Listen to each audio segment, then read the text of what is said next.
That's a very appropriate song to put on. Now, let's give it up for Q Brooks. Give it up for Q Brooks, y'all. Clap it up for Q Brooks.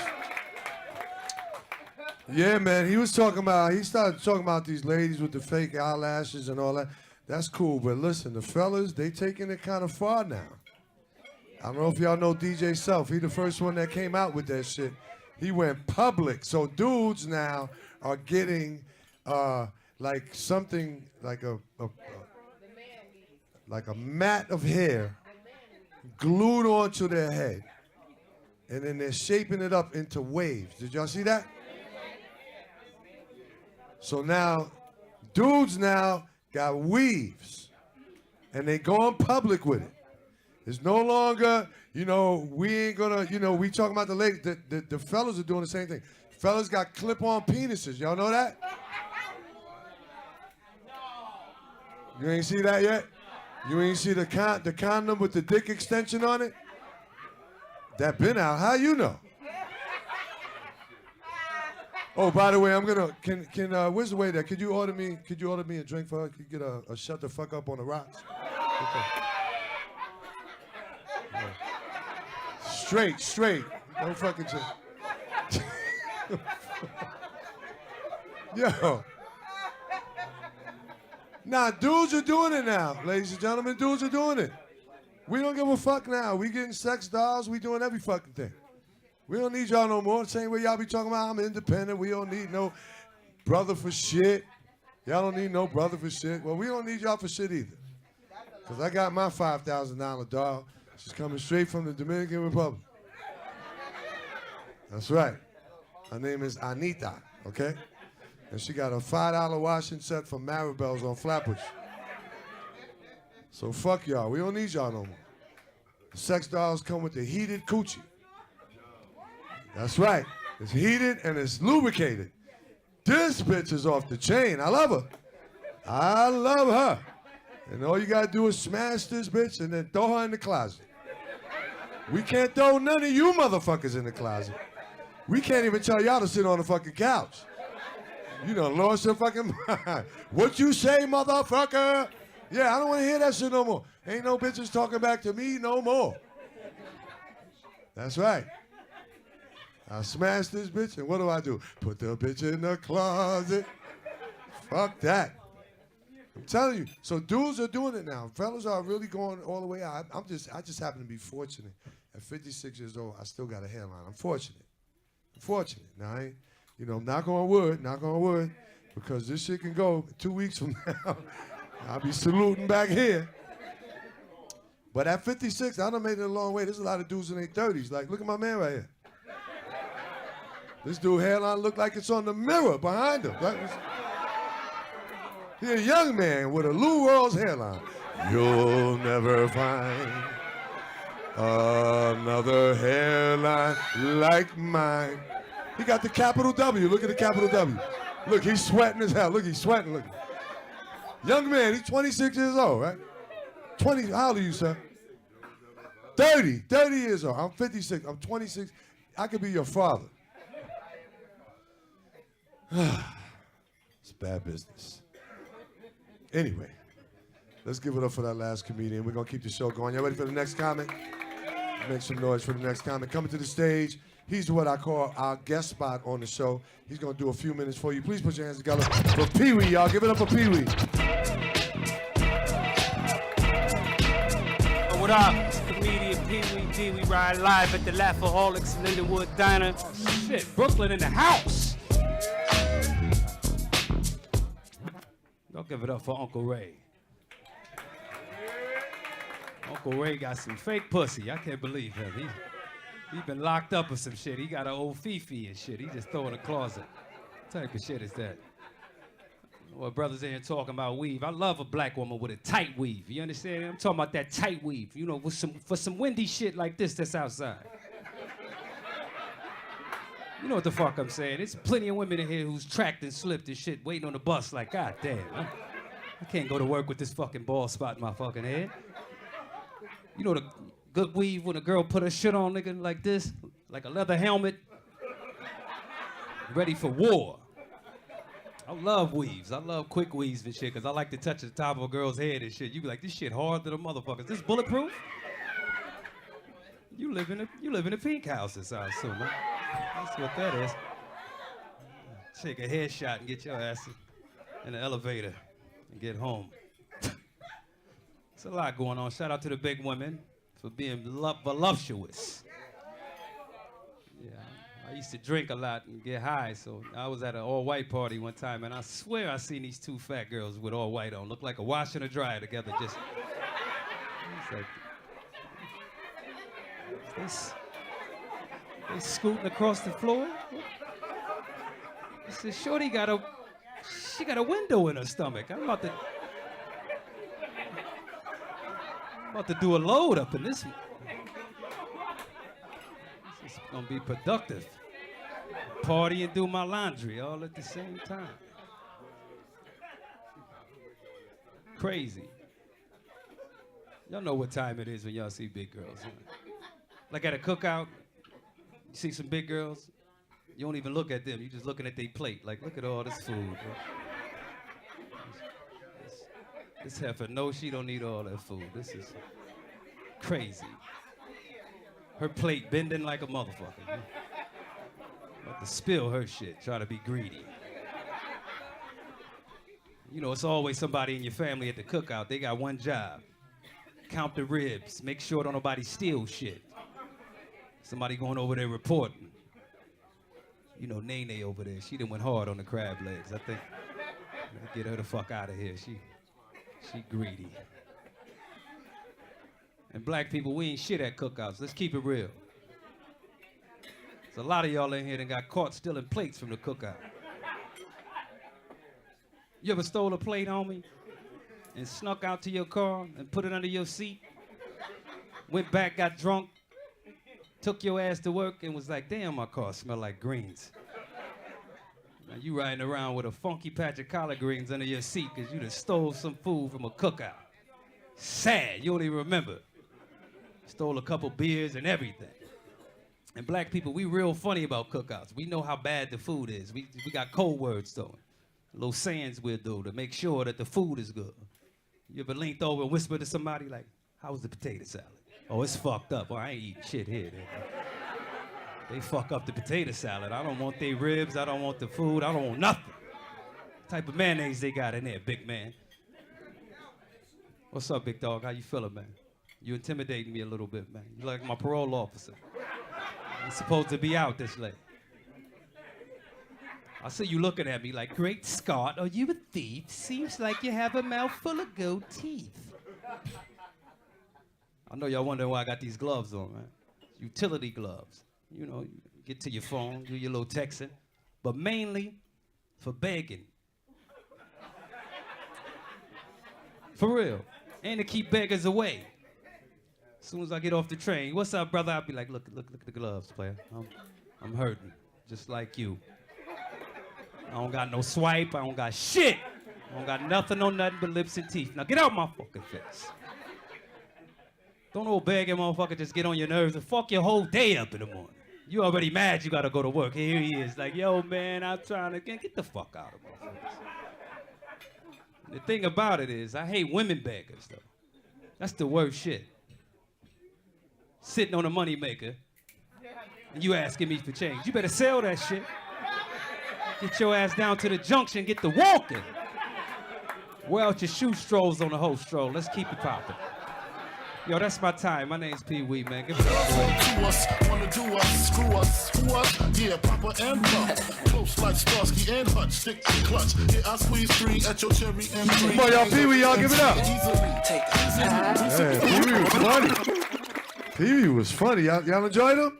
All right, we're going to keep this show rolling. We're going to end the show with a bang. Please put your hands together for the closer of the show tonight. Funny as hell. You're going to be surprised when he hits the stage. Give it up for Mr. Barry Ribs. Y'all give it up. This is Barry Ribs from New York City, New Jersey, or wherever I skip out on the rent. Play my shit.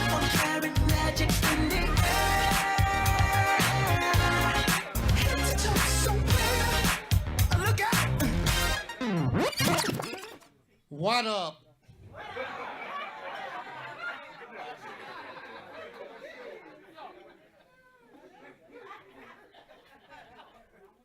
How you doing out there in TV land? I'm going to tell you right now, those of you that are watching there and here, I'm a clean comic.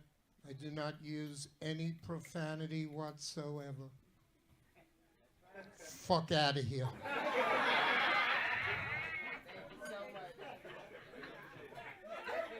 Make some noise if you have seen the legend. 2 people. You might as well leave. I'm going to do the same shit. To the rest of you, I am not the old white man. I'm Barry Ribs, born and raised in Brooklyn, New York. Raised by a single mother. And my father lived with us.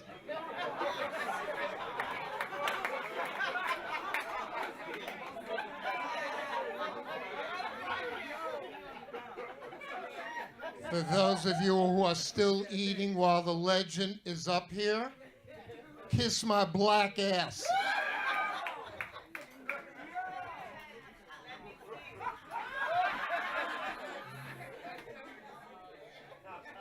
That was pretty good. I would smile, but I do not have any teeth up front. When I get my new teeth, I'm going to be the shit.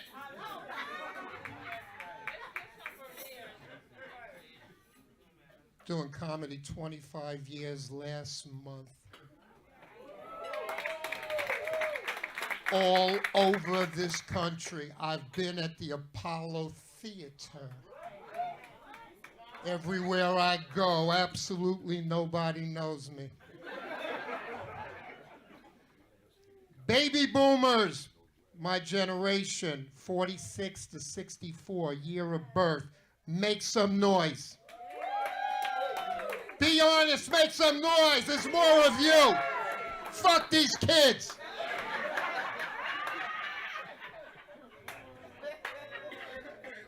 I'm here to tell the kids what they told me when I was your age, that life gets better when you get older. Unless you end up looking like the professor from Back to the Future. The ladies are beautiful tonight. It's always the ugly ones that have to shout out. Fellas, you know why these ladies are beautiful? For one main reason. Unlike us, when they come out, they take their time. Mess around with their eyebrows, toenails, fingernails, hair all done, everything done. You fancy, huh? You fancy, huh? Most of these ladies, when they come out, practically shave their entire body. Right, Phyllis? Special shout out this evening to the ladies that have beards. Or a little hair between their titties. Yo, that shit's hot. I twirl that shit up in between orgasms. Of course, I'm a freak. To you youngins, to me, you know us baby boomers are a little different than you. We speak our mind. We're not PC. We eat gluten. Google that. I don't know what the fuck that means. When I have a complaint at an establishment, I go to the manager. I don't go on Yelp like pussies. I've never had a peanut allergy in my life. Have you?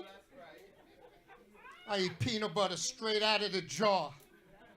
Because that's what real men do. That's why I got man titties. Ladies, if you're flat-chested, get peanut butter in your life. You do not need implants. You need Smucker's Creamy. 6 months, you'll have 36 C's. Kathy, what brand are you eating? Because that shit is working. Creamy or chunky? Tell the fam. Do not be selfish.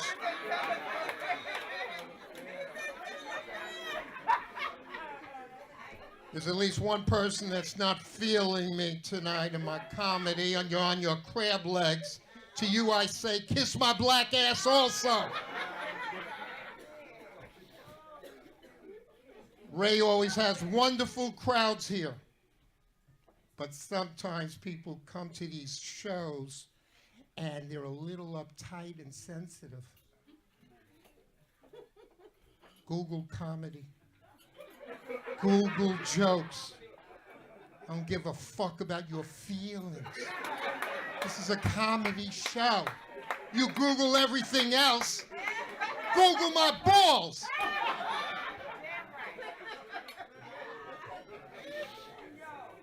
I'm going to be a little PC because there's some PC folk here tonight, and I will acknowledge the lesbians here and our society. My position, Barry Ribs will tell you and at home, I love the lesbians. Did I make that clear? Yes or no? I'm scaring the fuck out of her. I want to thank the lesbians for taking some of the ugly bitches off our hands. I'm not scared of you motherfuckers. Bring it. I got security here.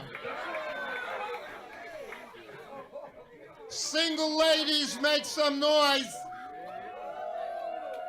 I see why. Just want to let you know I eat slow at restaurants. What the fuck are you thinking? And if you do not want to waste your time, ladies, with the wrong man or woman, I got to be PC tonight. When you meet somebody, you take that person to a store that sells lotto tickets. You put that finger under the scanner. If it says, sorry, not a winner, when you see sorry, not a winner, you'll be thinking about who? Damn, everybody's got a GED in this bitch? I'm Barry Ribs. Yeah, you're too fucking late, yo. People in love, make some noise. Hate every one of you. My woman left me before Christmas. Yeah. Oh, my ass. These hoes ain't loyal.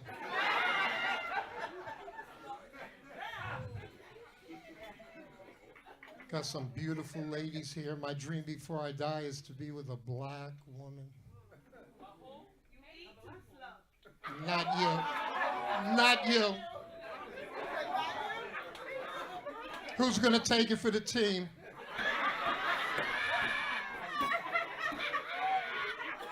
Darker skin, the better. This way, there's no chance she's my daughter. Talking about daughters, let me remind everybody in here, make sure you tell your child you love he or she every day. Even if it's a lie. Even if they are a mistake. I spoke to my mistake today. My mistake is going to be 30 years old on the 29th. We adopted him when he was a 5-day-old baby. Are you serious calling out that bullshit? Blame it on the Where did you get her, Ray? Where you going? When you come back, make sure you walk out right away. When my son was a baby, we named him Jason. In retrospect, I think a teenage boy should be named for his appropriate behavior then, when they hit 13, 14 years old. His name now is Fuckface, formerly known as Jason. Fuckface has 2 homes. One is here in Howard Beach. The other one is in Rikers. He's now vacationing on his island home. Any Rikers alumni, show of hands? Anybody here know Fuckface? Cost us $29,000 to adopt his ass and paperwork. It was either him or a Mercedes. I took the fucking 4 train.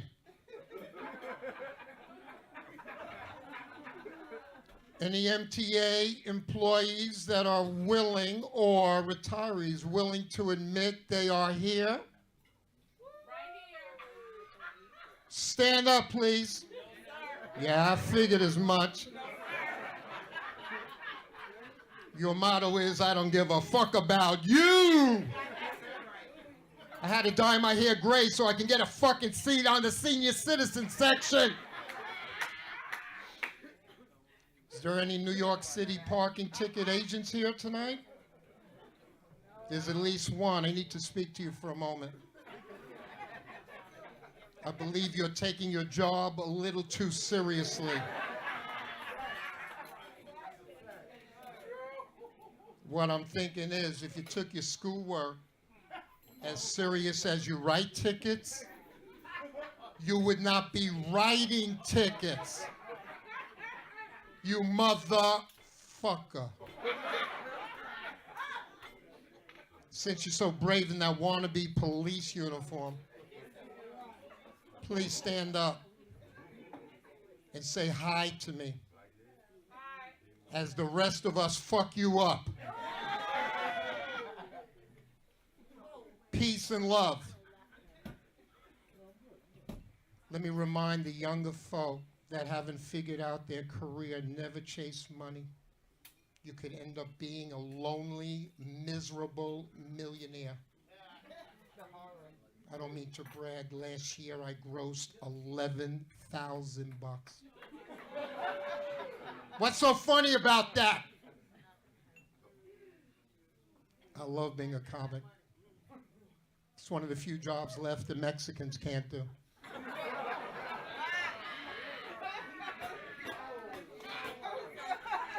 So the winter is soon over. Every time winter comes, we have to hear the knuckleheads say, I can't wait for the summer. Summer comes, I can't wait for the winter. Yo, you need to move to another fucking planet where there's no weather and or seasons. I happen to love the winter time. No mosquitoes. Mosquitoes are like rapists. Not one of them has ever asked us to fuck on our skin. I love the winter time because I don't have to see dudes in sandals that don't know what a fucking pedicure is. But I love the summertime when you ladies walk around with a bra that's too small for your titties. You obviously have missed that Oprah episode. Oprah says, wear the proper bra. I say, Oprah, mind your fucking business and count your money. And let us enjoy the cleavage. The cleavage is like a titty appetizer. But sometimes it's false advertising. This portion of my show is pet peeves. When you're older and you compare what it used to be, here's pet peeve number 1. When did the game change when customers were thanking the cashier for their business. The young people have fucked up the game. When did we walk into a place of business and we had to say hi to the person who's behind the counter? Some respect. The young people have a habit of saying sorry for everything. Second pet peeve. You ever have a conversation with somebody whose breath is absolutely brutal? And they are up close, nose to nose, but you are too polite to say, yo, let's move it back a little bit and give me my space. And they follow you as you're moving.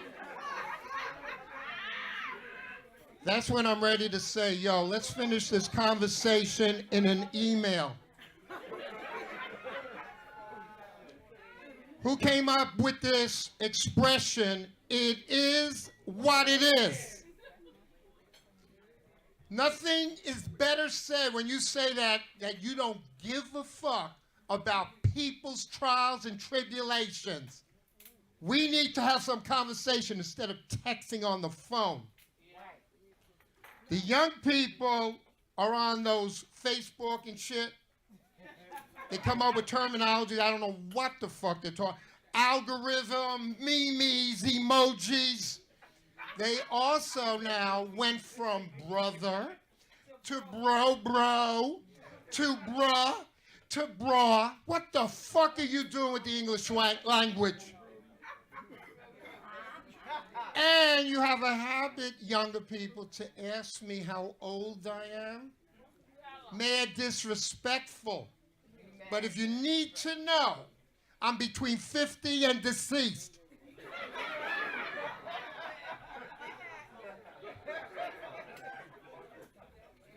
Who came up with happy wife, happy life?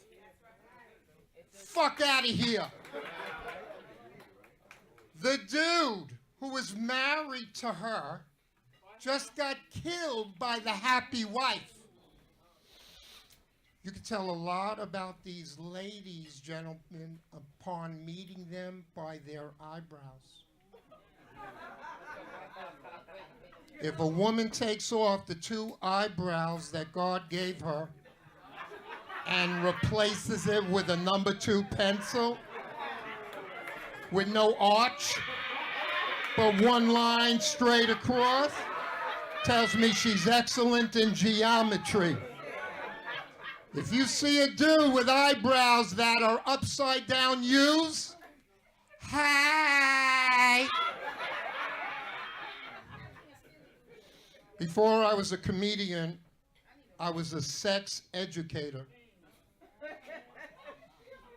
Number one question my female students would ask me, Professor Ribs, how often should I have my breasts examined? My standard answer after every class. Fellas, the ladies were talking about you. They said you know how to get down, but you do not know how to make love. You're missing an ingredient. It's called foreplay. Right, ladies? I don't hear you. Fellas, you have to understand something about a woman's body. She has like an engine inside of it. She needs those oils to circulate. Right, hoes? I mean, ladies? Because I'm a generous professor, if there's a couple here tonight that has said problem, I am willing to demonstrate on your lady while you watch. She's feeling me. Young lady. Hi, are you videoing me? Absolutely not. Just using that shit as a mirror? Uh-huh. Single or with somebody? I'm with my best friend. Your best friend. What is your name? My name? No. Her name. Someone else's name. I'm talking to you. Yo, get off your phone. Maybe you could hear the conversation. Elizabeth is hilarious. Elizabeth? Yeah. You Come in. give me your license. Let me see if that's real. Oh my God. You ever been with a white man beside your teacher? I'm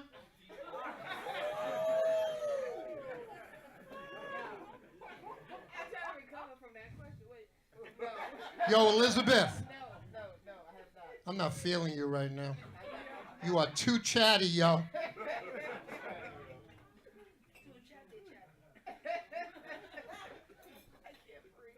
Hot as hell. I wore my best outfit for you all. Where my bloods?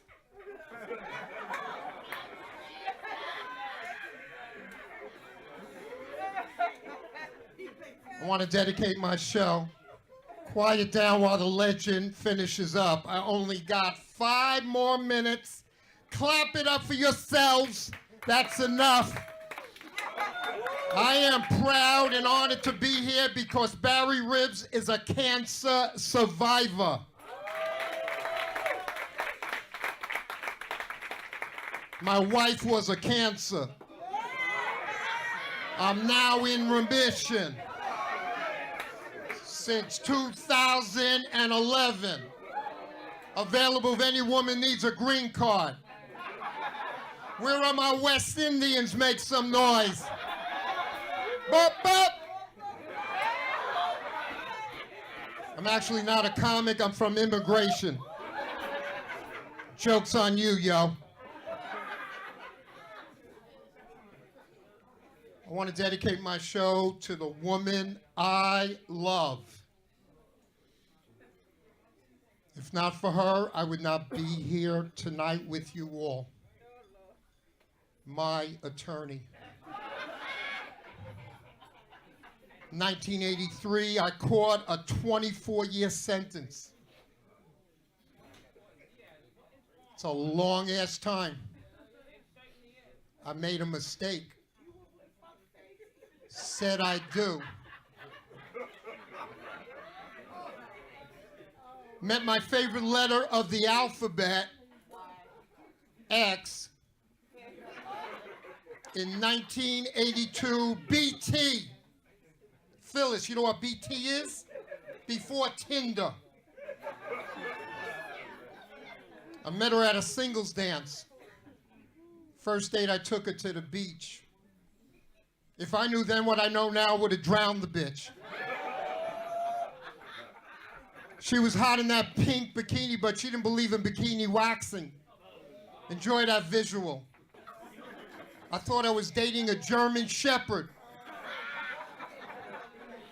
I had a sneaky feeling my marriage was not going to last right from our wedding song. You know what our song was, Kathy? Teddy Pendergrass's I Don't Love You Anymore. DJ Mace, get Teddy Pendergrass's I Don't Love You Anymore as I leave this bitch. Clap it up for DJ Mace. That's enough. It's about me. Shout out to the people here tonight who tried marriage and said, fuck it. I feel you. Nothing more desirable to me than a woman's body and or a winning Powerball ticket. In no particular order. When you ladies walk, check this shit out. You swing one arm. That shit is hot. Sexy. I saw a woman yesterday in Times Square, besides her, take it to the next level.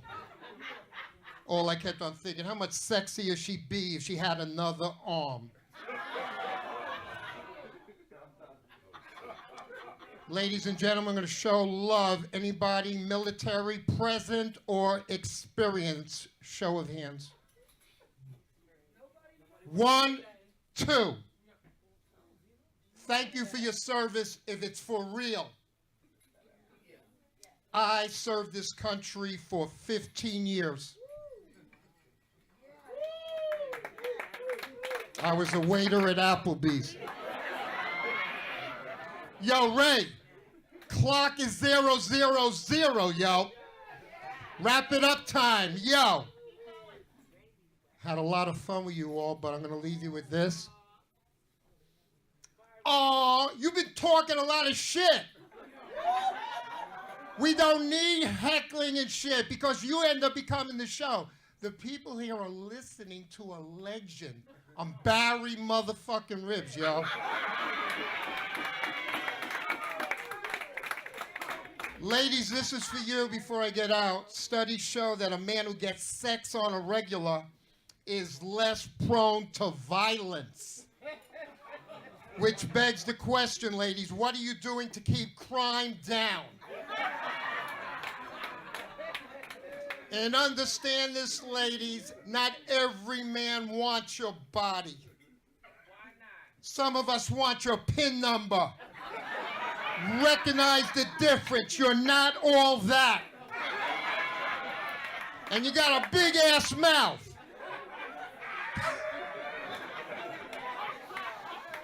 I'm tough on this mic, but I'm actually a pussy. I only do this. Yo, if I got security, I will talk shit and Ray will fuck up a bitch.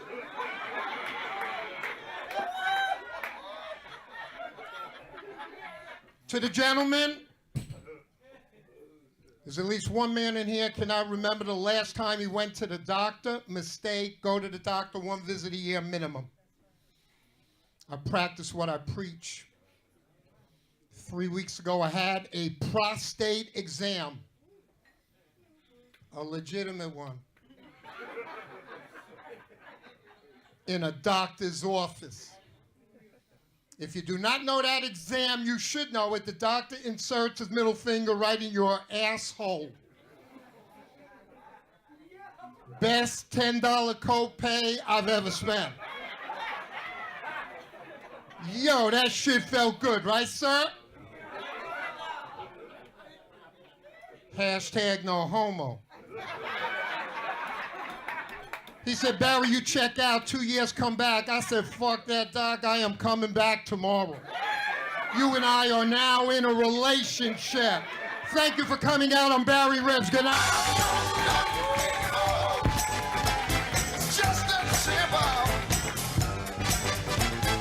Come on, give it up for that white man. He got a lot of fucking nerve. Coming in here talking to us like that. Let's hear it for all the comedians that hit the stage tonight. Y'all had a good time tonight? Thanks for enjoying another episode of Laughaholics Live. We appreciate you. Have a good night. Thank you.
Dream of the things you'll never know. Oh, dream of the beauty within your soul. George Floyd! When you dream, when you dream, dream slow.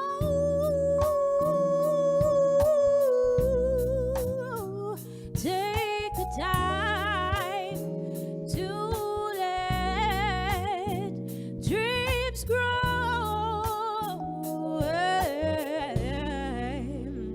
Just dream, just dream, just dream.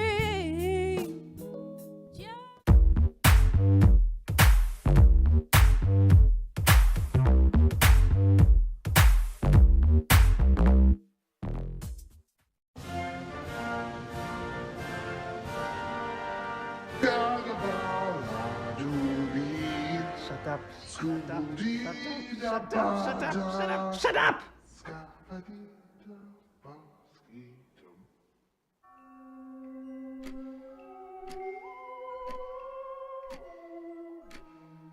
Did I ever tell you about the one time that I... Yes.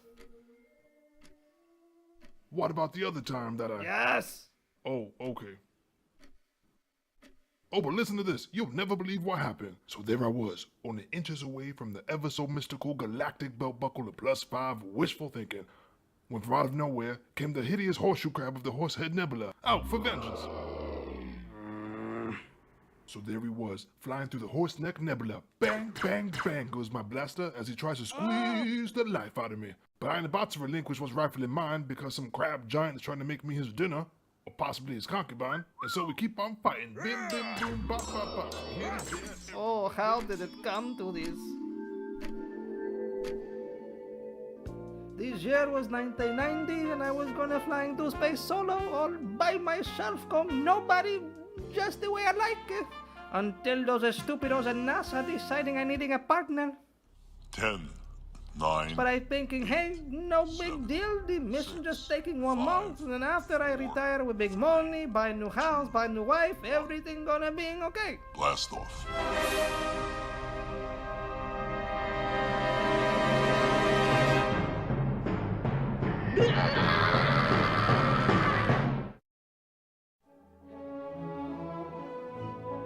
That was the beginning of all my troubles. Ay,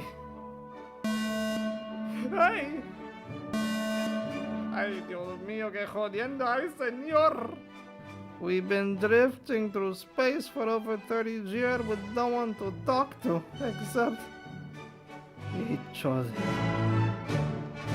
That crab monster was all like, "You'll never get away with this." But in the end, I win. I beat him. I become El Salvador del Mundo and take home the galactic belt buckle, the +5 wishy-washy. Oh, and then there was this one time that... Shut up. You already told me this freaking story 100 times. Ain't no story, Paco. It really happened. Oh yeah? When? Like, 2 days ago. No, Cornelius, you've been trapped on this ship with me for over 30 years. Nothing happened to you except you get fat, you lose your hair, and you lose your damn mind. Paco, I'm only going to say this once. Don't body shame my hopes and aspirations. I need to get out of this ship. I need to get out of this ship. And he says I'm the one who's lost his dang mind. What was that?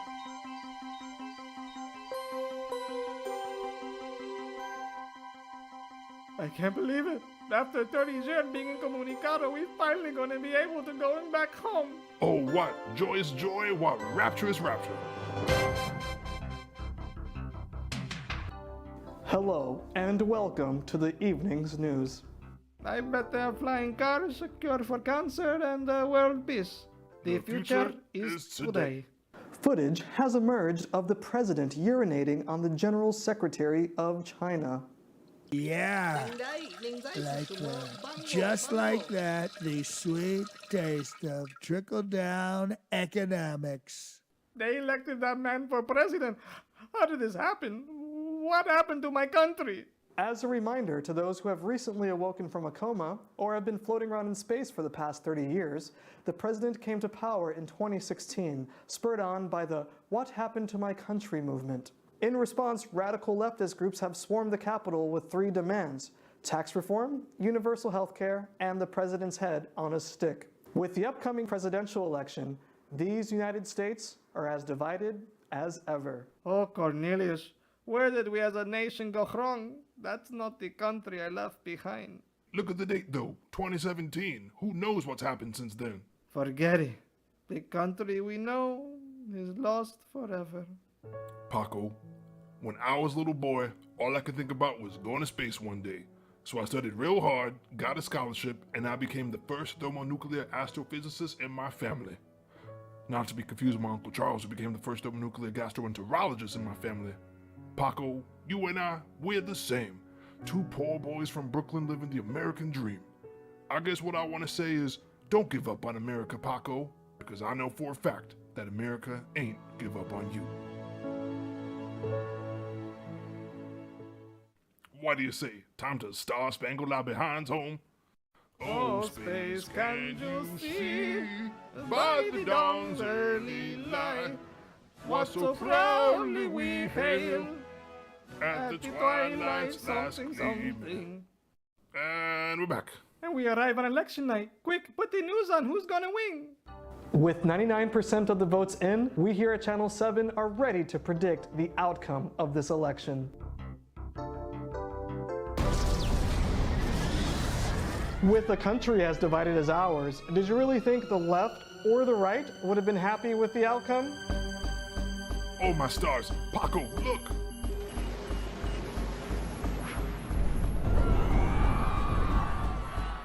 Wait, maybe it'll all be okay. Maybe it's just the first degree burn. Our country, our planet, gone forever. Everyone we ever knew is dead. Just me and you. Forever and ever and ever. What in the dickens? Who are you? I am Alexandria, your intergalactic social worker. Welcome to the Illegal Aliens Protection Program. I can't believe it. You hear that, magical star lady Paco? Well, I believe everything's gonna be okay.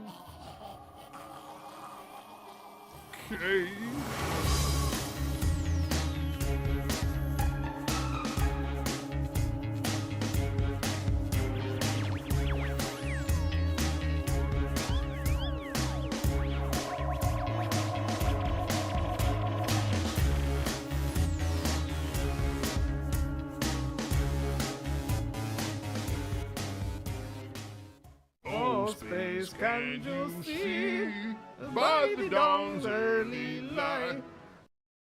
Previously on the United States of America. A whole lot of things happen. And now on to the show. Who are you again? Alexandria, your interstellar social worker. Oh, okay. But wait, who do you work for? AARP. AARP? The Astronomical Association for Resettling Populations. And who's your boss? God. Wait, God is real? What does he look like? You mean, what does she look like? She? Oh, Galaxy Girl, you like some cosmic space comedian.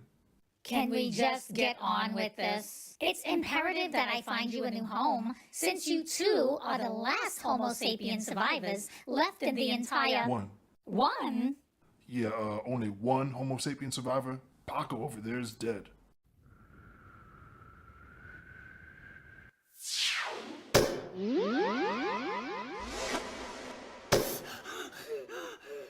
I forgot.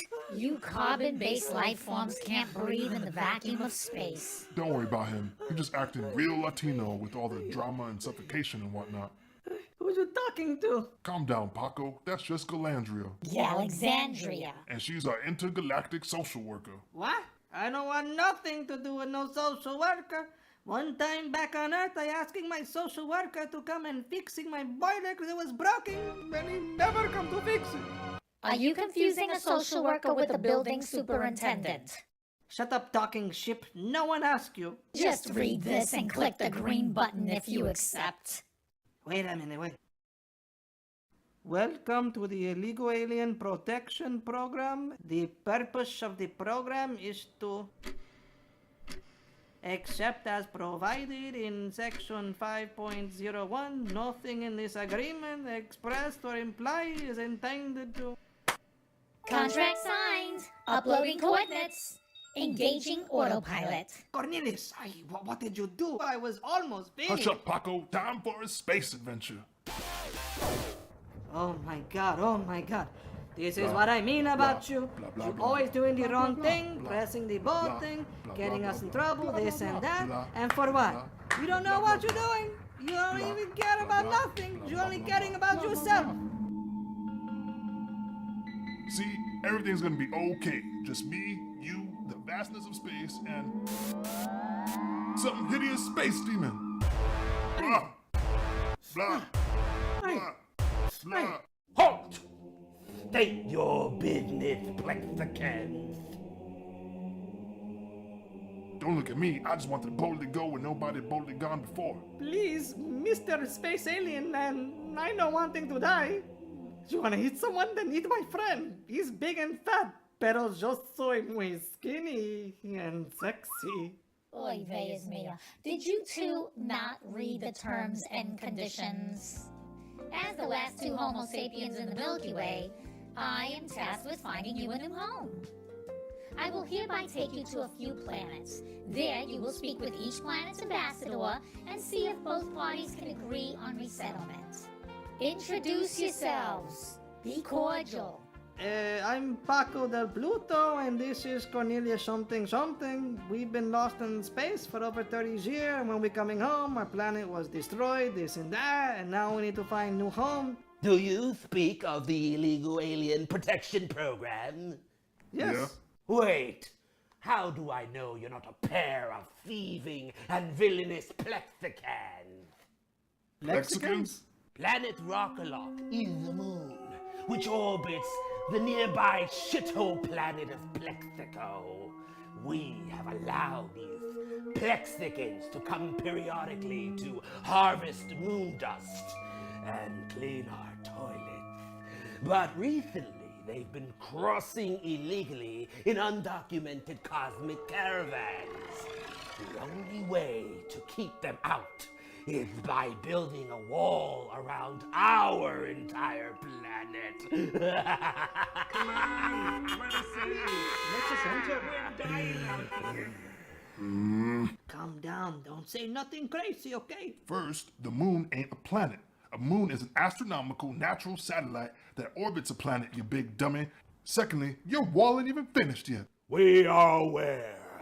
You see, we Rockalocks are a proud and superior race. Wall building is beneath us. But how are you gonna finish it? By hiring Plexicans. And the best part is that Plexico is gonna pay for it. You ain't nothing but a bona fide spacist. Spacist? Space racist. Space racist? No, you got me all wrong, my brown friends. I got 3 brown friends. One of them serves in the cabinet. Token Brown, I think is his name. I even have an orange friend who mows the lawn. In actuality, I've done more for the colors than the colors have done for themselves, you see? Now I'm saying, my brother. So you see, I'm the least spacist person to have ever existed in the history of the universe. I may not be spacist, but all of my supporters are. And I must uphold my sacred duty.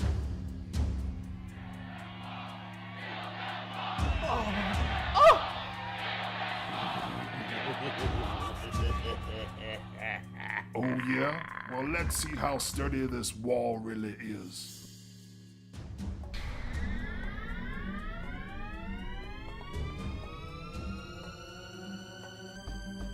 Wait, what you doing?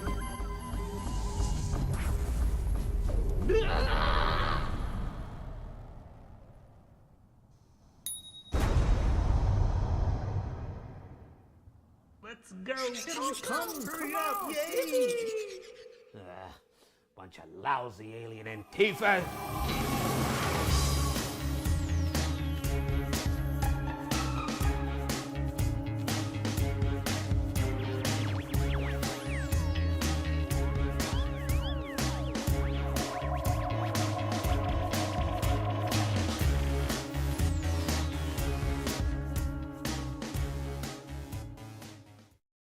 Space, can you see by the dawn's early light?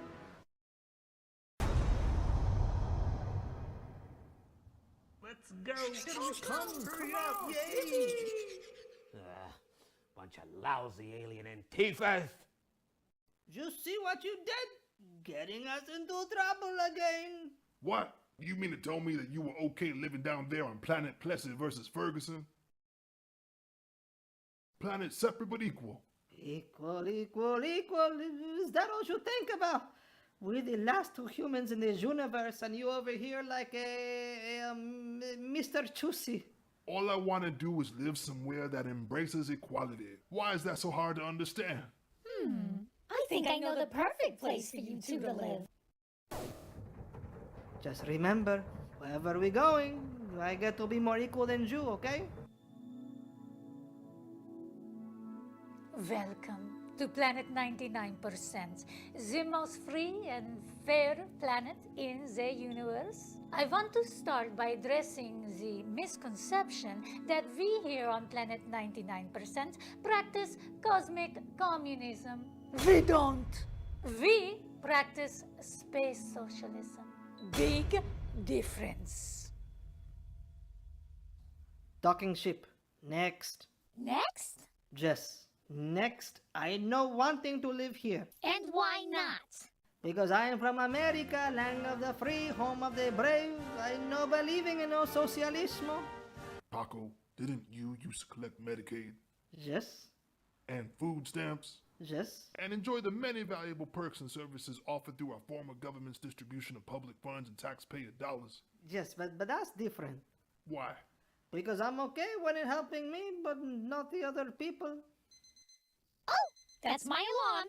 I forgot that I have a Skype meeting with God and L. Ron Hubbard. Are you two sure you got this under control? Yes. Yeah. Okay, but please behave yourselves. Okay, Tallahassee. Alexandria.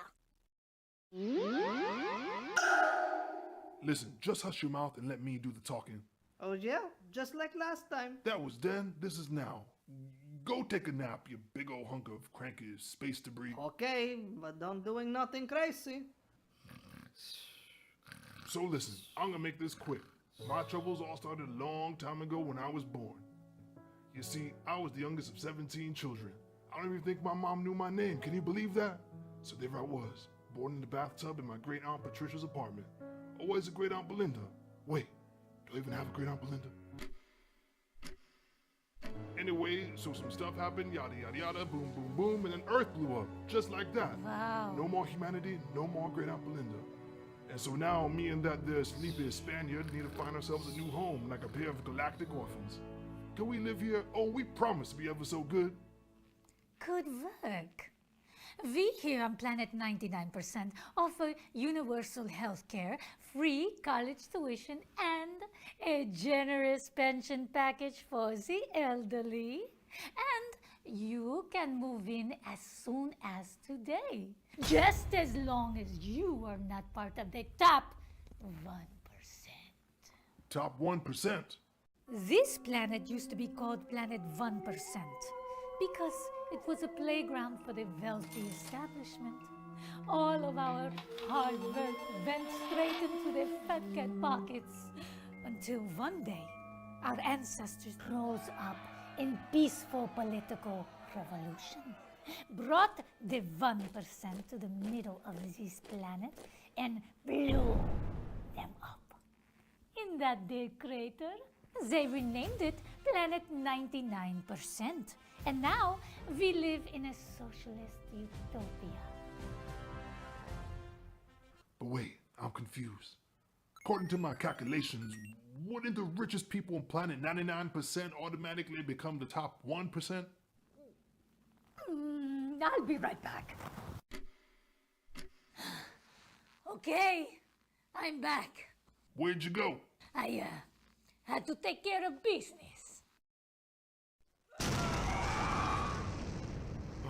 Did you just... Kill the 1%?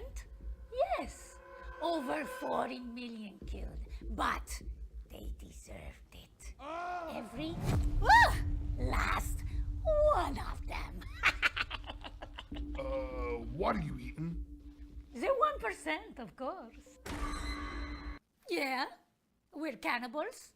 So what? In any case, your application was approved. Welcome to the newly named planet 98%. Planet 98%? But wait, I'm confused. According to my calculations, wouldn't the richest people in planet 98% automatically become the top 1%?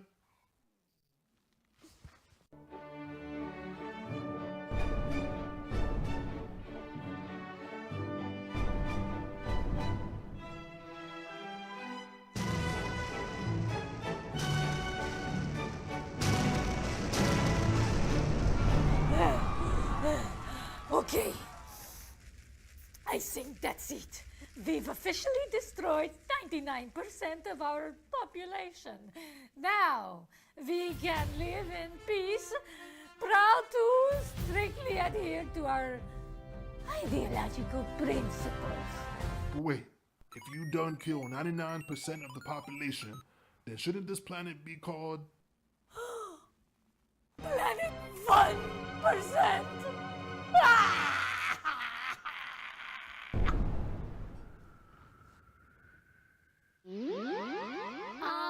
I just got a complaint from our planetary relations department and oh my stars!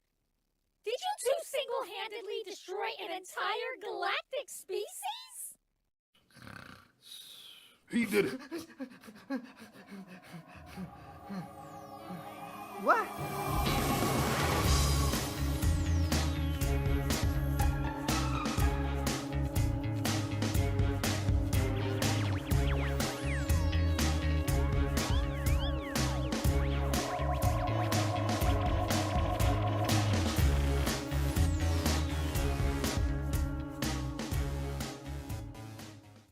Oh, space, can you see by the dawn's early light? I leave you two alone for a couple of hours, and when I come back, you're responsible for the extinction of an entire species. I'm not sure if you haven't noticed, but we're humans. Causing mass extinctions is what we do best. You see what I mean about this guy talking shit? If anyone should be extinct, it should be him. What? Your greasy granny should be extinct. Your snaggletooth sister should be extinct. Your stupid dog should be extinct. Your ugly face should be extinct. I'm taking you two to the most loving and accepting civilization on my registry. At this point, I'm sure they're the only planet willing to take you two fools in. You just be quiet and let me do the talking, okay?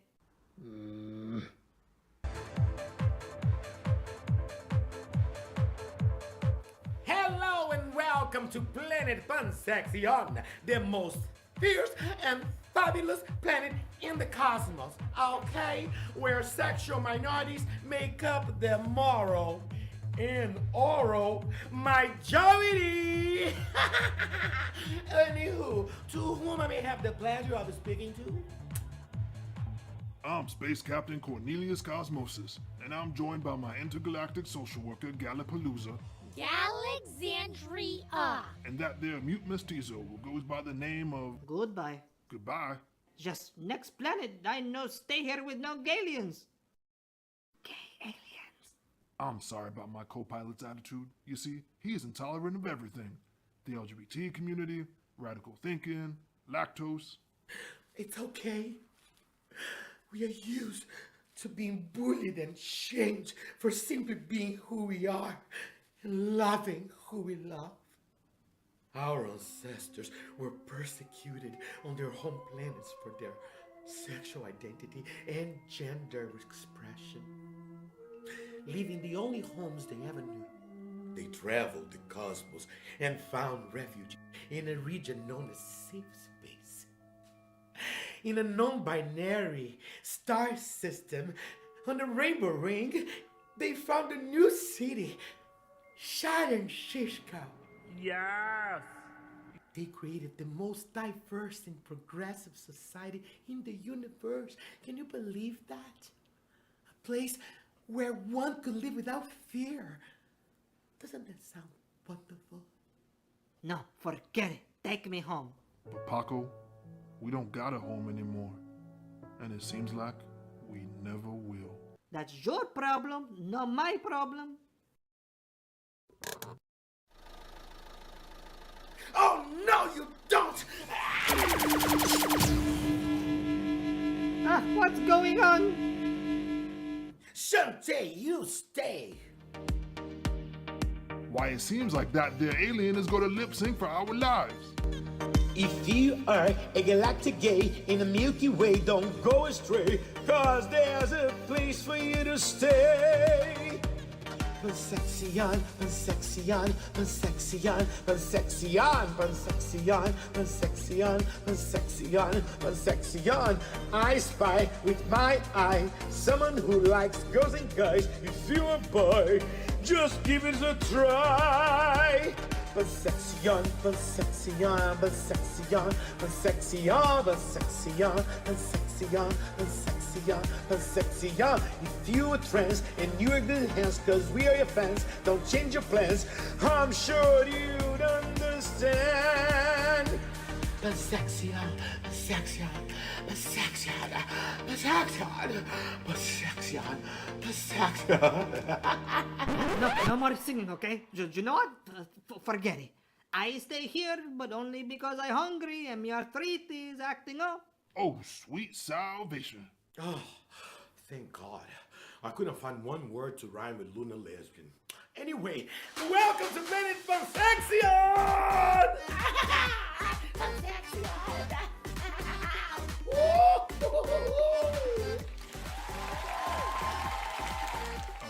Howdy do that. First things first, okay? Let me ask you some questions, starting with the grumpy one. Name? Paco del Pluto. Age? Old. Sex? No since 1987. Preferred pronouns? Your Majesty, Your Honor, whatever. Planet of origin? Earth. I know exactly where that is. I've been to Uranus many times. Whoop. It's a little joke, honey. Species name? Heterosapien. What? Get it? No Homo sapien, but heterosapien. You see? I can tell jokes too. I can be the funny guy.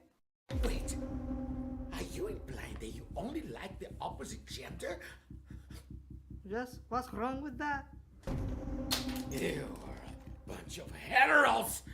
Don't you know that here at Planet Pansexion, heterosexuality is strictly illegal? Ah! And what about you? Are you also strictly heterosexual?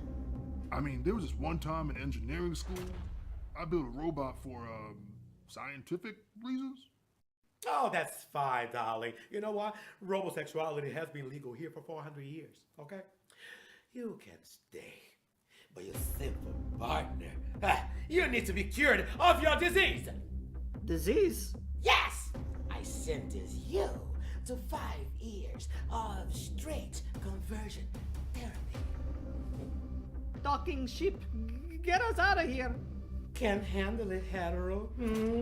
Hetero. Wait, let me ask you a question, okay? Is this whole thing, is it being televised? Of course. And everyone on this stupid planet can see it? But of course. Very well. So you figure us out. How did you know that human heterosexuality is a contagious disease? It is. Of course it is. That's what the scripture says. Exactly. And on my planet, if you even look at a hetero, you instantly become straight. Oh no! I can feel it's happening. I'm even talking like a flimmy hetero. What happens next? Your head explodes? Oh my god! Oh my god! Oh my god! Oh my god!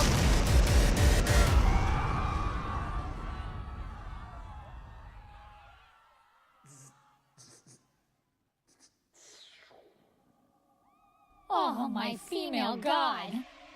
Did you too Do it again? It was all him this time. A straight prize.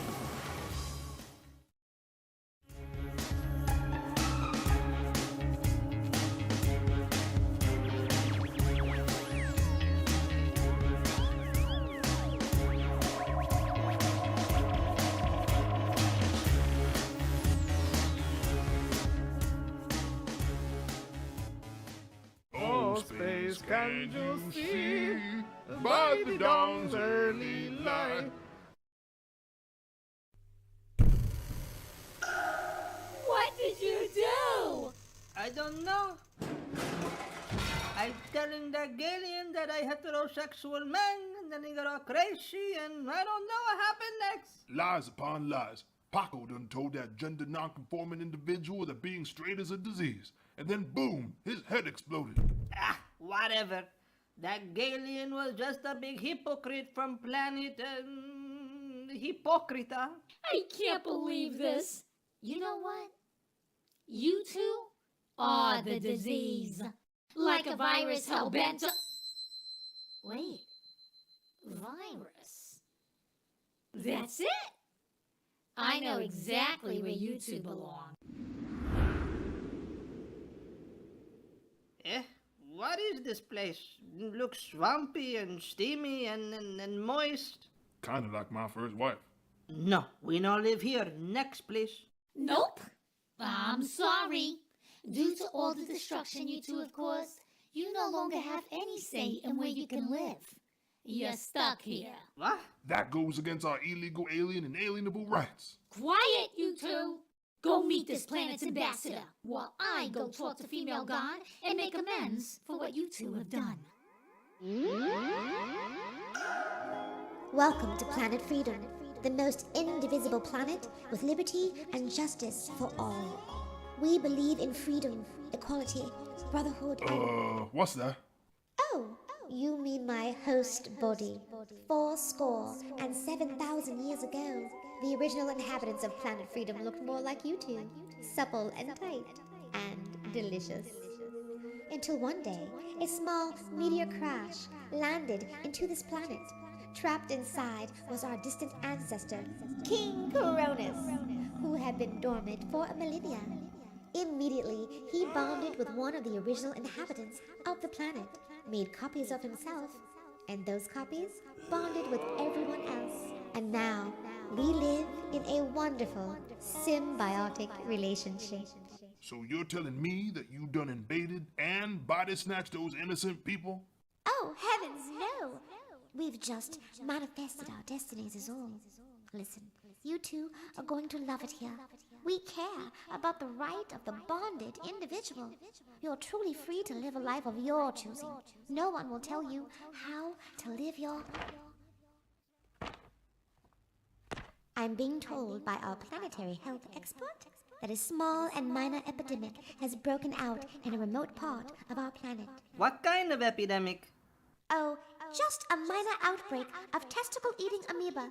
It's probably just a liberal hoax. Nothing to worry about, I can assure. Okay, so now our planetary health expert has upgraded the testicle-eating amoeba from an epidemic to a full-blown pandemic. Should we be worried? Not at all. I assure you, there's absolutely nothing to worry about. One day the outbreak will completely disappear. Boom, just like that. But better to be safe than sorry, no? Maybe we should wear a face mask or something. Face mask? No, don't be silly. Wearing mask goes against our personal freedoms. You don't need to wear any face mask. This just in, it's highly recommended, but not required, to wear face masks to help stop the spread of testicle-eating amoebas. This just in, it's highly recommended, but not required, to wear protective cups atop one's genitals. This just in, it's highly recommended, but not required, to drink 2 bottles of hydrogenated chlorine per hour. According to my calculations, isn't hydrogen and chloride toxic and deadly when mixed together? true. I've been drinking hydrogenated chlorine every day for the past 2 years, and I've never been infected with testicle-eating amoebas. Oh, wait, this just in. I have contracted testicle-eating amoebas. Ouch. I know, right? But you know what? It's not a big deal. These liberal scientists are blowing it way out of proportion. The death rate for testicle-eating amoebas is less than 1 in 10 per... What's wrong? Testicle!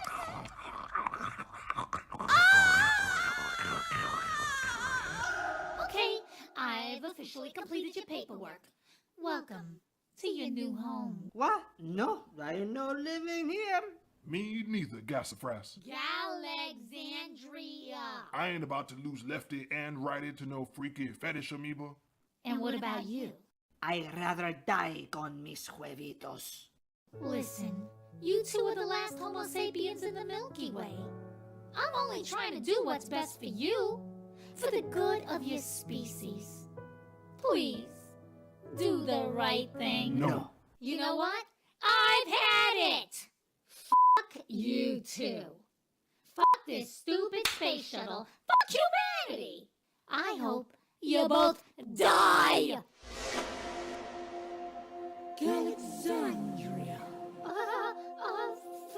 Female god, it's you. That is no way to talk to the last Earthlings in the entire universe. But you don't understand. By the powers vested in me by the Big Bang, I have no choice but to terminate you. Oh no, I'm so sorry, Galactus. But being terminated can't be that bad. Maybe you can find a new job. It's not what you think. Beginning termination process.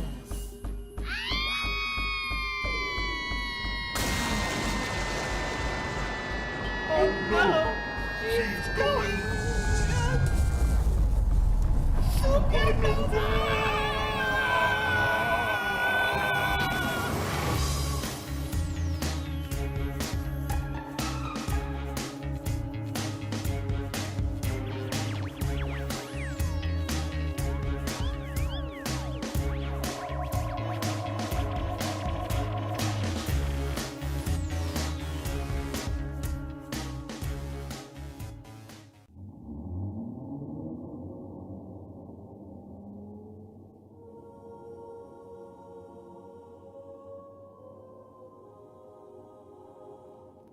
Oh my God, we're alive. Ay, Dios mío. Ay, who's that? Wait, what's going on? Hey, who's that? Hey, ay, ay, ay, ay, ay, ay, ay, ay, ay. Wait, what happened? We're alive. We're alive. Why, I believe we're inside some sort of black hole left behind by the collapsed supernova that once used to be our intergalactic social worker Gravitron after a female god terminated her for her foul language and hood rat antics. Makes sense. So now, I'm gonna go check it out right quick.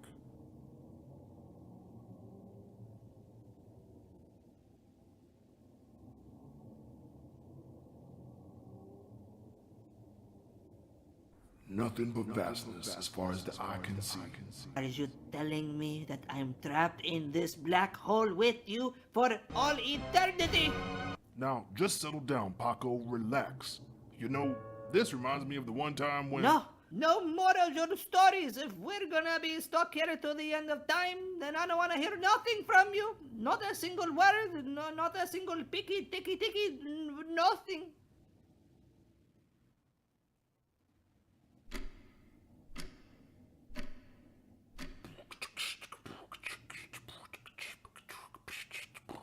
No, not a word.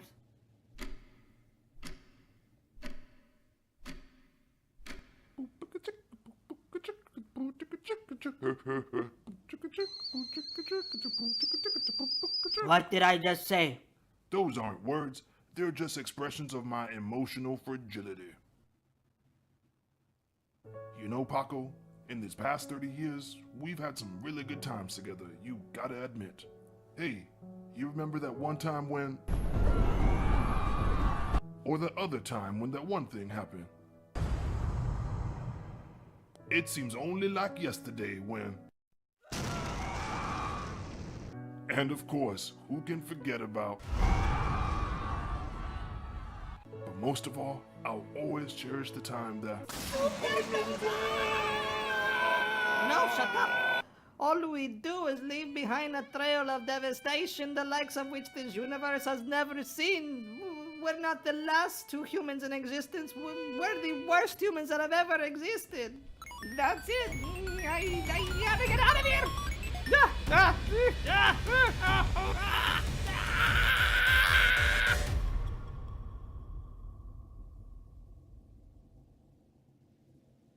Oh, God. Oh, female God. Oh, my female God, who may or may not exist, why hast thou forsaken me? If you do care, please send me a sign. Why, I'll be Albert Einstein. A wormhole, a gateway to a different time and place. You know what this means, Paco? This is the way out for us. Us? No us. I no go nowhere with you. Well, fine. Be that way. I'm gonna go have myself a gander. Wow. Wondrous wonders as far as the eye can see. You're truly missing out, Paco. Paco? Dang it, Paco. Just come with me. What do you gotta lose? How do I say this politely? It's not you, it's me. In that I really liking myself, but I really don't liking you. Oh no, the wormhole is closing. Cornelius, leave, save yourself, get the hell out of here already. Not without my best friend. Time for some reverse psychology. Oh, you're right. Stay here with me forever, doing nothing. Why would you want to go out there where anything could happen? Come to think of it, I do prefer something rather than nothing. Maybe I should go after all. Are you sure? Yeah, will you be okay? I think I will survive. Okay then. Guess this is goodbye.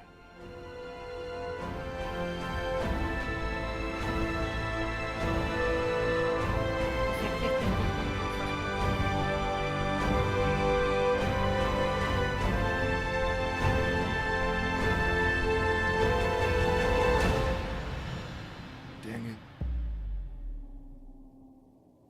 What happened? Go, leave. I was trying to use reverse psychology on you. But alas, I'm a thermonuclear astrophysicist, not a thermonuclear astropsychiatrist. Ah! No! Dang it, Paco, leaving me behind like that. Now what am I gonna do for all eternity?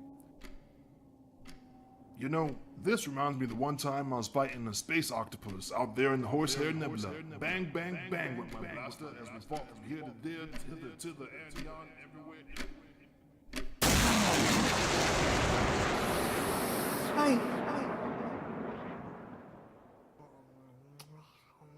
What?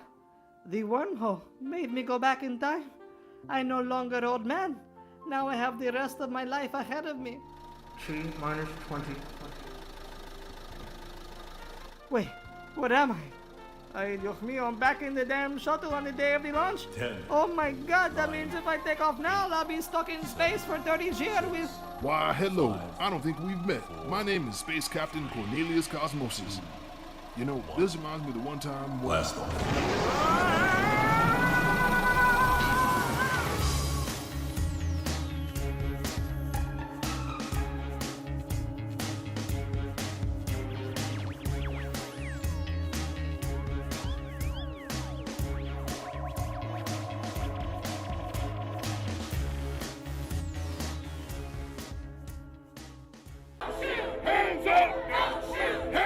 For a blink moment in time, people are aware of what they're feeling every day.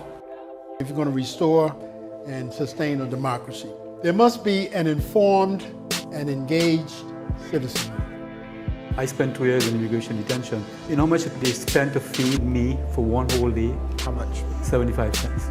Immigrants as a whole, migration as a whole, is associated with lower rates of crime. Immigrants make our communities safer. What causes climate change, the selling and burning of fossil fuels, benefits most the power elite. And so they have a disincentive to address it, and they have an incentive to deny it. They're not gonna funnel more money into our schools. They're not gonna do it unless they have to, right? And the way they have to is by our participation, our organization, us taking accountability for our actions.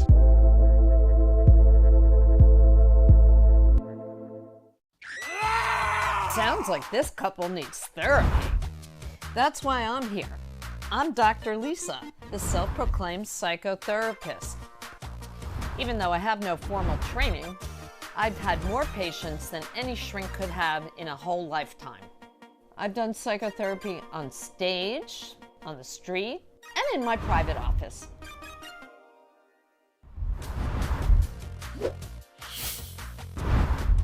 Today, I'm going to have an office visit with a young married couple, Katerina and Kenny from Bushwick. She's the founder and editor-in-chief of the Bushwick Daily. Kenny is an artist and he manages the business side of the site as well. You're arguing about the location of the second chakra in your body? Yeah, it's an ongoing dispute. Yeah, and that's what you're always arguing comes about? up and like, yeah, Wow. again and again. But it's important, you know, it's like a really important chakra. So well, tell me about it. How does the argument go down? Well, it's pretty much, there's like 7 chakras in your body. Okay. And supposedly there's the second one is sort of like in your pelvic area. Uh-huh. But Katerina seems to believe, against the well-known fact that it's there, she seems to believe it's actually higher, more in the area of where the 3rd chakra would be. That's how the dispute always arises. I'm like, I feel it in my belly, in my second chakra. It's like, you mean 3rd chakra. You know, that's pretty much how it goes. For me, yeah, it's like sort of based closer to a fact and diagram-based information. So you've read about this, Yeah. and why do you think it is where it is? Because I also read about it, and I also feel it. So Kenny doesn't believe you, even though it's your body. Now, why is that, Kenny? Do you need to, like, I mean, if your wife knows how it feels, like, why are you not agreeing with her? Well, I'm not disrespecting what she feels. I'm just... Feel like you it's know a more. Is that it? A little bit, yeah. You a little bit when it comes to classifying the feeling. So, you mean you feel like you just know more about all this in general? Maybe. I don't know. I'm not about to toot my own horn or something like that, but... But you are. So Katerina, you know you feel like where it is, and he's denying that. So what's that like for you? Well, it feels a little bit like hopeless. Like, how can I like explain this guy where is my second chakra? You know, it's... So you don't feel like he's listening to you, or you feel like he doesn't understand you, or he's being an authority about something that you feel like is your body? A little bit, yeah. Mm-hmm. Or like just in general, you know. The way you feel now and the way you feel now about this. Do you ever feel this way about other things? Yeah, maybe. Like what Maybe, else? Like what else? I don't know, maybe some things around the apartment. I don't know, agreeing where things should go, furniture, stuff like that. So what kind of argument might you guys have about something to do with the Bushwick Daily and where the funds go? Like, what would an argument like that be about typically?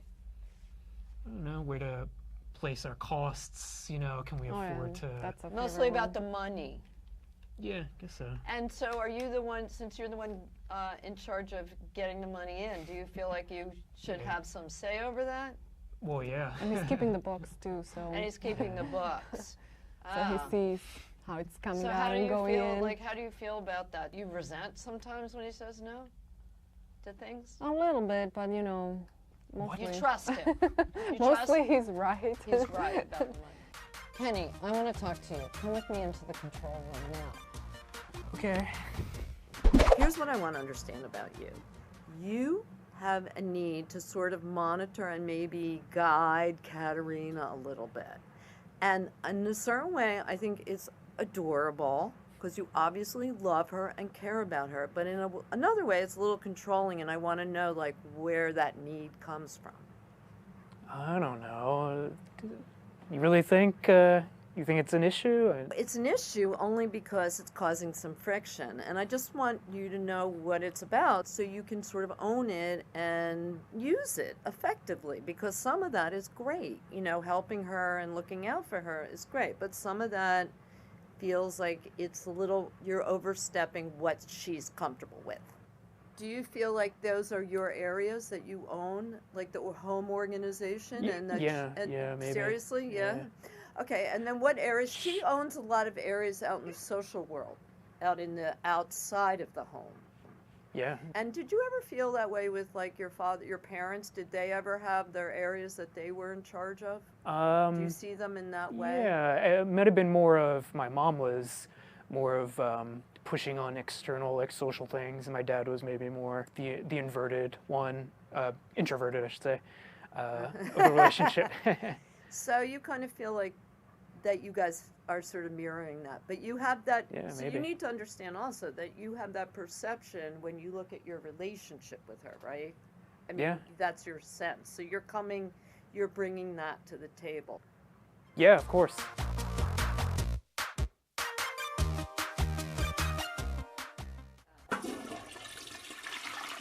What's with this chakra thing? I mean, really, this is ridiculous. What are you guys really arguing about? That's so absurd. You don't give a shit about the chakras, admit it. You're arguing about something else, and you know it. While you were talking to Kenny, I actually Googled where the second chakra is. And on Deepak Chopra's website, it says that it's somewhere between pelvic bone and your navel. So, like, I don't know, the truth is somewhere in the middle. See, I think that you guys are arguing about something that isn't even really meant to be specific. Because you're having tension about who's in control of, you know, who knows more about the whole chakra, the whole ridiculous chakra thing. How can you believe in that crap? You're involved in so many things like that are very public, like the Bushwick Daily, and you're the social, you know, butterfly, and everybody knows you and all that stuff. And he's kind of behind the scenes. Yeah, he did. Like he's like Katerina's husband. Yeah. In those situations. And I know that has nothing to do with your vision of him. He needs to balance out being like behind the scenes with you. Does that ever occur to you, or do you think that's part of it? It never occurred to me. You never thought about that? No. That he might be like, well, this is mine and that's yours, or I want to have this. No, I never thought about it that way, to be honest with you. When he works on the Bushwick Daily stuff with you, you're the breadwinner in a sense. In a sense, you have that control because people come to you and the money. See, that's very different when the money is coming in through something that you ultimately have control over, right? I guess. But what's also really interesting is that Kenny hasn't made you aware of that in any way, because there'd be a lot of dudes that would be like, oh God, I can't believe my wife is in charge of all this and I have to help, and you know what I'm saying? Like you don't even think about it. So you're not even aware of that he might be feeling that way. Do you think that he feels appreciated by you? I don't know how he feels about it, but I feel about it like it's kind of balanced, you know, because like in the beginning when I had Bushwick Daily and I was just like blogging like an insane person, like day and night, and I was making like zero money and I was like really, really broke. Like he actually really helped me out. I mean, he was going to work and he was like supporting me, you know, because without him, like there wouldn't be Bushwick Daily. I would have to quit and like, I don't know what, you know. Right. So the Bushwick Daily is where it is because of him. Like he really helped me.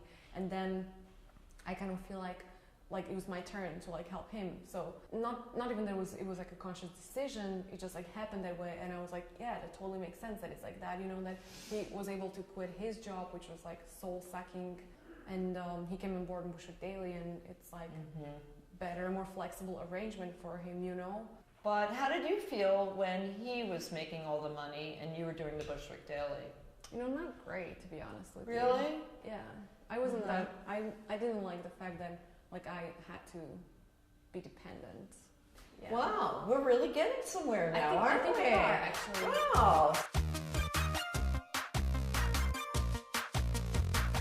I think you guys did so great today. I think we all had a growth experience, without a doubt. And I just want to give you guys flashcards so that you can take home something and like remember in your head the next time you're feeling annoyed at each other, look at what you personally can bring to the party to make things smooth. Ken, I think that if you open your mind a little bit, think about your role in the relationship in a more fluid way. Not that this is your thing, that's Katerina's thing. I think that will open up a lot of rich possibilities for you. And I think that you won't even care where anybody's chakras are. Okay, so I wrote that down for you. Here's your flashcard. Thank you. Katerina, let Kenny know how much respect, how important he is, and what he is, the role he plays in your life. Because I think if you make him feel like he is great at all the things that he genuinely is great at, which is a lot more than just chakra locating, you will find that he's a little less resistant to holding on to the things that he knows he's good at. Okay, and I wrote this down for you so you can remember it. Thank you, Dr. Lisa. And you guys are doing great stuff too, and I want us to remark on that. So, Kenny, you get an award. Oh my God, look at that. You get an award because you know what? You're a really generous husband and you really give a shit where Katerina's chakras are. Good for you. You care. Katerina, you get an award. You realized in the ladies' room that you're not giving him enough appreciation, and I love how open you were to acknowledging that. So I'm really proud of you guys. Thank you, Dr. Lisa. Hey, that was great, right? What a lot of fun.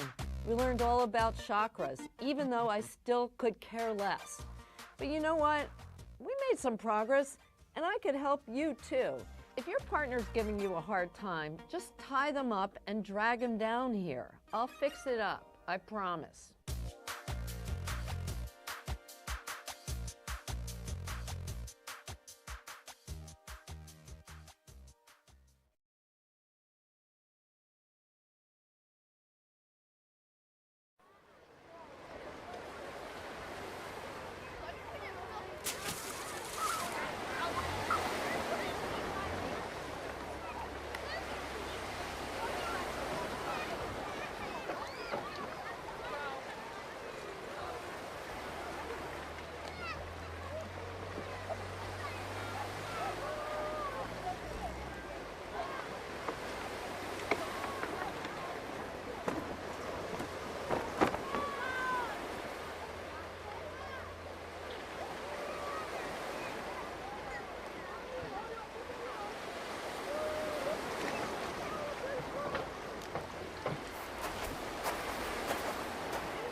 For a blink moment in time, people are aware of what they're feeling every day. If you're going to restore and sustain a democracy, there must be an informed and engaged citizenry. I spent 2 years in immigration detention. You know how much they spent to feed me for one whole day? How much? 75 cents. Immigrants as a whole, migration as a whole, is associated with lower rates of crime. Immigrants make our communities safer. What causes climate change, the selling and burning of fossil fuels, benefits most the power elite. And so they have a disincentive to address it, and they have an incentive to deny it. They're not gonna funnel more money into our schools. They're not gonna do it unless they have to, right? And the way they have to is by our participation, our organization, us taking accountability for our actions.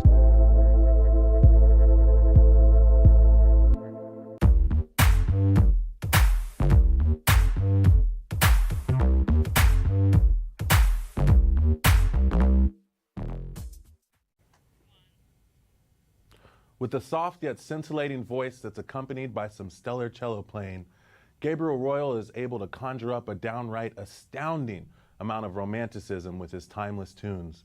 And he's about to busk for us tonight, just as he's done on many a New York City subway platform on this subterranean episode of B-Side. Are you ready for this underground ride? I'm your host, the one and only Johnny Polygon, and I'm gonna need you to keep it locked on B-Side, or you're gonna be dead meat. Let's do this.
There were times in my life when I was important, but right now ain't one of them times.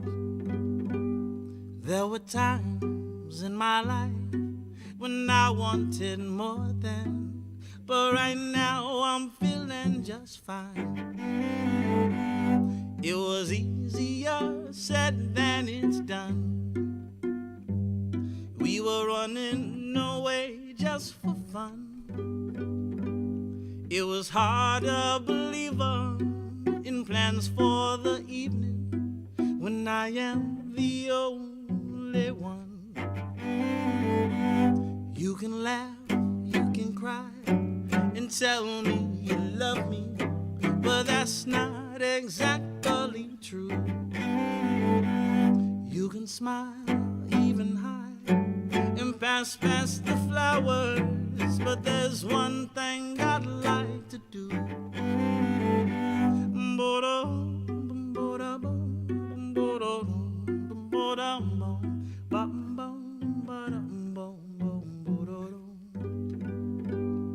There were times in my life when I was amazing, but right now ain't one of them days.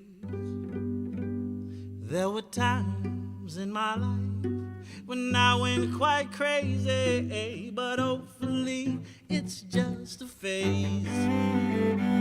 It was easier said than it's done. We were running away towards the sun. It was hard to believe in plans for our future when I am the only one. You can laugh, you can cry, and tell me you love me, but that's not exactly true. You can smile, even hide, and pass the flowers, but there's one thing I'd like to do.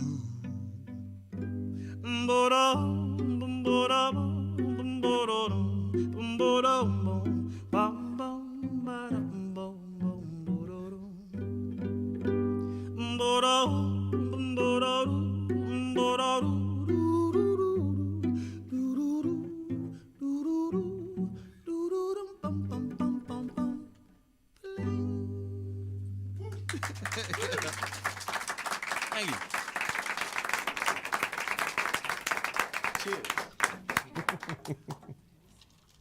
So yeah, for transparency, I do know Gabriel from. He's lying. From Oklahoma.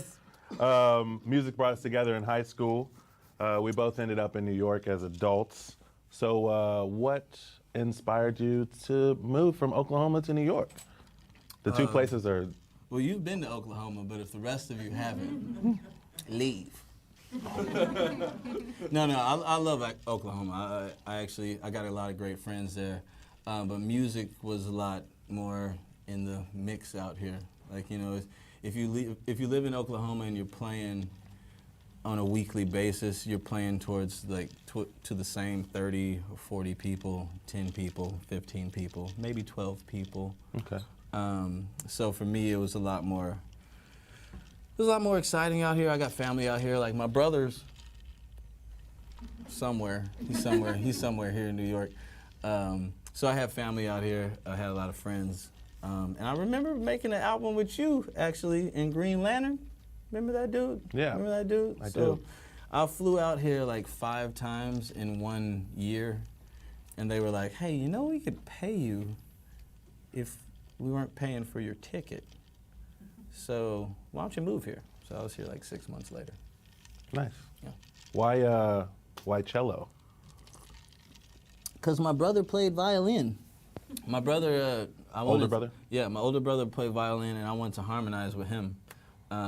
So at the ripe young age of 12, I was like, let me choose something so that we're not in competition. And so I wanted to actually play songs with him. So, okay, so you chose it yourself. So I chose the sexier, more well-rounded, right, lot more versatility instrument. Easier to carry. Yeah, right. You know, than he did. So yeah. So that's why. Yeah, and you know, it's pretty. I like. Yeah. What got you started writing original music for the cello? For the cello? Yeah. Because I wrote music since I was like 3 years old, singing to the trees in Muskogee, Oklahoma. That's a real story. I wrote my first song. I was like, la, la, la, la, la, la. And then a car drove by, and I remember being old enough to be embarrassed that I was in my underwear, so I ran back inside. Is this too much? I thought I was burying my. This is a comfort tree. I'm sharing. Yes, trust bubble. A trust bubble. Yes. So that was the first song I ever wrote. But writing for cello, I didn't write my first song until I moved here to New York, and I was busking in the subway. And I was playing Bach cello suites down there. And if anybody plays music, you know how stressful it is if you learn in a classical or a jazz. Well, like, there's a way to do it. There's a certain, like, I was learning Bach, I was learning Beethoven, I was learning Mozart, and it's like, so anytime I played cello for, like, if a rock band asked me to do something or a hip-hop act asked me to do something, I'd get extremely nervous. And so playing in the subway, I was like, I need to learn my cello. I need to, like, breathe through this guy. Like, this is me. Like, I was worried about my bow arm. I was worried about bow speed, bow pressure, and all this just different stuff. So I was like, let me write a piece that's just my own. Nice. To where nobody can tell me whether I'm doing it right or wrong. It's just to get comfortable with my bow arm and like. So you guys are gonna hear that piece tonight, actually. Okay, cool. You have another song for us? I do. Would you guys like another song? Because I got one. This one actually requires a bit of crowd participation. Just snaps. We're talking boom, boom, yeah, boom, boom, boom, boom, boom, boom, just like that.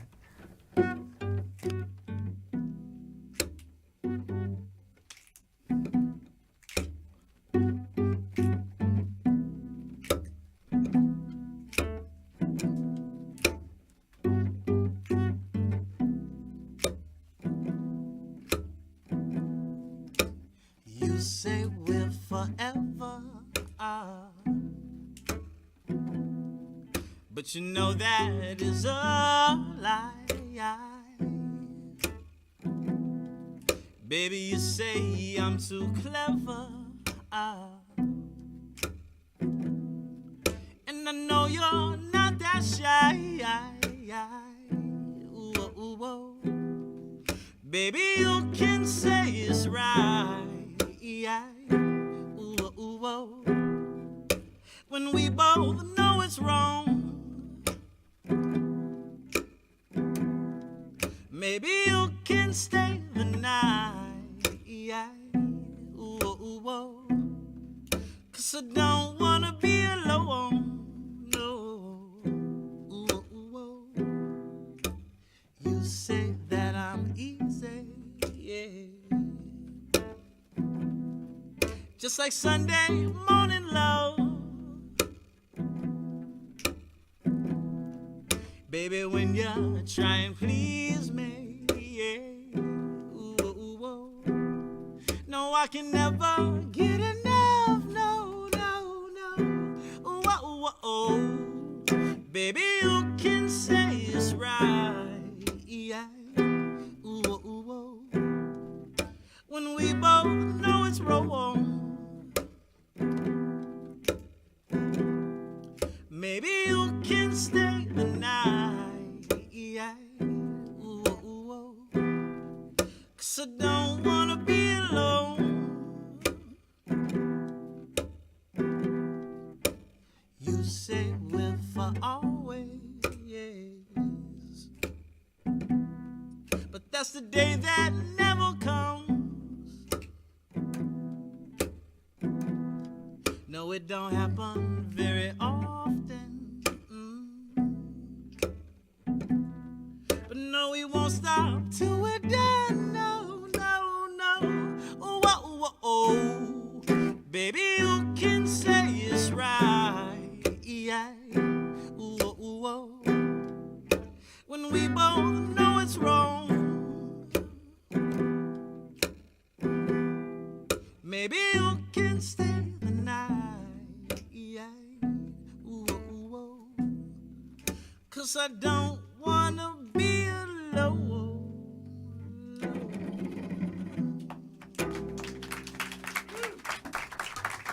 Thank you. All right.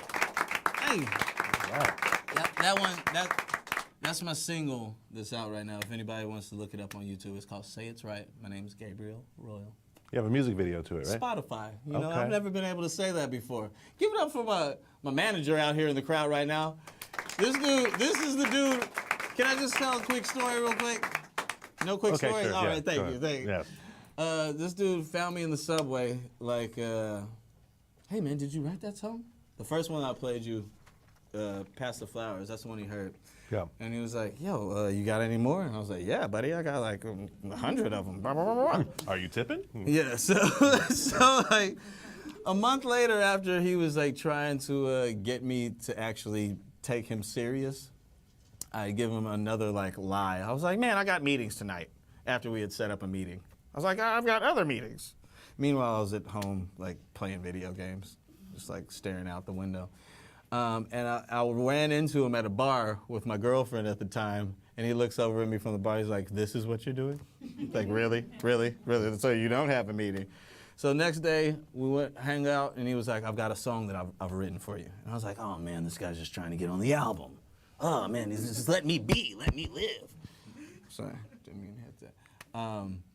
But the song that he wrote for me was beautiful. Next day I went over, so I was like, okay, you have my attention. Now, like a year and a half later, 2 years, got an album out. I've been to Brazil, going to Amsterdam, Rotterdam, possibly Italy in November. So my dude Beto, give it up for my dude Beto. Like, I'm not responsible enough to like make this happen. Yes. So I needed someone to cradle me up, carry me across the finish line. Yes. Not that we done yet, but. It's a very flattering story for Beto. Yeah. It's kind of embarrassing. But speaking of Brazil, what was it like bringing your music to a different country? It was the first time I had been off the North American continent. Oh. And I was real nervous. I was like, because I went down there with a cello, and like, I don't know, I had a certain stereotype of Brazilian culture. I just thought they liked, you know, to dance and like get down, and here I come with a cello and a soft voice. So I was intimidated, and I kept asking Beto, I was like, yo man, like, are you sure this is cool? Because we were supposed to have a full band, then the band fell through, And I was like, man, like, maybe I should just go home. Like, maybe you should, like, put me on a plane first thing in the morning. Like, I don't know if I can do it. And he was like, no, just be cool. Just be cool. They're going to love it.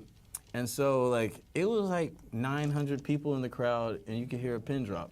Wow. Like, everybody, and people actually were singing my lyrics. That's never happened to me before. Wow. Like, they had listened to my album before I got there, and people were like, play Past the Flowers. And I was like, Past the Flowers? A lot of things make me cry. I don't know if you guys got that general thing. Just watching school. Crying and singing at the same time is difficult. But that's what I do on the cello. That's my genre. Beautiful. Have you ever heard like that cry genre? That dry cry. That dry cry. Yeah. Anyway. Got another song? Yes? Yeah, man. Nice. You know I do, buddy. Pretend I'm Beto. Do you have another? Okay. This is actually one that I auditioned for the Tiny Desk competition. Okay. Tiny, like tiny desk. Minuscule. Yes. Tiniest of desks.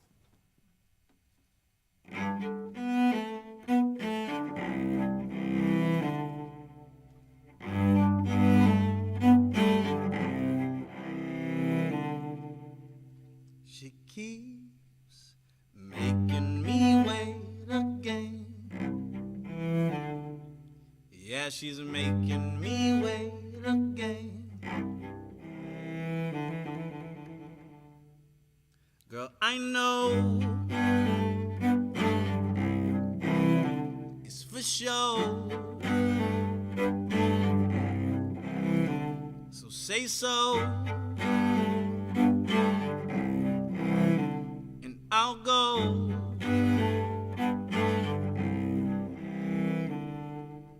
But she keeps making me wait again. Yeah, she's making me wait again.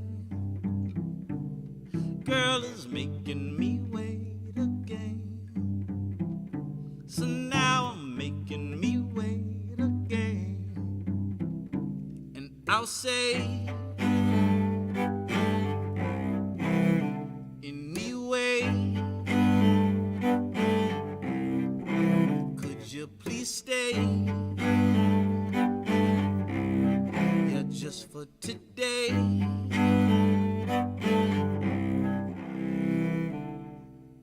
But she keeps making me wait again. Yeah, she's making me wait again. Girl is making me wait again. So now I'm making me wait again.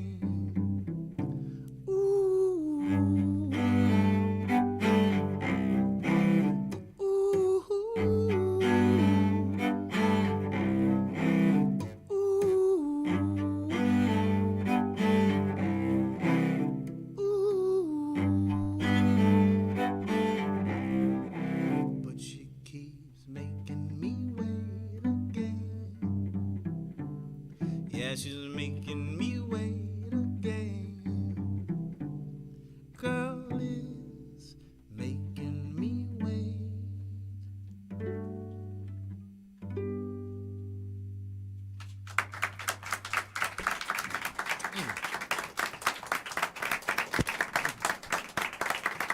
What was that song called? Called Making Me Wait Again. Nice. Nice. Much like, the hook had mysterious. said, I like it. Very cryptic. Very cryptic. So. I leave a lot of things left. You're black. Oh! Yo. It's crazy. It's crazy. Yeah. How do you feel about, are there a lot of African American string players? How do you feel about the diversity in the string community? Well, it's 5 of us worldwide. So, and I know the other 4. Right, group chat. One name is Cremain. No, don't laugh. His name's Cremain Booker, and he's amazing. No. This is a real person. Okay. Shout out to Cremain, if you Facebook. No, well, I like being unique. Do I want more diversity? Sure. But I like being one of 5 people. It's more than 5. That was just a joke number. A little over 5. But I mean, 6. I've never found like I feel like musicians are kind of open-minded liberal people. Yeah. So I've never like run into black cello problems. Like, you're not gonna be in our orchestra. You're too black. Like, no, it's, like they're like all my professors have been very like open, amazing people who actually put me on this path. Like, shout out to Mr. Kurtz from Booker T in Oklahoma. Yeah. He's one of the people that made me take music serious. Wow. And you know, I'm talking about like a 5'3" German dude. Okay. You know, so he had all the chance to be unwelcoming, supportive, non-supportive. You know what I'm saying? He Yeah. could have not supported me. Yes. But he did, and it I mean, it got me into. I got a scholarship. That's another thing. I got a scholarship from all white people. Nice. At the University. Those are the people who give scholarships, right? Yeah, right. Well, at the University of Tulsa, it was a private school. Yeah. So I'm saying in that world, I haven't faced any. It's just been based about skill. So Yeah. if you can play the piece, if you got right. if you got enough of. I mean, the cellos are expensive. Maybe that's a slight class issue. You know, like you got to invest to get a cello. Yeah. But nowadays, eBay exists and like Craigslist. So you got this cello right here. I don't even want to tell you how expensive it was. It was cheap. You're a teacher too, as well. I'm a teacher. Yeah. In your daylight time, right? Yeah. Yeah. Yeah. Is that a question? Yeah. What do you teach? I'm a teacher. Yeah. What do you teach? Music. I teach music. No, I teach One-word answers. That's the goal for these interviews. I teach music. I teach at a couple of schools. I teach in the Bronx right now, and that's the current class I'm teaching is a hip hop recording studio class. So like kids are writing their own rhymes and stuff. Mm-hmm. Like friends can never depend. Right now it's hard to defend. Mm-hmm. Like everybody's on this trap rhythm too. Yeah. So that's a lot of fun. But I usually teach a pop choir class. So I have a lot of freedom to tour, travel, and still keep a solid check. Do you have any words of advice for young kids thinking of picking up an instrument? Do it now, immediately. Yeah. The sooner you pick it up. Like if I had started before 6th grade, I'd probably. This is the loaded answer. Okay. Because if I was more technically proficient at the cello, I would probably be in an orchestra, but that's less creative work, I would say. Like the fact that I have an album out that has like my own tunes on it, that's not so normal for classical musicians. And I'm not taking anything away from the classical world, because it takes a lot of technique, takes a lot of training, like hard-fought dedication. But one of the things, they don't really practice creativity. And that's one of the things that I've gotten because I came up in the pop music world and the classical world. So I was listening to Biggie and Tupac and Marvin Gaye, Stevie Wonder, Burt Bacharach. So I was listening to, did y'all hear that? Did anybody notice how weird that? Burt Bacharach. Let's go backwards. Burt Bacharach, Stevie Wonder, Tupac. Aggressive, really aggressive. So I had like my father was a musician, and he had a very like vast CD tape collection. Yeah. Back when I was a boy, we used to listen to cassette tapes. Cassette tapes. So his library gave me like I was listening to Black Sabbath, to like Earth, Wind and Fire, to Led Zeppelin, to Richie. Your dad listened to Black Sabbath? My brother brought Black Sabbath in the. My brother brought Black Sabbath into the house along with Lenny Kravitz. Like my brother was like a huge rocker. Cool. So what were we talking about? The next song. Awesomely played. Well played, Johnny. What's the next song called? This next one's called When You Came Around. Okay. And it was about waking up.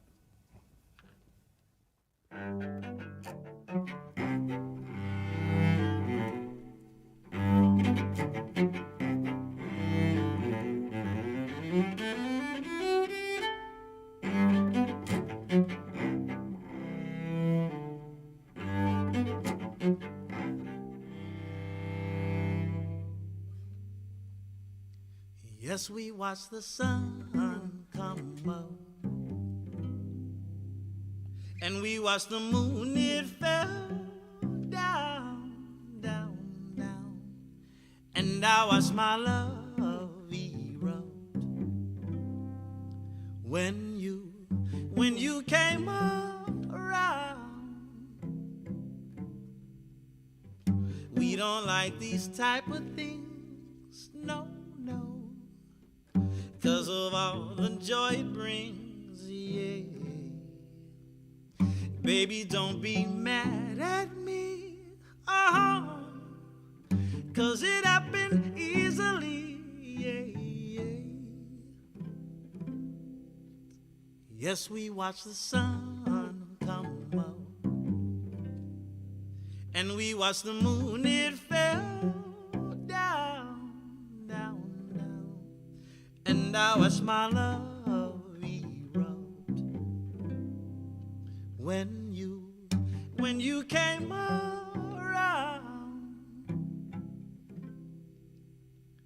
We don't like these type of days, no, no. It's so fresh and so amazing, yeah. Baby, don't be mad at me,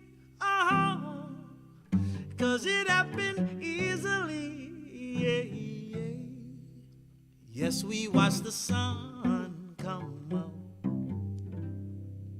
and we watch the moon, it fell down, oh, oh. And I watch my love erupt when you came around, and it hardly matters to me, 'cause I'm right here at home. Tell me that we're better off being alone, 'cause I'm gonna take the time to, yeah, we'll watch the sunrise come back, 'cause I'm gonna be here, baby, I'm gonna be here, yes, to watch the sun come up,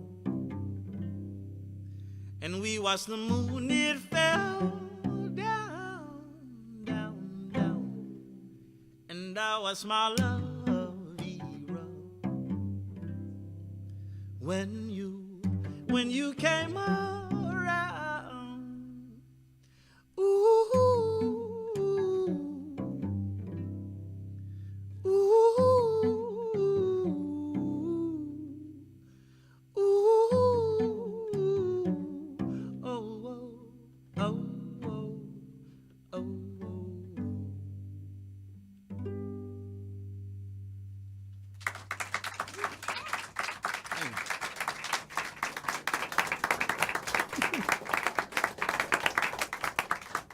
That was when you came. Which one was that? When you came around. When you came around. Mm-hmm. Nice, nice. It's about waking up. Yeah. After doing it. Oh. Oh, Nice. hey, you know. Beautiful, beautiful. I had my own meaning to it, but. Oh, well, that works too. I'm gonna ask you some personal questions now, if you're ready. Oh man. Okay, we're gonna get to know you a little bit. You're stranded on Karaoke Island. Okay. All right. Okay. All right. You have 3 songs. Ooh. To carry with you. To 3? 3 to your end of days. Because I got the first one. I don't know about the next 2. Give me the first one. My mind's telling me no, but my body telling me yes. R. Kelly? Roy Kelly? Oh, R. Kelly. Okay. R. Kelly. Gotcha. Bump and Grind. R. Kelly, Bump and Grind, if you are unfamiliar with the song. Gotcha. It's a masterpiece. Yes. Number 2. Now, if I got to go number 2, okay. I don't have to go number 2, but y'all know what I'm saying. You set that up yourself. I'm going to go Whitney Houston. I have nothing if I don't have Do you know the names of any of these songs? Or do you I have. That's it's called. I Have Nothing. Oh, okay. Whitney Gotcha. Houston. Come on, Gotcha. it's in the title, Okay, man. Come on. right. And third one? Ooh, now that's a problem. I mean, I'll tell you the one I go to most, like the first one that popped in my head, Weezer. Say it ain't so, my love is a heartbreaker. Great. You asked me about karaoke. I get deep. If anybody, can I tell you a quick story about karaoke? That's why I asked. Okay, because you knew I was gonna take it.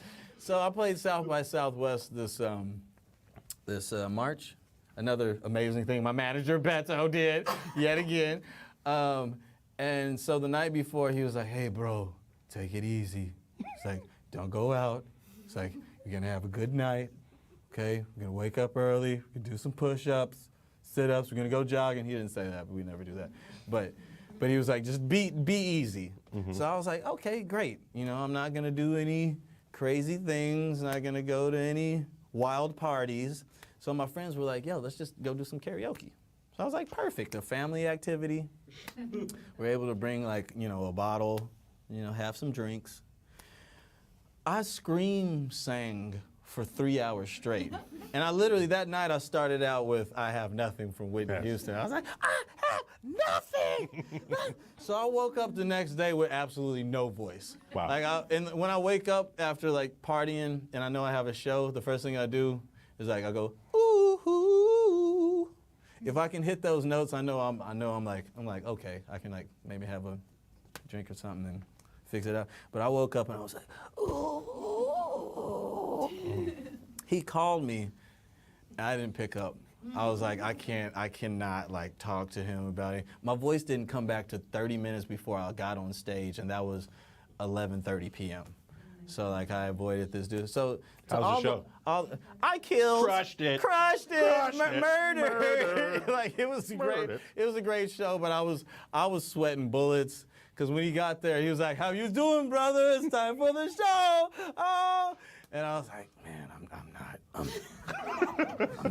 not doing good." But a mixture of black tea, whiskey, and a 65-year-old grandmother rubbing me on the back, like, "It's gonna be okay, baby." Where'd she come from? She was back. She was like in the back room, like just making sure everybody was good. And she just looked at me like one look. She was like, "He needs some backup. He needs help. This dude is not okay." So she was like, "Okay, so where are you coming from?" She was like, "I'm gonna get you some tea." I had the whiskey. She got me the tea, and with all these motherly and whiskey powers combined, I somehow made the show. Karaoke, don't do it before an important gig.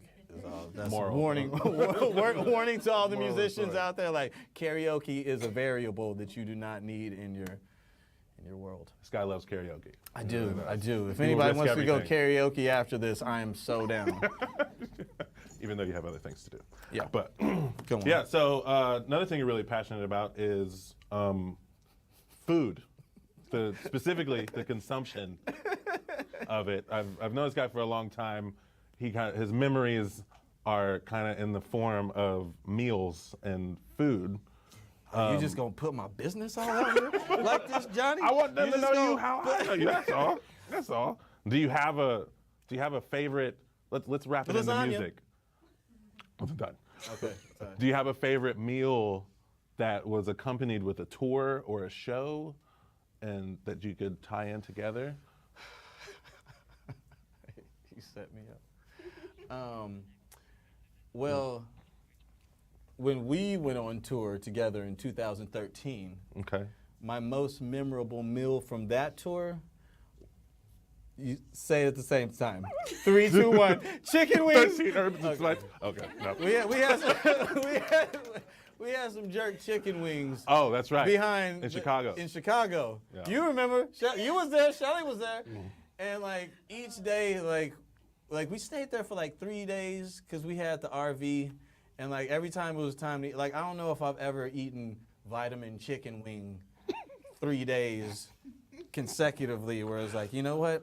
And breakfast, I'm probably gonna eat these leftover cold chicken wings, and then like dinner, I'm probably gonna get some hot warm chicken wings, and then I'm probably gonna set those out, let those just marinate till morning for breakfast. I ate like about 50 chicken wings. And like, Yeah. This is not an exaggeration because they had 20. Remember they had the box of 20 for like Yes, $10. Anyway, No, I we're don't, going too but deep. Maybe it's yeah. getting too personal. But I do love chicken wings. That's probably. But we toured. I'm spitting. We toured the whole country, and they started calling me steak money because I had a little savings. I don't have steak money, but on this tour, like everywhere we went, like if it was like a $15 steak, I was like, I got this. Give me your best ribeye, bone out. $15 steak, that's a cheap steak. It was in Kansas City. I Oh, remember right. exactly. I remember exactly where it was. I do remember things in food. Like I don't remember who played the last Super Bowl, but I Yeah. remember that I made mac and cheese and wings. Yeah. Otherwise, things don't. It's a beautiful thing. It's like music, food, kind of. Well, I'm trying to do this like the skinny dudes food critic website. Because I eat a lot. But I'm a snacker. Get into snacking. Guys, get into snacking. If you're not into snacking, just like get into snacking. It's horrible advice for anyone with a slow metabolism. But the more you snack, the more you snack. Oh, you build up that metabolism by snacking? If you eat little portions, it speeds up your metabolism. If you only eat one big meal a day, you hold on to it. Somebody back me up on this. Do I have any nutritionists or am I lying? Might be lying. I might be lying. Okay. Next song? Hey! All right. What a segue. I'm working on my transitions, all right? What's the next song called? Vitamin Chicken Wing? I should write a song for Vitamin Jerk. Chicken wing. Okay. I'm going to skip the one that was on this playlist because I got one that I think is a little... Let me check with the control room, see if that's okay. Is that okay? I was joking. Go ahead. Okay.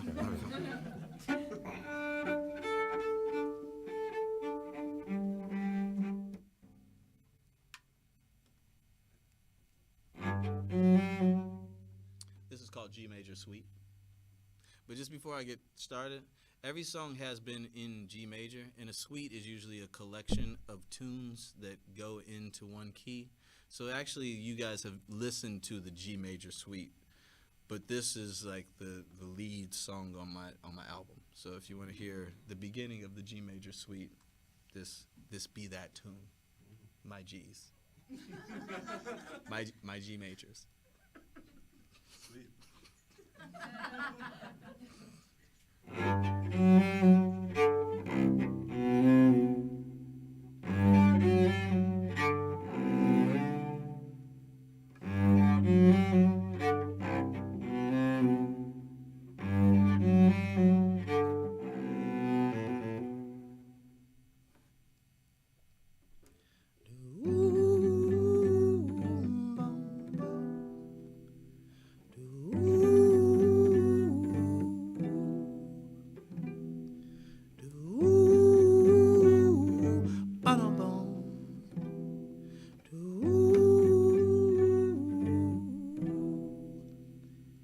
It's been a long time to find you.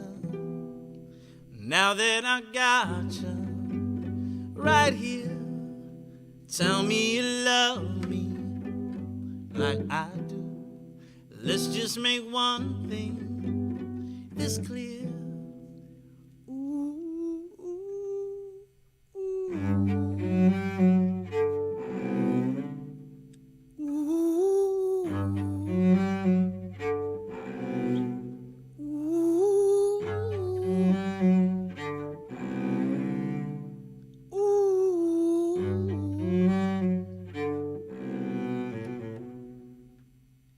It's been a long time to see you.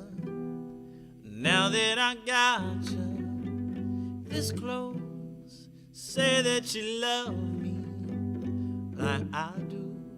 Tell me you need me the most.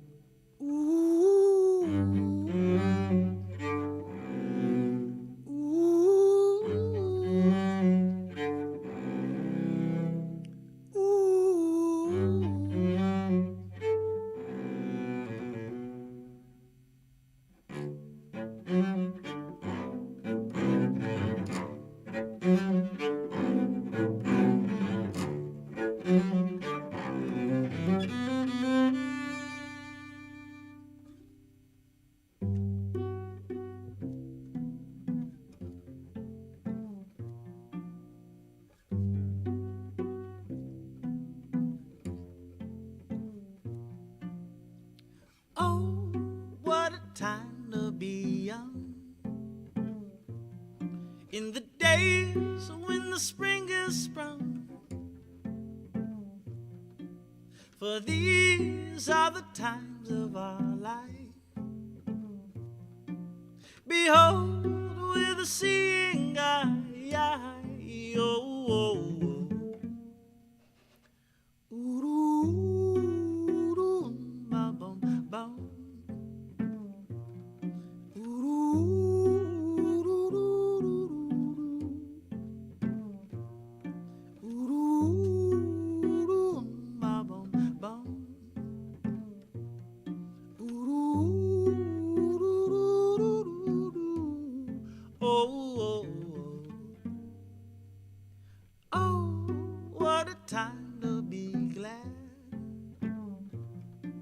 In spite of the feelings we had,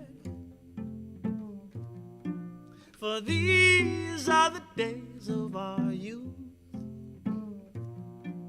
Afraid when we see the truth.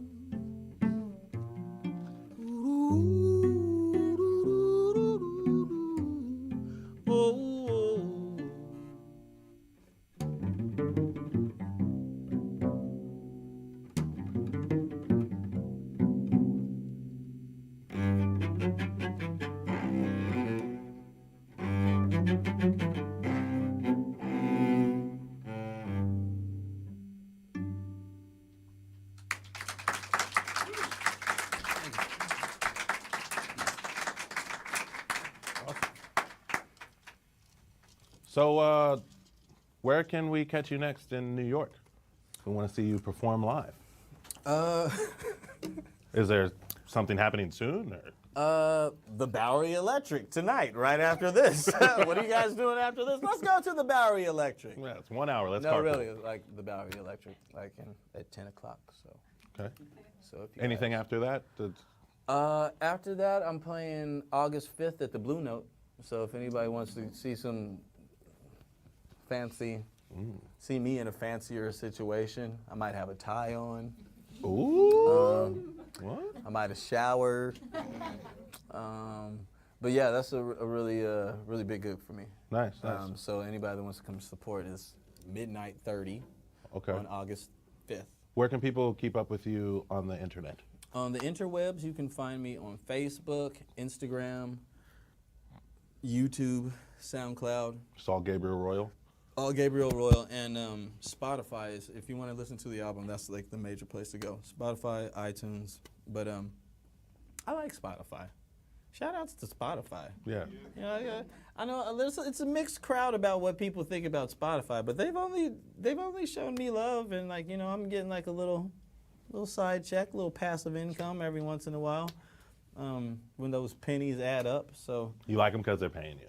I like them because they're paying me, and I like their little logo. Yeah, I like Nice. the logo. Specifically, yeah. Thumbnail.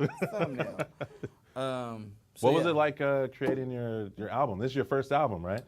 You guys have my picture up. I drew that picture. My album covers. I drew that. Oh, okay.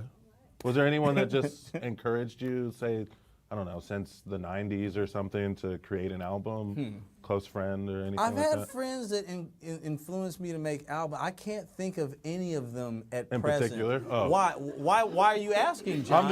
I'm just looking at the notes. No, guys, Johnny bothered me for years. Yeah. This guy right here, aside from Beto, he was long before you. Like, man, why don't you have any? Because this dude has like 1 million albums out, and It's they're not all about me, They're but- all amazing. No, True, now let's true. just Check me out online, Johnny give your host a little Polygon. credit. He's got like a lot of amazing stuff. Johnny Polygon online, and we didn't even plan this.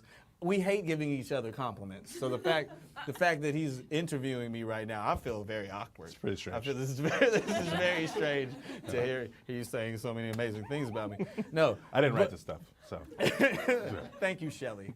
But no, really, He encouraged me for years. It's like, make an album. Like, we need it. People want it. Like, everybody asked me, why doesn't Gabe have an album out? So I also, you know, put you right up there. Thanks. Was it as painful? Thanks for shaming me into making an album. Sometimes you gotta do it as a bro. You know what I mean? You gotta shame your homies into being great. That's exactly what happened. I felt stupid coming around him without an album. So then when I finally got him, I was like, I got an album now, Johnny. I was like, awesome. Let me take you out to dinner to celebrate my album. So awkward dinner as well. Yeah. Not used to Looking you at paying each for other. things. He's like, you want another bottle of wine? I'm like, am I paying for this wine or what? But yeah, was it an interesting process taking? Because it's mostly songs that you've been playing in the subways, correct? On your I record. wrote, okay, so Pass the Flowers, the first tune that you guys heard. I had never sang and played cello at the same time. And so like one day I was just like, this was when I'm about to play, the next track I'm about to play for you guys is the first one I wrote. But out of that one came, I was just like plucking around and everything. And I was like, ooh, that's pretty. I was like, I wonder if I can sing to that. So I was like, so I didn't even have the lyrics to it. It was, I write melodically as opposed to lyrical based. So I'll come up with a melody and then I'll add words to that. Everybody writes differently, but for me particularly, I mean, I write 3 different ways. Sometimes it's a concept, sometimes it's a melody, and sometimes it's, I'll have the chords first, and then I'll write to the chords. Okay. And Pass the Flowers was definitely the chord progression first. Then I wrote a melody to that, and then I fit the lyrics into that. Nice.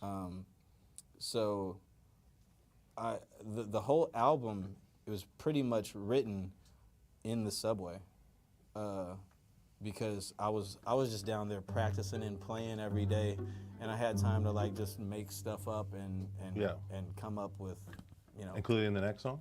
Okay, so this next song, the story behind this, it's called On Again, Off Again, Friend. And this was the song that I was like, I gotta just like stop thinking about where my shoulders should be and how long my bow and my bow pressure, bow speed. I was like, let me just get that out of my mind and just like jam out on something. So I came up with this theme that was like, that was it. That was the first thing I did. And like I would just like jam that for hours, and then I added a little bit more to it, a little bit more, a little bit more. Next thing you know, it was a song, and it literally, it changed my playing technique. Cause like if I got nervous, like you could hear it in my bow arm. Ooh. And I'm like, I don't even want to do that right now because it'll give me muscle memory, and I was getting nervous. But let's forget that. But so I did a part, then added a part, and next thing you know, it was a full song, and I would use that to warm up with any gig, and it would relax me. And that was the first thing that I did, and then the rest of like the whole album has come since then. Beautiful. Let's hear it. What's it called again? On Again, Off Again, Friend.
So I give a call and she lets it just ring.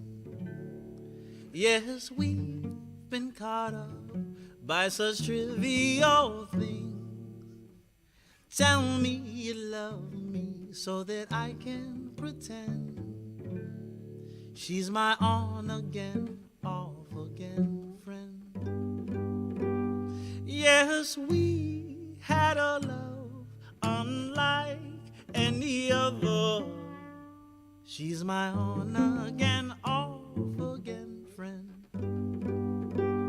Yes, we had a love that we've yet to discover. That's my on again, off again friend. So I listen closely to all of the lies. If she really needs me, then why won't you try? Say that you want me so that I can pretend. In my on again, off again friend. Yes, we had a love unlike any other. That's my on again, off again friend. Yes, we had a love that we've yet to discover. That's my on again, off again friend. So I come on over and knock on her door. She says she loves me but wants so much more. Say that you need me so that I can depend on my on again, off again friend.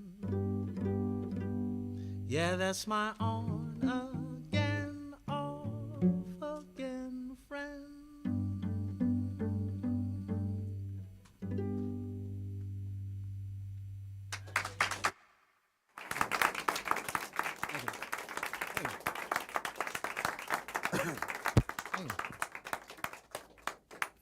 Favorite thing about playing in the subway? Ooh, the smell. Least favorite thing? Ooh, the people. Would you play for Trump? Ooh, ooh, ooh. Yeah, I'd play for Trump. What of it? Come at me, bro. Come at me. We were doing so well. I mean, well, look. I mean, do I think he's a despicable person? Yes. Okay. Do I think a lot of people are despicable that I've performed for? I don't know. He's just more out there than most of the people. I mean, I played at Oklahoma weddings, bro. Like, you love weddings. Love weddings. Book love this guy wedding. for your wedding. He's great. Anybody getting married, holler at your boy, you know, because I say I will swoon the both of you. For you don't do background checks or anything. You'll play for Trump. Yeah. Okay. Well, no, I mean, like, look, I find that's a hard thing. Like, this, maybe my soft, melodious tones might soften his hard, raisinish, calcified heart. You know what I'm saying? Like, I feel like anybody deserves. Raisinish. Just visualize it. His heart looks like a brain, is what I'm saying.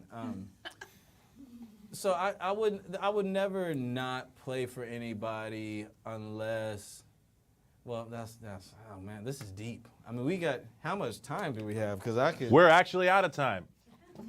Really? Really? Well, now we see what singing and playing music for your entire life affords you.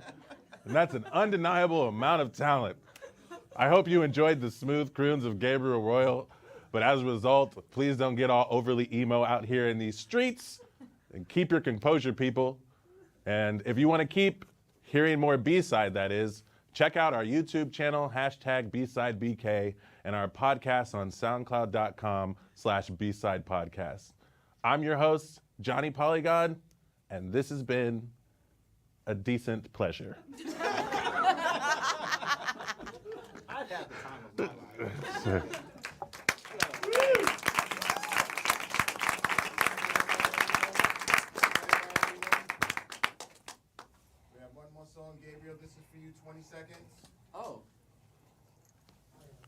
One more. 15 seconds.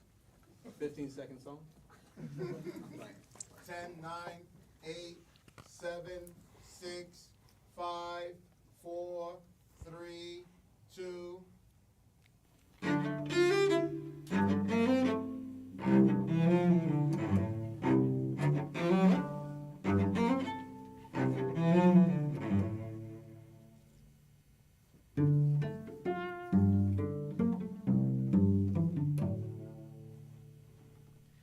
My sister told me be careful when falling in love.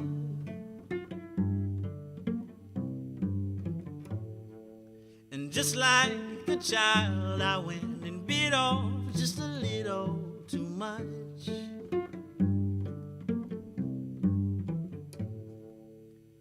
No, I don't remember us falling in love, but I'm sure that it happened. No, I don't remember us falling in love. So the thing is old-fashioned. I know this, I know, I don't know. No, I don't know this, I know.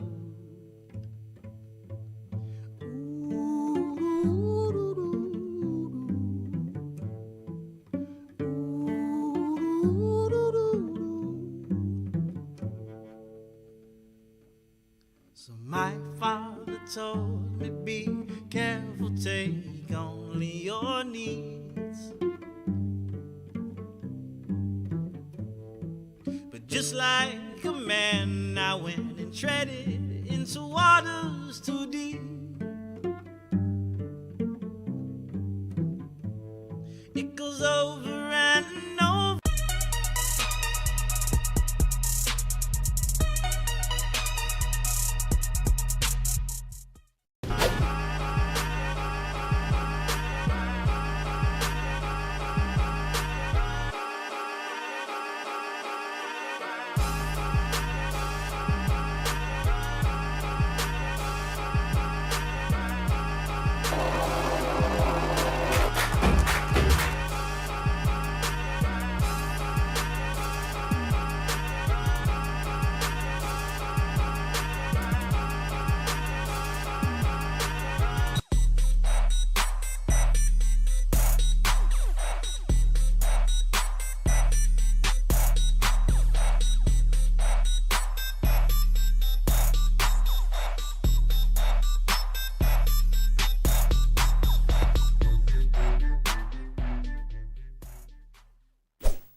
For a blink moment in time, people are aware of what they're feeling every day.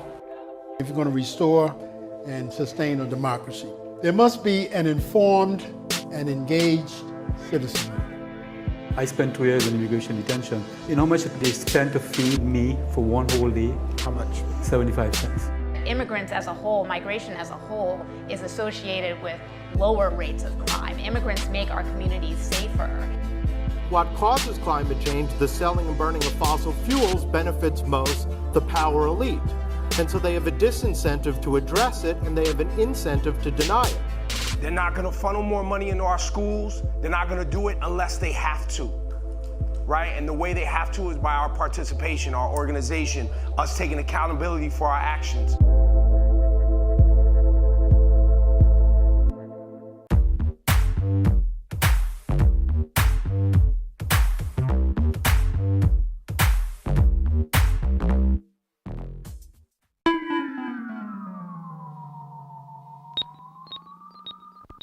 From BRIC in downtown Brooklyn, I'm Mackenzie Fagan, and this is Glitter and Doom, a show about artists and cultural creators who are responding to the most pressing issues of our times.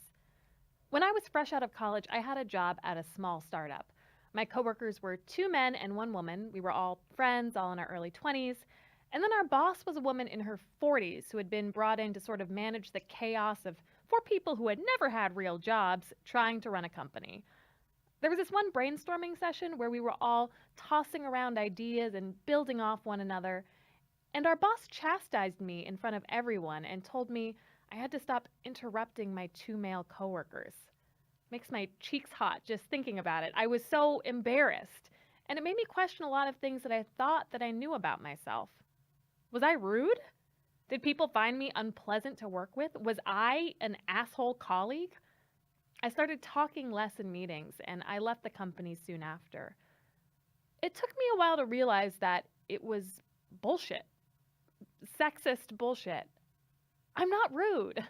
I'm assertive, but I do listen, and if I interrupt someone, it's not thoughtless. It's because that's the flow of conversation, or because that's the only way I'll get a word in. Today, I recognize my boss's comment as informed by a world in which men are praised for interrupting and women are punished. But for the longest time, I thought it was a reflection on my poor social graces. And I think I would have felt that way even longer if I were less confident in my social skills, someone shy or socially hesitant. Liana Fink is a cartoonist who has made a career out of depicting microaggressions like the one I encountered. As a shy person who struggled with social interactions, she made notes and drawings as a way to figure out how to fit in. Passing for Human is the title of one of her 3 books. But at a certain point, she started wondering, what if this isn't just me? Liana would find herself in awkward situations because she was behaving in a way she wasn't supposed to. But who decides how women are supposed to behave? I recently sat down with Liana to talk about The New Yorker, reading the comments, and dating a sea captain. All right, Liana Fink, thank you so much for joining me today. Thank you so much for having me. You draw a lot for The New Yorker, and you got your break under Bob Mankoff, who was the previous cartoon editor. Yeah. And he held that role for like 20 years. Yeah. And he retired in 2017 at the age of, I think, like early 70s. Yeah. And the new New Yorker cartoon editor, Emma Allen, is a woman who's in her early 30s.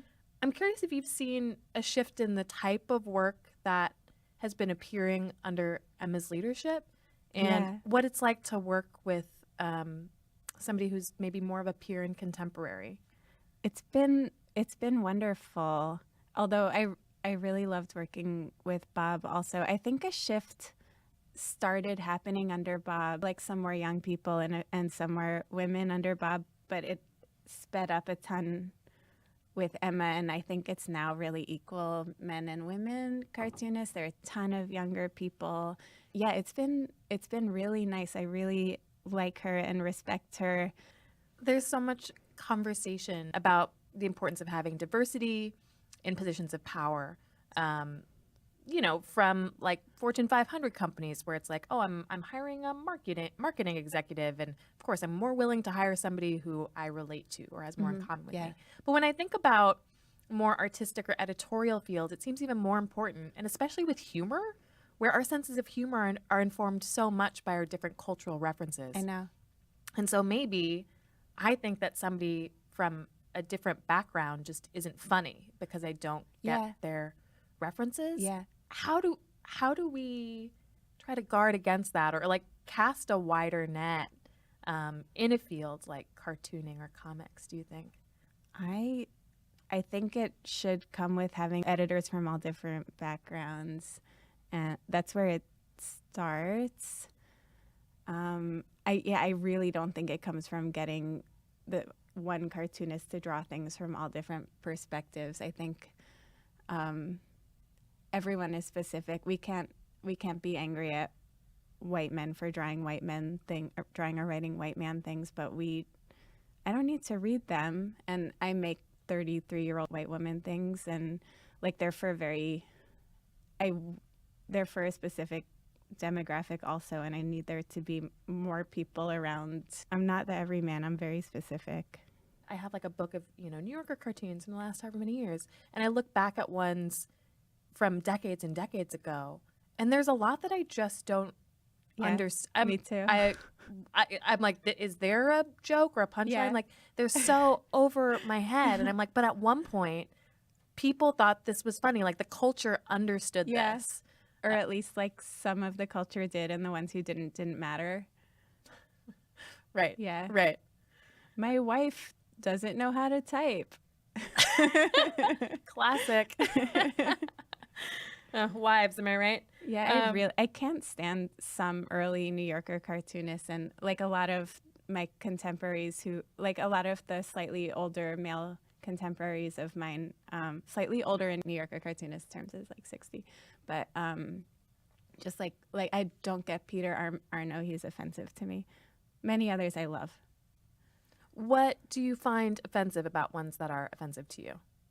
Usually the huge boobs. Like he draws so many Miss America jokes of like, oh, I think I'll judge this one or something, like I'll judge this contest instead of the usual literary prize I judge. Like, look at those gazongas or something. They're just like really not funny. A lot of your more personal cartoons that you draw, either for Instagram or for your books, a lot of them are funny, but they're not funny in a gag way. They're funny in sort of a like, ooh, like you've touched at a core essence of humanity that is both funny and deeply poignant. Thank you. Yeah, I don't even know if they're funny. Like I don't think of myself as like an incredibly funny person, and I would like to be. I hope with age that I get funnier. I find you to be funny. Thank you. I find you to be funny too, by the way. Thank you. That happened to me like 10 years ago in a post office. I was fiddling with like the package weighing machine and I sneezed, and then from like way the other side of the post office was like, bless you, and I didn't really know if it was for me, and I like nodded and smiled, which apparently the person didn't see, but then they said, excuse me, you sneezed? And I said, yeah, and then they were like, well, I said, God bless you. And yeah, it was the worst. You are performing in Pop-Up Magazine's winter issue. Will you tell me a little bit about that? The piece is called What We Say Versus What We Mean. So it's about how the way we speak politely is often the opposite of what we mean to say. And I just have never been able to wrap my head around when to lie completely and when to tell the truth. It's a list of different things. Like we say, thank you so much for coming. Can't you stay a little bit longer? Have another piece of pie.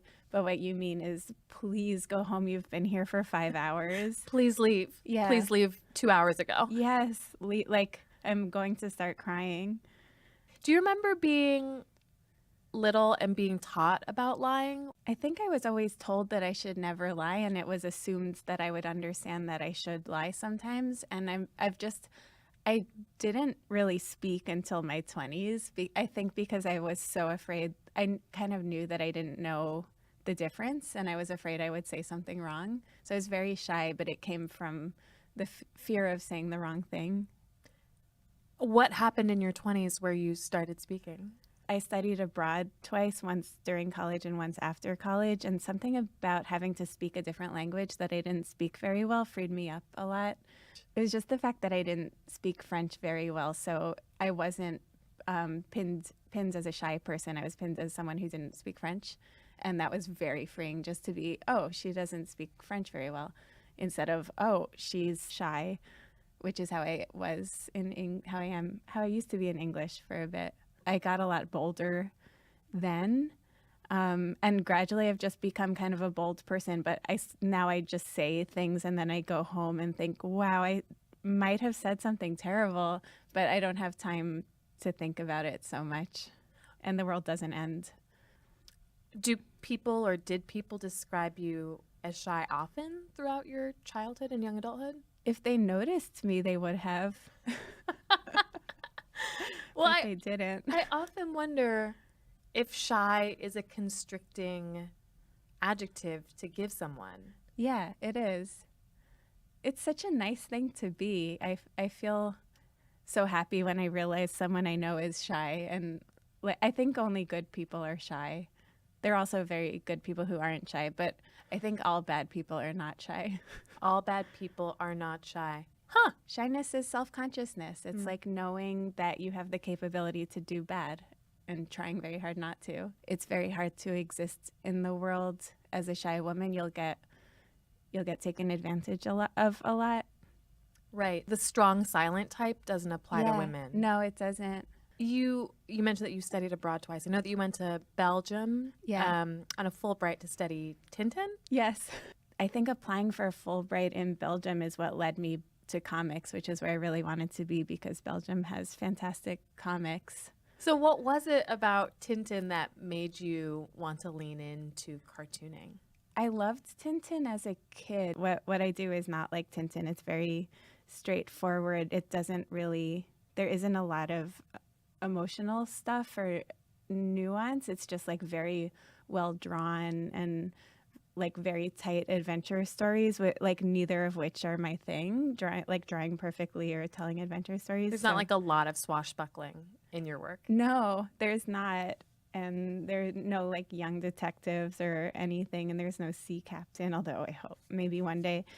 Maybe you'll fall in love with the sea captain. Who knows? Have I? I think I tried that. You tried falling in love with the sea captain? I went on a date with one on Tinder just because, but didn't take. He was great. It just wasn't a good fit. I want to come back to the piece that you're performing at Pop-Up and this idea of saying the opposite of what you actually mean.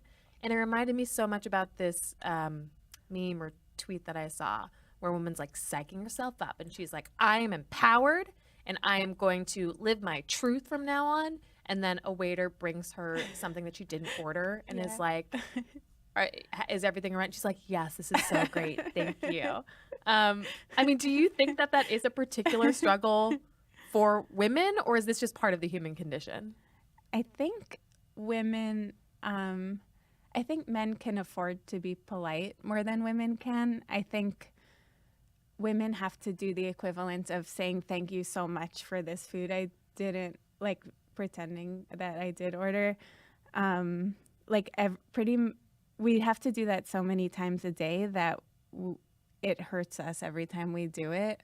But men have to do it now and then, and when they do, they feel, oh, I'm being very generous right now, and that makes them feel good.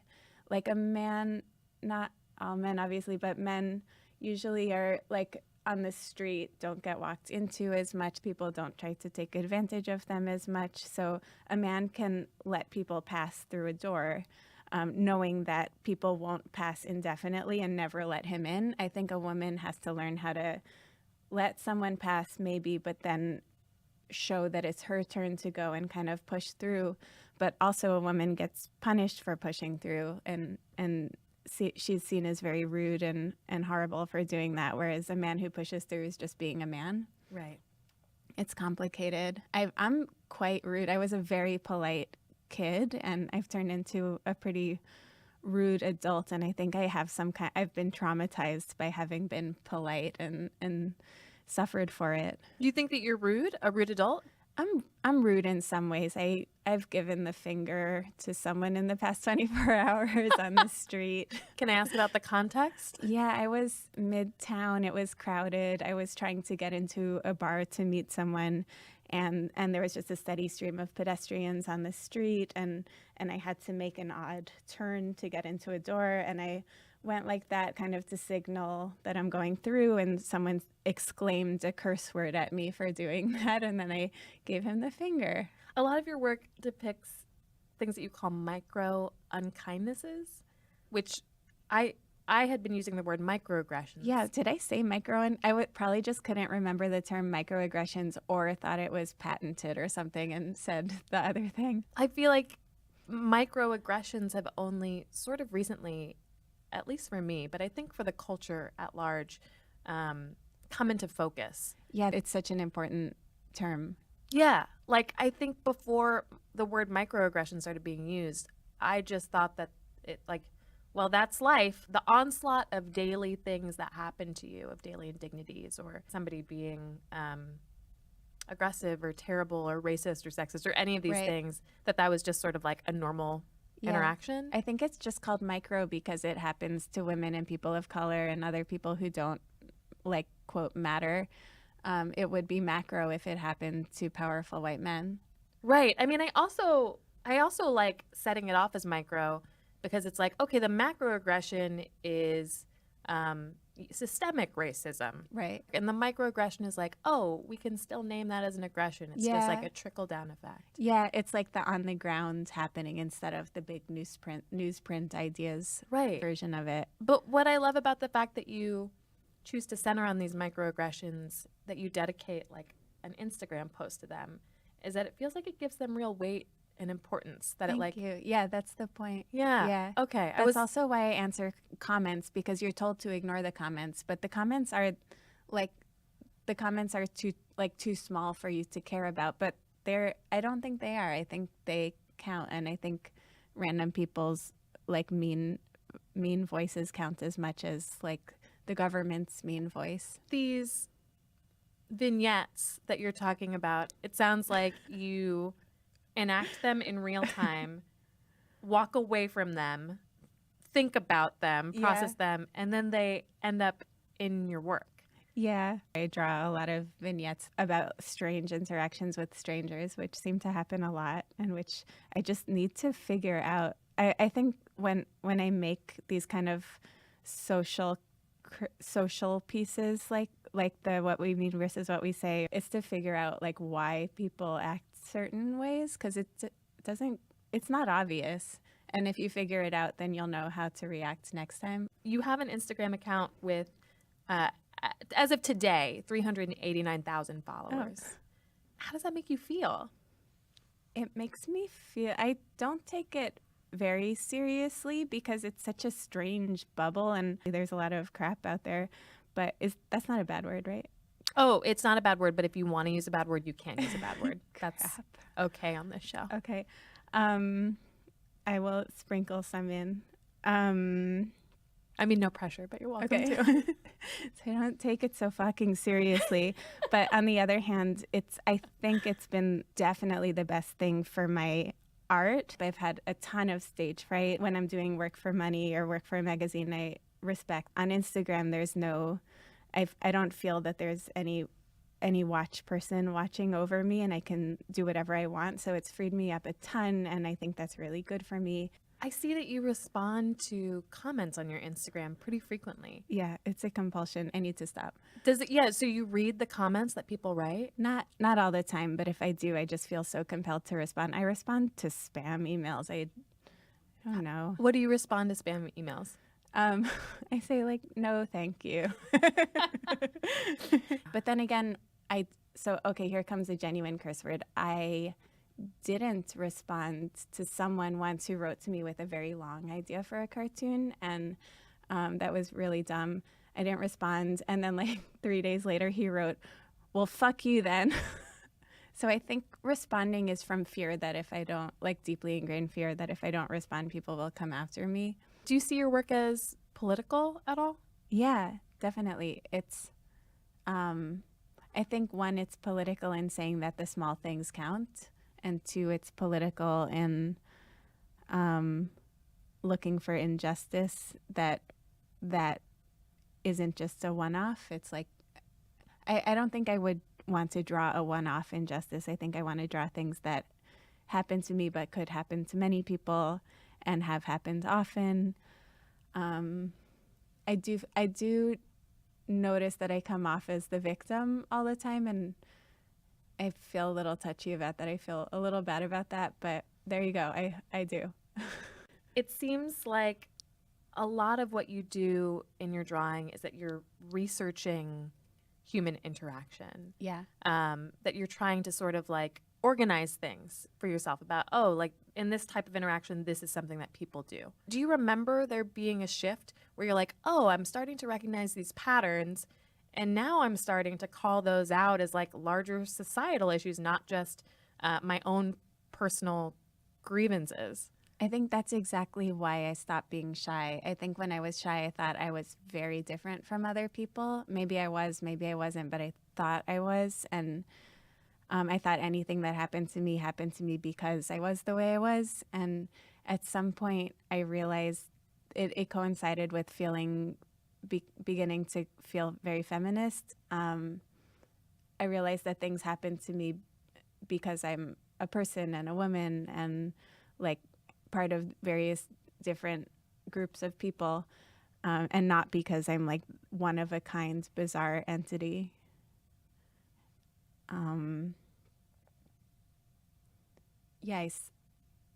Yeah. I still it's weird. I'm gonna have said weird too many times. It's weird. I identify as weird, but I also think a lot of people do, and I think I'm writing for other people who identify as weird rather than to set myself apart from other people, which has been a really big shift. I think the loneliness has gone, and that's amazing. Do you have any advice or words of wisdom to weird, shy girls? Oh my gosh. I hope it's easier for weird, shy girls now than it was when I was one. I think the advice is to find other weird, shy girls, to be proud of being weird and shy, and to read. It's okay to be friends with people who are dead, like books count as friends. But also friends are important, regular friends. Living friends. Yeah, living friends are important. But if you don't have them, books count and are real. And make art. Learn to not give up if people don't understand your art. Keep going.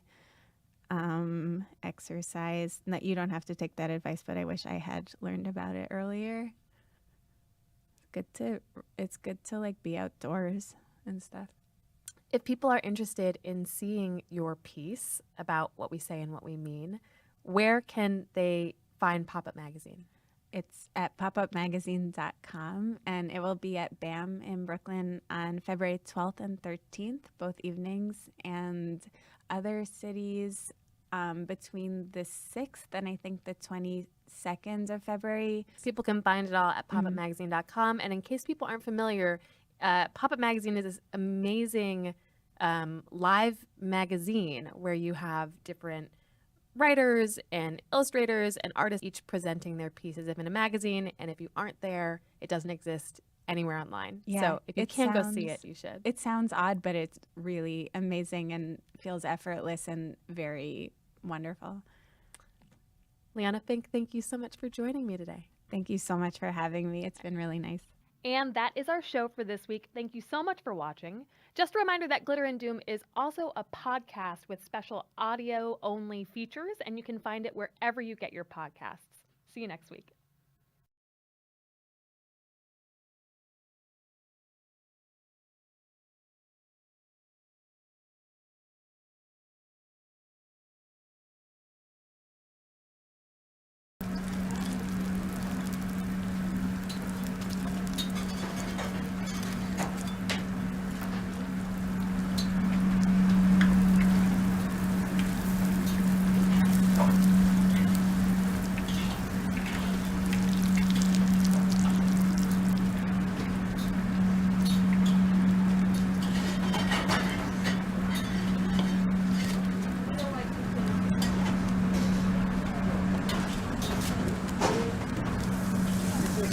Doubles. Oil has to be piping hot. So as you throw the flour in there, you have to take it out.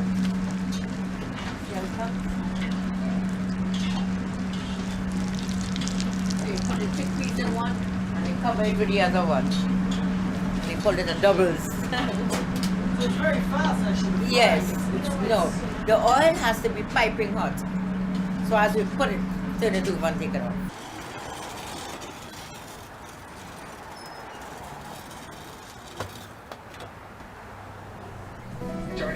You make them big with so fish and some pepper. The doubles is really too thin bread with chickpeas in the middle. It was really originated in India. So when the Indians migrated to Trinidad, they bring it to Trinidad, and that's how the Trinidadians started doing it. What do you have? A coconut with $8. Good. I've been coming here since they were over there on North Street. So I think y'all just moved here, right? Yeah. Right. So I've been coming here for a pretty long time, a couple of years. Probably about, actually since I was a little kid, actually. Wow. Since I was a little kid, I was probably the first time I came to that store over there, I was probably like 11 years old. Oh, wow. Yeah. So when my family came up from Trinidad, so that's the first time I came over. But as you see, the doubles is a great demand, right? This is a heavy pepper.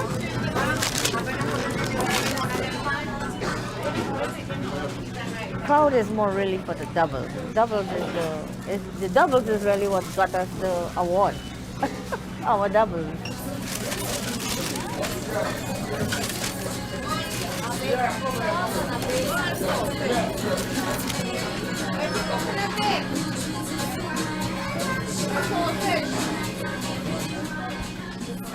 first, I didn't really take it on until I really find out what was the James Bell Award.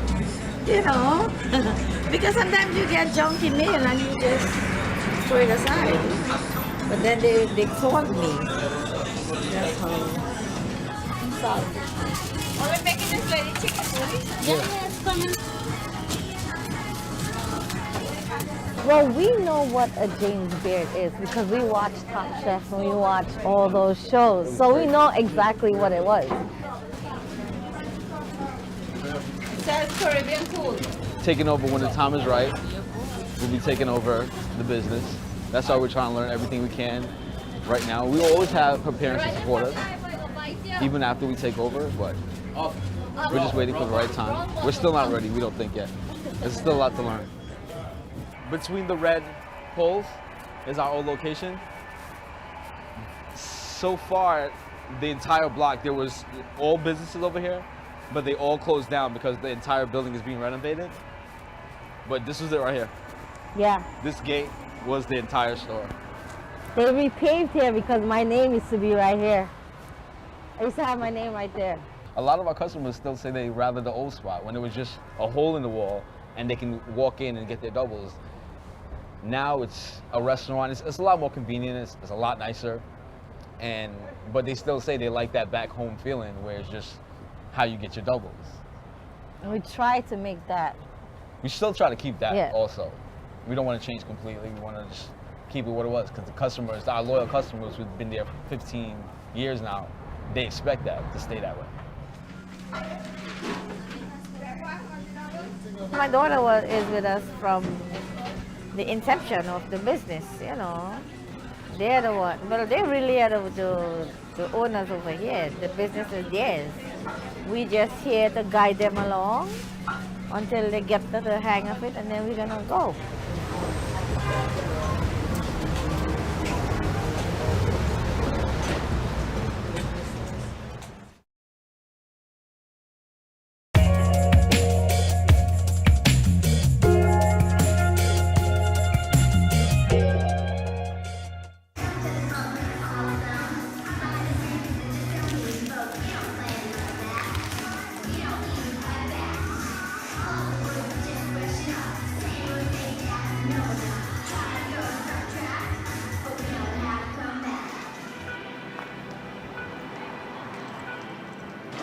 Hip-hop has been in my life since I was a kid. I grew up on it. It came natural. I watched it on TV for BET, watching Beyonce, watching Destiny's Child, watching TLC, all the major girl groups, the guy groups. I watched them growing up, so it was a big part of my life. I started dancing when I was about 8 or 9 in school. I kept with it, and it was the dance captain for middle school and high school as well.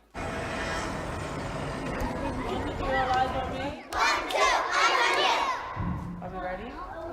No. Does everybody have a partner? Hold your partner's hand in the air.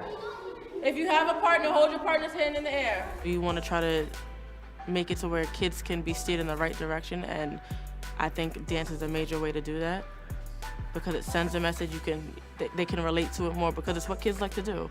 They watch the videos on TV, they want to mock the videos, they want to see and do what the celebrities are doing, so it makes sense.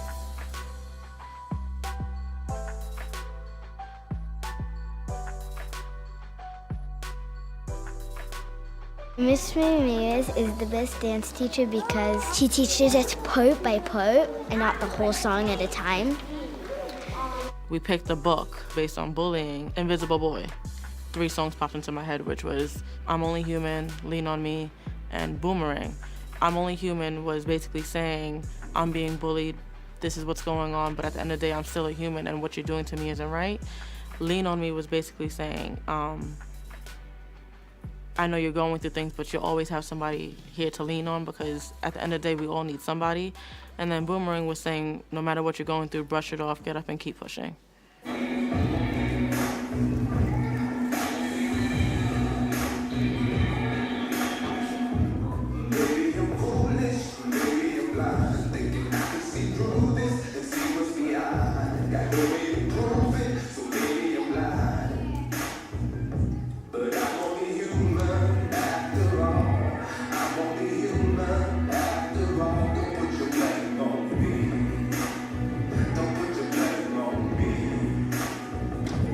I'm Only Human is kind of sad, and it talks about you like can't do everything, maybe because people are bullying you. Dancing doesn't have to be competitive. It's a joy to do it with the kids. I look forward to doing the shows every year. This year we did bullying. We started out with the first 2 songs being slow and sending a serious message. So we didn't use much hip hop in that. But the last dance was more of a uplifting and fun song saying that bullying doesn't have to happen. Bullying can change, and this is how you change it. And that's when we incorporate a lot of the hip hop dance moves.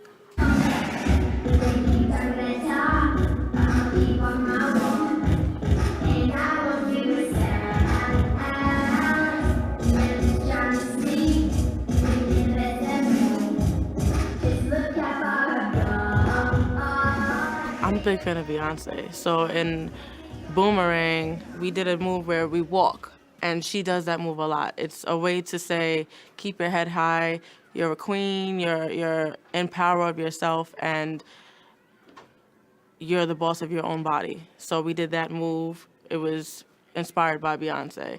We also did the floss, we did Orange Justice, we did the shoot. Michael Jackson, of course, was a big influence from the moonwalk and all that stuff that he did. Beyonce as well. Up and coming now, Rihanna. They have Katy Perry, Lady Gaga. They have a lot of people who are showing kids how to dance, and it's relating to them more instead of doing things that they shouldn't be doing, like bullying. Dancing is better than bullying. Dancing is way better than bullying.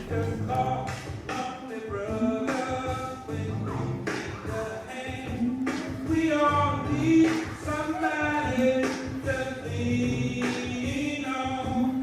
We worked really hard on the show to make it successful. We needed to practice the dances a lot.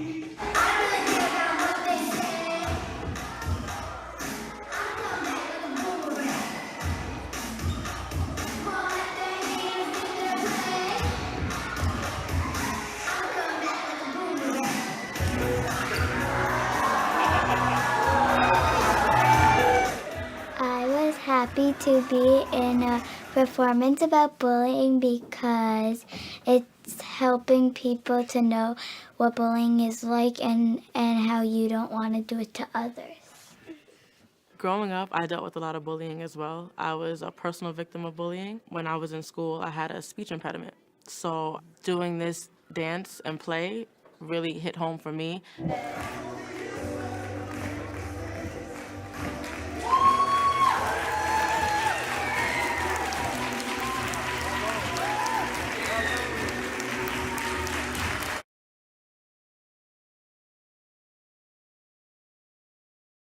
The reality is that we have billions of people in the world engaging with each other. How do we make sure that art and beauty is part of the tools that we all have to build our world?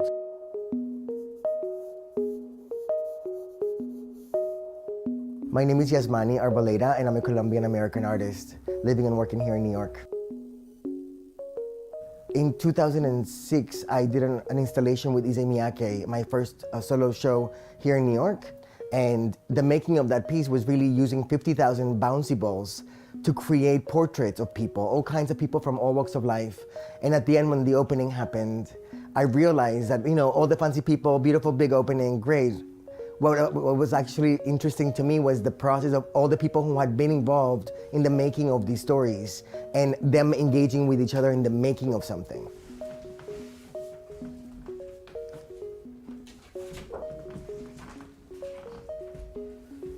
When you think about museums and galleries and the way they operate currently, so many institutions that focus on, we're gonna hang things and put things in this space, and that's art. To me, it's much more interesting to think, God, the world is full of beautiful things. How do we find them together? How do we make them together? I never really understood what a panic attack was or an anxiety attack was. And I'll tell you that when I was in Kabul, living and working in Kabul in 2013, I was literally walking by myself down the street from where I lived in Afghanistan, in Kabul. And I remember, my hands were shaking, and I think I remember, it makes me emotional thinking about it. looking at my hands and being like, how am I gonna find this money to make this dream a reality and to be able to make sure that everyone who believes in this can do it and we can all do this. And I remember my hands shaking and I remember sitting on the ground and thinking to myself, it was really sunny, it was really dusty, it was maybe around 3 in the afternoon, cars were going by. In Afghanistan, there's a lot of women who wear burqas and who beg. And I remember looking at a woman and her little baby down, maybe like 10 meters away from me. I remember being like, oh gosh, like I came here with this idea and it's so important. And how am I gonna let these people down? And I had put forth this idea of if we give away 10,000 pink biodegradable balloons in Kabul so that we can call attention to those people and not to the war and not to the violence. Because so often the singular narrative of Afghanistan is the Taliban. It's this war that's been going on for more than 4 decades. The day before the actual project, 3 different suicide bombers attacked downtown Kabul, and everyone assumed that we weren't going to give away those balloons. And literally from our headquarters, the house that we were working at, the 12 volunteer leaders of the project and myself could hear bullets going through. And I was so afraid on that day that I said, I don't think we can do this. And that's when they were like, no, we're going to do this because we live in this, since we were born, we hear bullets. That night, they called all of their team members and everyone not only confirmed that they were going, but they were going to bring other people. Because it was that important to juxtapose that violence and that horror with the beauty of people collaborating and showing up and bringing color to a space that has very little.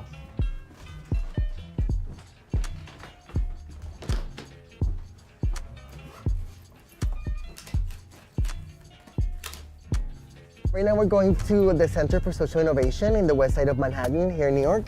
And we're going there to work with young leaders from across New York City, high schoolers, middle schoolers who are really invested in desegregating the school system here in New York. It's been 65 years since Brown versus Board, and schools were supposed to be desegregated since, and we're still struggling and dealing with these realities of schools being not integrated.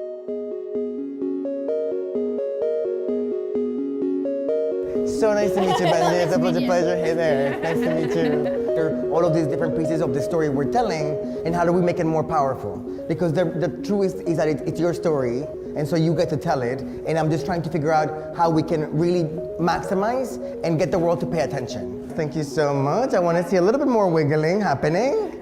Go ahead and get a little bit uncomfortable. No, because the from what I understand, and if you think about it, would the New York Times look good suing a bunch of high schoolers who are trying to get schools integrated?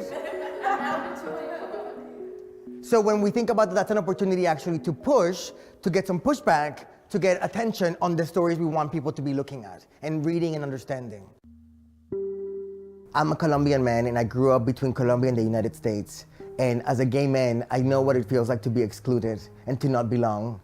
I know what it feels like to deal with discomfort and with ambiguity. And so often the practice really is about creating spaces for people to belong to each other. You know, Walt Whitman said, I am multitudes. And the idea that we inhabit all of these different narratives and that we can actually portray and really boldly share them with the world in ways that are dynamic. And that's where I think art comes in. What are some of the expectations we have of what we're gonna be doing today?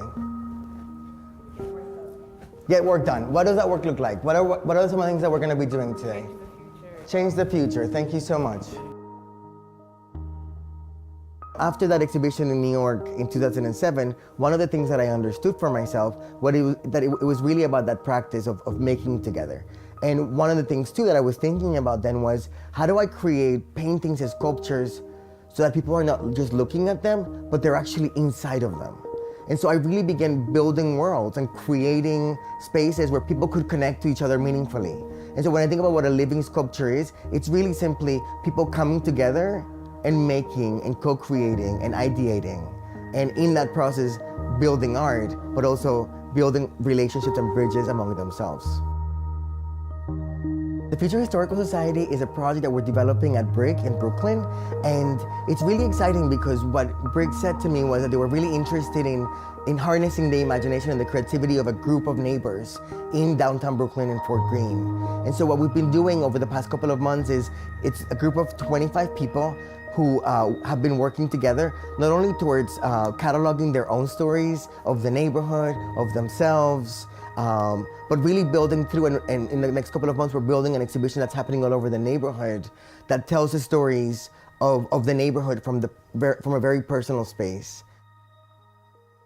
Of course. No, so what we're doing is, I'm having a bunch of the Future Historical Society members coming, and we're doing a potluck. So like, just everybody kind of coming over and spending time together socially, so that, kind of further the idea of like, what are we doing and how are we doing this project? Because even though we have these meetings so often, it's really challenging to get everything we need to get done in those spaces, and really actually getting people together to come in and eat and make food together and talk about what it is that we're doing, and just get to know each other, have a little dancing, have a little music. That's the point.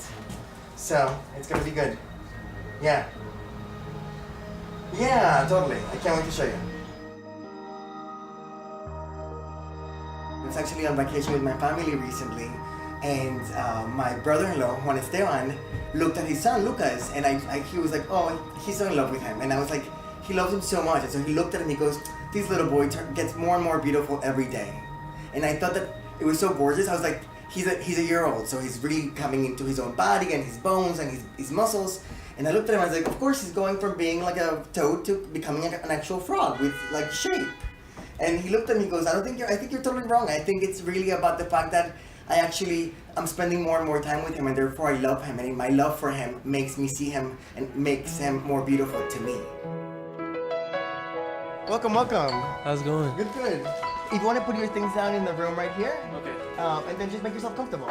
And I thought it was such a beautiful moment because that clarification, I think, is very related to the work that I do, which is as people spend time together and engage with each other, you do fall in love with each other a little bit in that process, in getting to know your favorite foods and how is it that you dance, show me that step, right? Like the different ways in which humans connect and realize that they're actually not so far away from each other. So I feel like it's a really simple way of thinking about beauty and art and the connection to our human experience as we live in the world. And there's so many challenges, right? And so I think of beauty as part of that inherent need. If you're gonna create sustainable change in the world, people should be enjoying that. And if beauty is a part of the recipe, how important, how alchemic.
I wouldn't just play basketball for like a game, something like, have fun.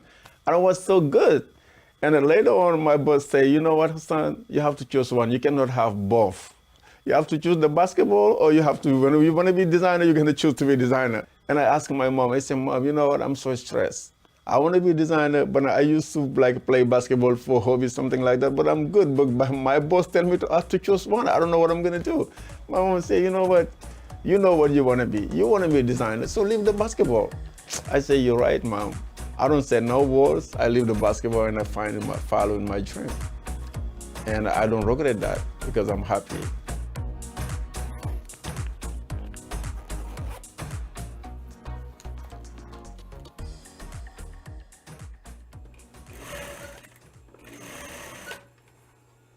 I rent a little stuff, like a reader space in Brooklyn. So it was so similar. And then my business kept growing. I say it's time for me to have my own store. And then God allowed me and then to help me to find it. And then today I'm on my own place.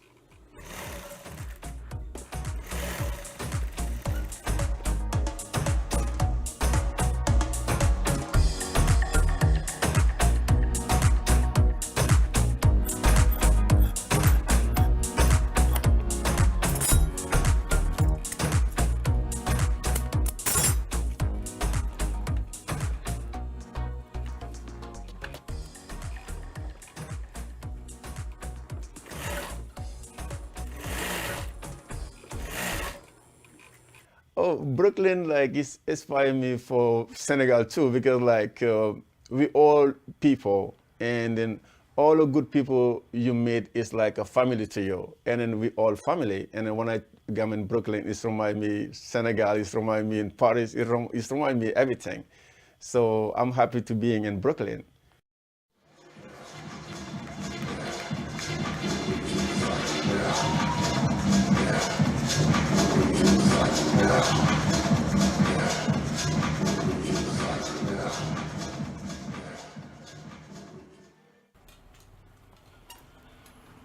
As an African designer to be in Brooklyn, it's not just about like you and you African, you have to do African clothes. It's just upon like what you chose. I chose to make it like a couture, like something like elegant, something like cocktail dress, something like evening, something like fashionable. Everywhere you go, they're gonna say, "Wow, where you get this from?" So I used like to do something like inspire people. Yeah, that's why I choose to be like to do like couture. My American dream is it's not just I'm here in America. It's all over the world. You have to have a passion to accomplish something. You have to have the passion. Passion can like give you a lot of motivation. And then the motivation like you have like as a like have a passion first, give you motivation. The motivation like is allow you to follow in like your dream. So and then, like when you have your dream, following your dream, and then you have to dream big. And my dream today as a designer here, I want to be like a big designer in the world, like traveling all over the world and then like having my fashion show all over the world.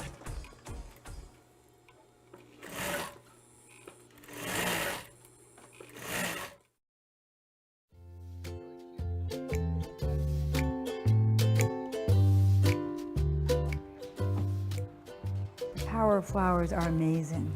It really breaks isolation to give the gift of beauty to somebody. It doesn't have to be somebody who is in a healthcare center. It can be anybody that hasn't had the opportunity to have some reinforcement in their lives.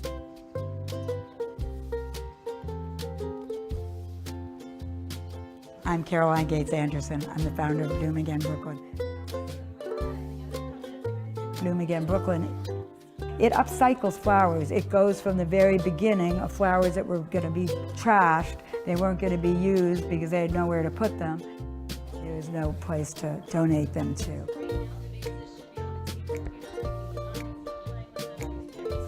And that's where it all started. The next step was to figure out what the second life was for flowers. And so we started out with going over to Cobble Hill Healthcare Center 4 years ago and asked them if they thought that their residents might like an interaction with volunteers. When we talked about who would you like to visit us and who would you like to work with, they always said, young people, please. This is an ICT class, which means that some of our children are special needs children and some are in the general education population. Everybody is going to get one picture. You are making an arrangement for a person who might not get flowers all the time and who is older, and it really makes a difference when you bring beautiful flowers into somebody's room. A few summers ago, I heard about Bloom Again Brooklyn through social media. I think it was New York Cares had a little piece with some photographs of people helping out with flowers, and I thought it'd be a great fit for our third graders. Fun story, one of the seniors that lives at Cobble Hill Healthcare is named Mary Zagami, the principal of PS 29, a very long time ago. And she's thrilled that you all are making an arrangement for her, as are the other seniors. She reached out to us at one point to see if we could come in and work with the children because the children can really relate. What does it mean to be an agent of change? Well, one of the things it means is doing the right thing even when nobody asks you. Those people don't normally get flowers. Being agents of change doing it, and we're helping them to say, you can still go, you can keep on going with your life. Exactly, yes. All right, so we're going to call you by table, I think, to come over to get some flowers to make for your arrangements. We got emails from parents just saying they cannot wait. They're so excited to come to school to make flowers tomorrow for the senior citizens. So it's something they've been really, really excited to do. I really wanted something sunny since spring is coming. So I tried to make it look as bright as I could. Our school, our kids always write letters to everyone, said, I hope you are making flower arrangements for senior citizens because you need to be agents of change. Is to Mary from me. So I did this so these people could feel better really soon. So we knew then that we were onto something really great, and it's something that the kids held on to throughout the year. Thank you very much, all of you from PS29, from Lynn Manna's class. The residents at Cobble Hill Healthcare Center right across the street are really waiting for these arrangements. We're going to distribute them today. We're going to give them the cards today and tell them a little bit about how you did it. We have photographs of you all, and they are really we're gonna bring some sunshine in. You have made a difference. You have become an agent of change. It's a gift that you give them that we appreciate so much. Well, thank you to the Bloom Again volunteers, because they are what makes this run. I think the aha moment for me with Bloom Again Brooklyn was that it was not only about the recipients, but it was also about the team building with our own team. And if we didn't have a team at Bloom Again Brooklyn, we wouldn't have an organization.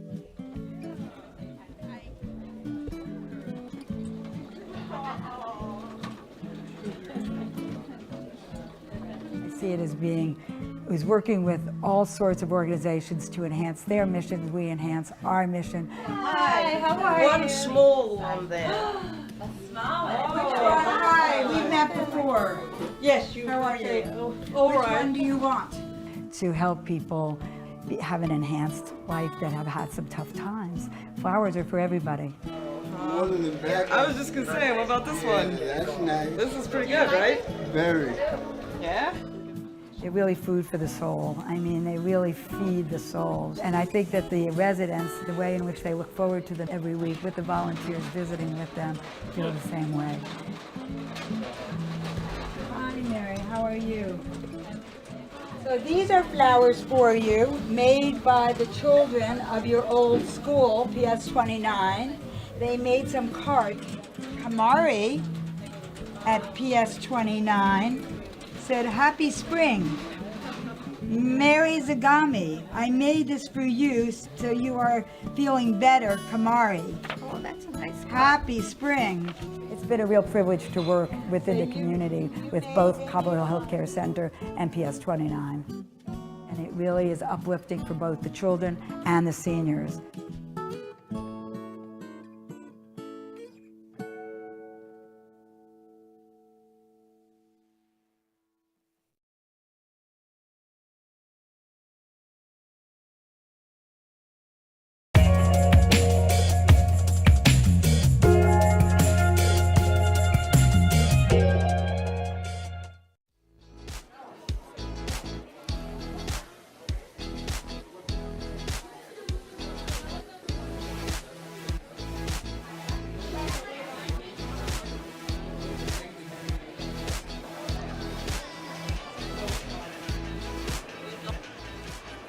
This is the first LEGO League Into Orbit challenge. Each branch received a robotics kit, and they have been competing over the past month in semifinals that have led up to here, the Brooklyn Robotics League finals.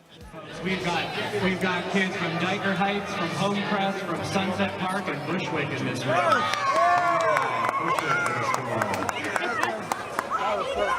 What we're basically trying to do with robots is score points from the different missions we have to do. The challenging part is the time. Multiple kids will work on the same code, and they just try to compete to see which one does it fastest and works the best. It's all about having fun and being focused. The robot has to do a lot of missions. So first, you gotta code it, right? And next, you gotta download it to the robot. So these are the different stations that we do our missions from. Like for instance, we have the food supply and the aerobic exercise. So we have to get our robots to travel from the base all the way to here and then push it to either the gray section, the white section, or the orange section. Yeah. All right, let's see a thumbs up from everybody if you guys are ready to go.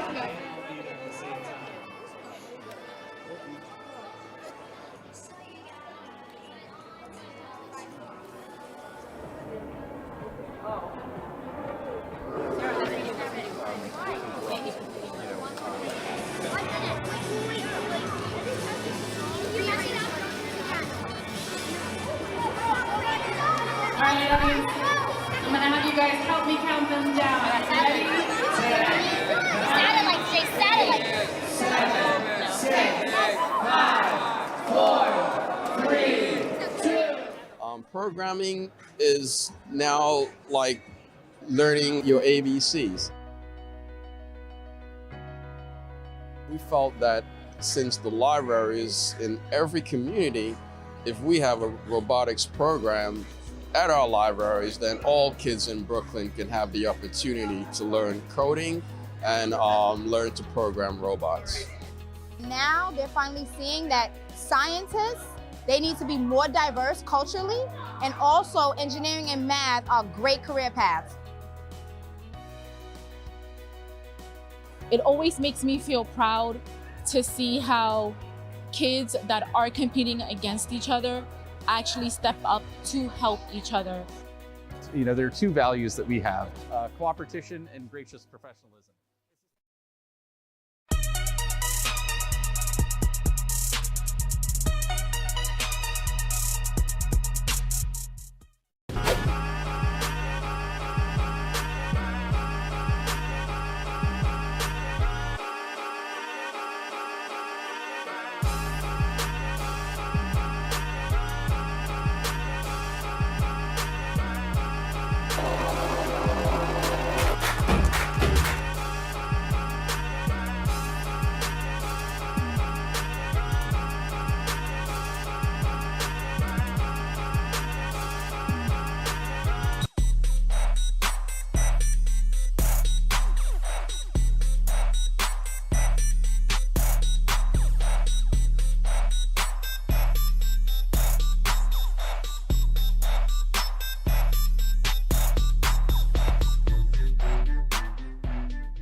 Dream of the things you'll never know.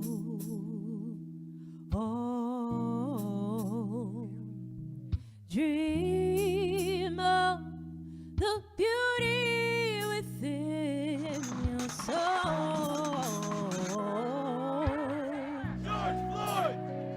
When you dream, when you dream, dream slow.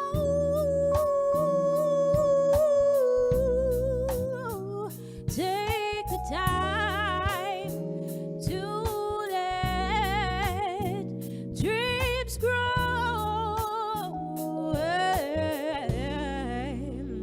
Just dream, just dream, just dream.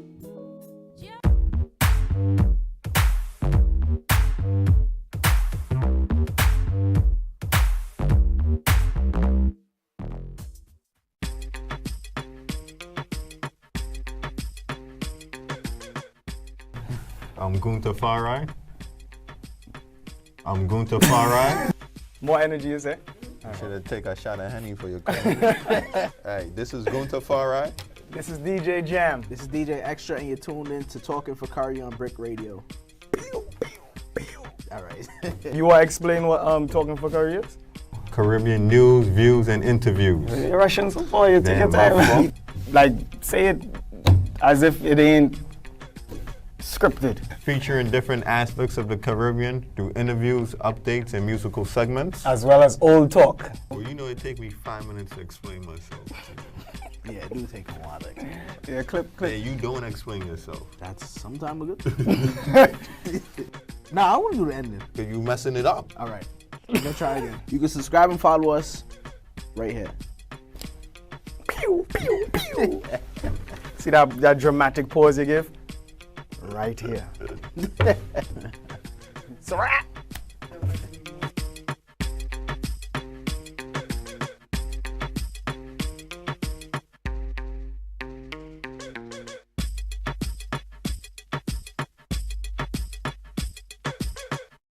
Carriacou, St. Lucia, Trinidad, Wales. You have something else he missing too now. My dad is British. Your dad is British? Yeah. Where does come from? My dad, well, nah, my dad, he always Actually, I never heard this in my he was life. I never hear that one alone. neither. Nah, okay. Actually, leave me alone. But he really, all right. You talk about this in the car. So then, This is Gunta Farah. this is DJ Jam. This is DJ Extra. You're now tuned in to Talking for Curry on BRIC Radio. Barang. Some material may be inappropriate for children under 13. You are now tuned in to Talking for Curry. Transmission begins. 5, 4, 3, 2, 1. Check, check. Well, this is Bunchy Gal in the Black Spaniard all the way from Trinidad and Tobago. Maderific, presidential and gallerific. Right now, you're listening to the baddest program on the air right now. Talking for Curry. Check. Maderific. Yo, this is KMC and you see right now it's all about Talking for Curry. This is Conscience and we're talking for Curry. Big up on yourself. We're not right, no for nobody. Yo, what's up? This is Major Hype and you got it locked right here on Brooklyn College Radio Talking for Curry. Say it fast, say it fast, say it fast. That's right, now you got it. Keep it locked right here. Talking for Curry. Major Hype, I'm out. Randy Valentine representing for Talking for Curry now. Still pushing that vibration, still pushing that love. It's always love, it's always live. 365 days of the year. The love advocate, I say, blessed love. Boom, boom, boom, boom, boom. You know, Protege representing for Talking for Curry, and we say, we play what we want to play, when we want to play, how we want to play it. I'm Etana the Strong One, and I'm talking for Curry. Keep it locked, and me say that. Cranium, I say, I really want you to understand. I really need you to understand. I really want you to understand. Talking for Curry, you're number one. Wait! Ma, this is pretty big and I'm talking for Curry out of Trinidad and Tobago. We going away! We going away! Oh. The show that certain artists are afraid to come on. Talking for Curry.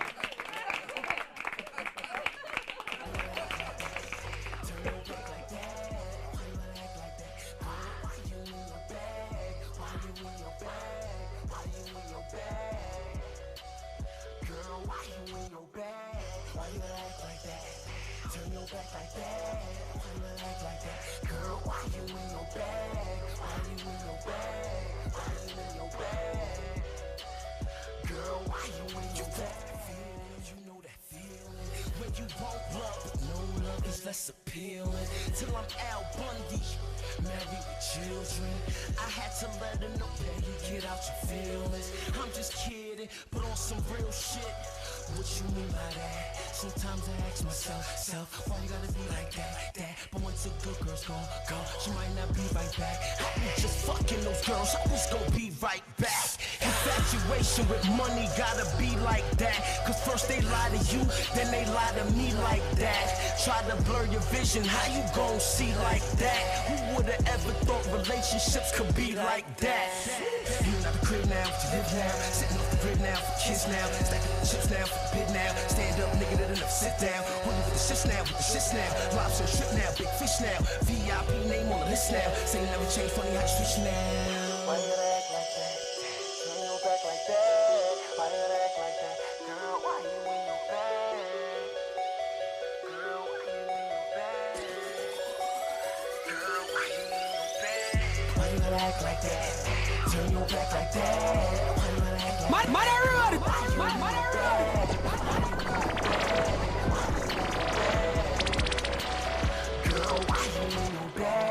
When I'm at a swagless, twin mattress, IG model with the looks of a black actress, and we're from Texas on Tuesdays and Friday night candlestick.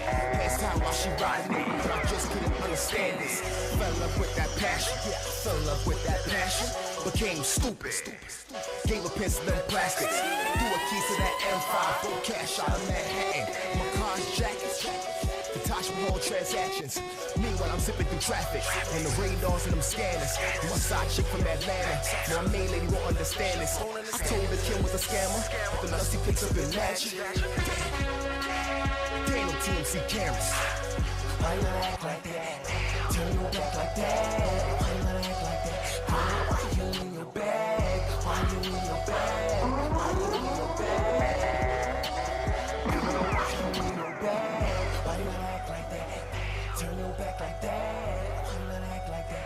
Girl, why you in your bag? Why you in your bag? Why you in your bag? Girl, why you in your bag? Talking for Curry each and every, was it Wednesday? Wednesday from 7 to when they kick us out on www.mindwbcr.com. Brooklyn College on the Live 365 app. On the inside we have Dash City. What's good, Dash City? You can't hear? You're on the wrong mic. What color? What color? What color? Green, baby, I'm green. Green. Yeah, I'm still here. I'm still here. I'm here, y'all. Thank you for having me. First off, man, definitely, man. Definitely, thank you for having the boy, man. It's a pleasure. Before we start, Gunter and Marley, Jam here. Just to give all you a little introduction in regards to how I found this artist, because one thing I was telling Dash, a lot of artists who come through the show, we actually just bump into them at whether it's talent shows or, you understand, on the streets, because we're willing to listen and give any and everybody a chance. That's love. You understand? That's love. All you're familiar, I told all you about the event I was playing in the backyard. I was playing in on Saturday. This Friend past of the show, weekend, yeah. Boss.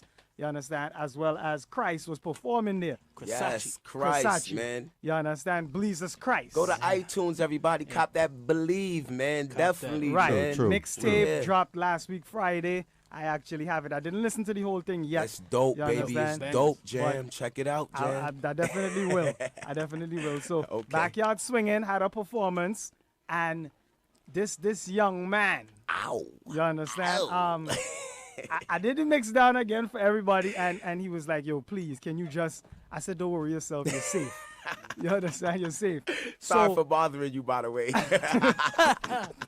What drew me to him to where after he performed, I was like, yo, where you from, and so on and so forth, and would you be interested in, having an interview? He had energy.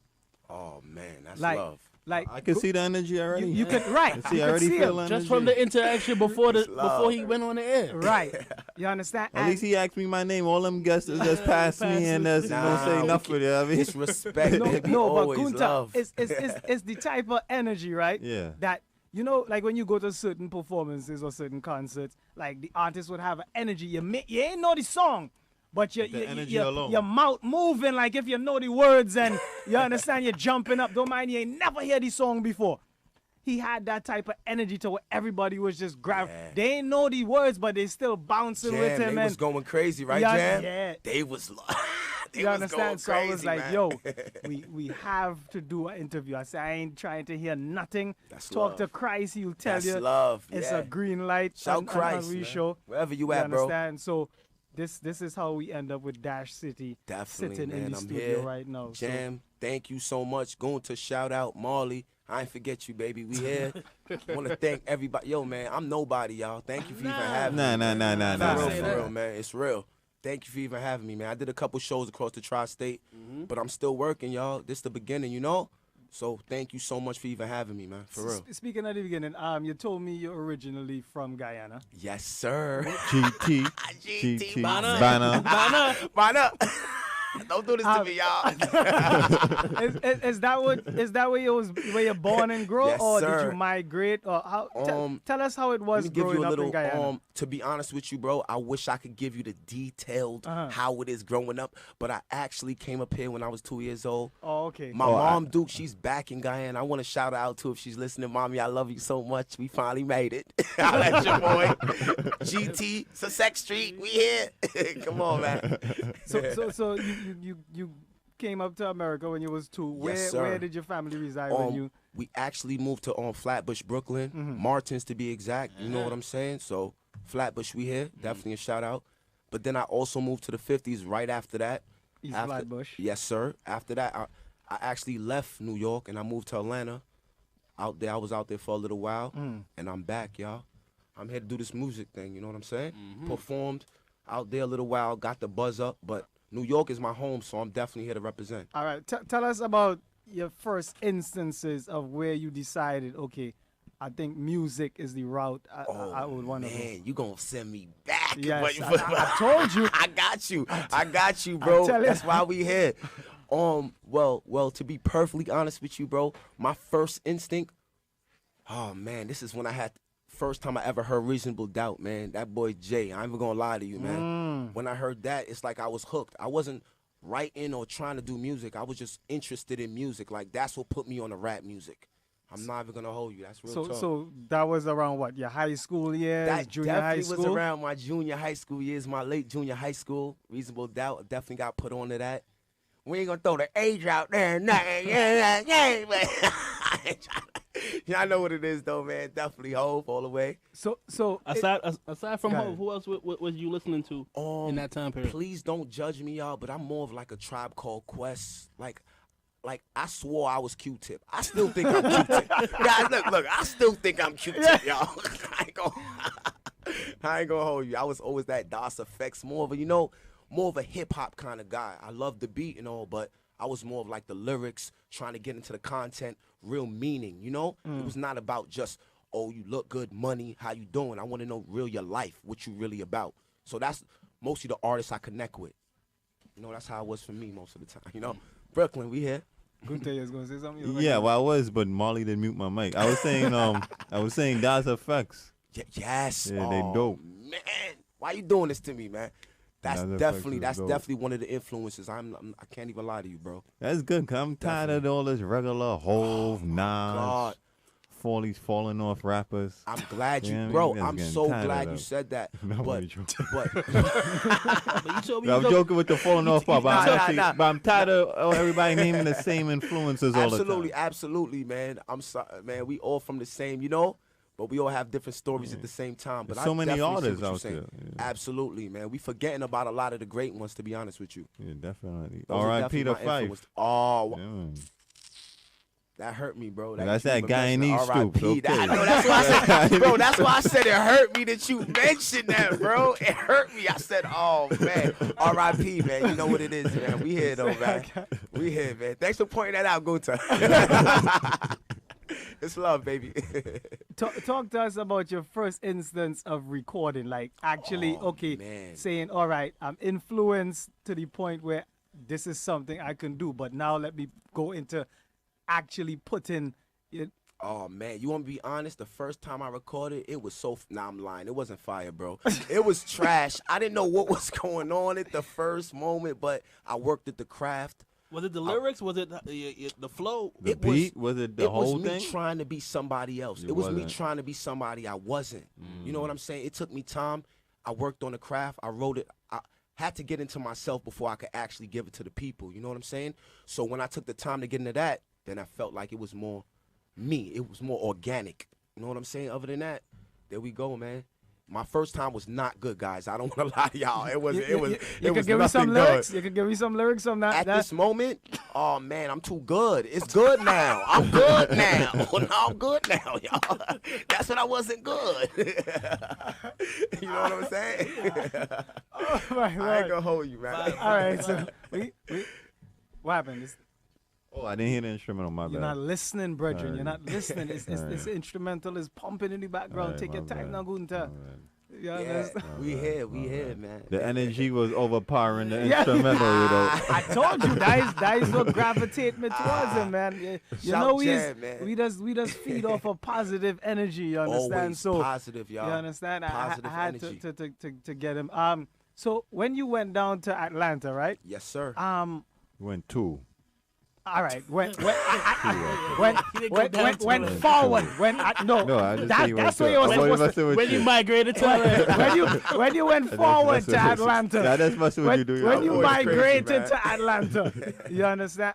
We understand, being from New York, that the music scene is totally different. They have a different vibe. Yes, sir. Was it a kind of I don't want to say confusion for you in regards to the music and having it a certain, adapting, as far as adapting, getting it. Right. To be honest with you, bro, I feel like I'm a musician, so wherever I'm at in the world, whatever's going on, I have to adapt to that because I don't know what's going to happen. I don't know what's beat going to be played. I don't know what melodic sound is going to be played. I just have to adjust myself to that. So when I moved to Atlanta, at first, it wasn't always, oh, I'm going to rap like a New York kind of rapper. I felt like I'm going to rap to whatever's around me. I'm going to adapt to that. You know what I'm saying, bro? So when I was doing the shows or I was working with the producers or the whoever they was, I was just trying to merge with them. I was trying to make it one sound. It wasn't about me. It wasn't about New York or Atlanta. It was morely about the sound of the music, how the music going to come out. You feel me, bro?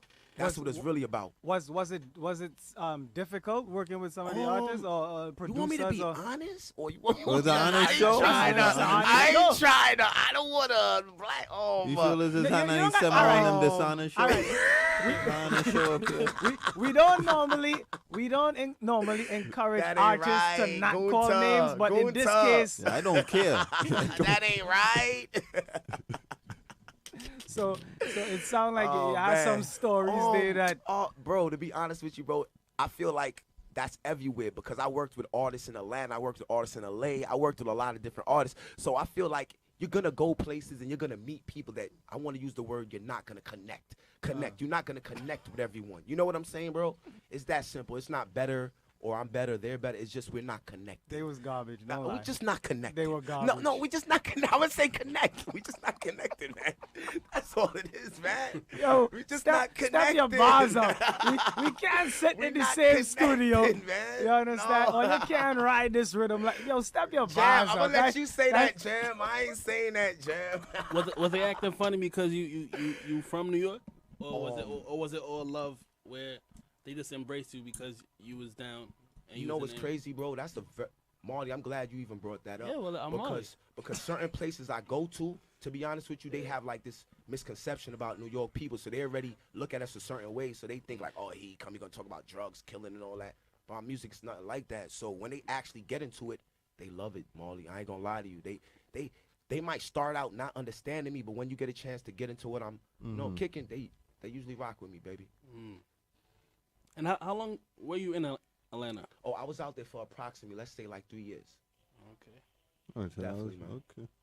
And it's clear just by hearing what we hearing in the background that it left a mark on you. Definitely, it definitely did. I did a lot of shows out there. I met a lot of beautiful people, a lot of artists, a lot of beautiful music, just working, trying to get it together. Like I said, we back in New York, so thanks for having me here, y'all, man. We're here to work, man. Thanks for having me, man.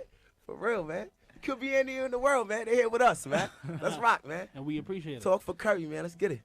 Tell us about the recording process for you in regards to how you select whether it's a track. Do you write first and then send it off, or do you hear the instrumental first and then you let it take you somewhere? Do you need influence, Callaloo, or you understand? You don't know what Callaloo is? A little, believe me, I do. Believe me, I do. Believe me, I do. Nah, man, I thought you talking about the other Callaloo. Yeah, you know what I'm talking about, bro. Right, you know what I'm talking about. All right, I got you. Tell us about that process. Tell us about the process.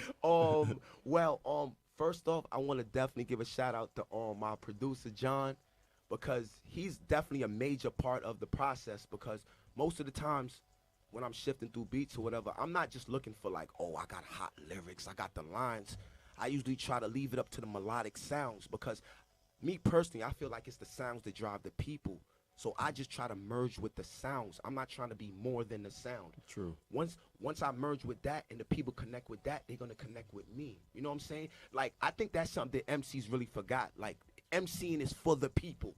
Understand, I got a nice chain, I got a nice car, that's all cool, but at the end of the day, we doing this for us. You know what I'm saying, bro? So usually when I go through the music, I just try to I got a couple verses already pre-recorded, but I usually try to feel the sound. I do what the music make me do. I don't try to think too much about it. You know what I'm saying? I just let the music guide me. Does that go for working with other artists as well? And in the Yes product? and no. Yes and no. Because I want to shout out Christ. He got a lot of hot verses. And he done sent me back to go and write some more verses. So sometimes it depends on the artist. Also, if the artist is, up to par, then I'm gonna have to, step my game up, your make it bars right. up. Ah, well said. And you go. encourage that, Oh, I definitely. It's Right, all about yeah. friendly competition. I love everybody. A lot of but I artists, wanna kill you especially too. New York artists, yeah, I they love don't you, like man. that. Yeah, but that's our problem is New York. We gotta get, out of ourselves. We gotta, it's for the music. Let's make it happen. Nah, but do you feel a love from New York artists? I don't. Yes, Feeling and the no. love from Yes Brooklyn and artists, no. though. Yes, And that's all that matters. Definitely Brooklyn The artists. rest of New York don't matter. New York is iffy, man. Finicky, real finicky. But Brooklyn not. Brooklyn, I love you, See, baby. that's I love you.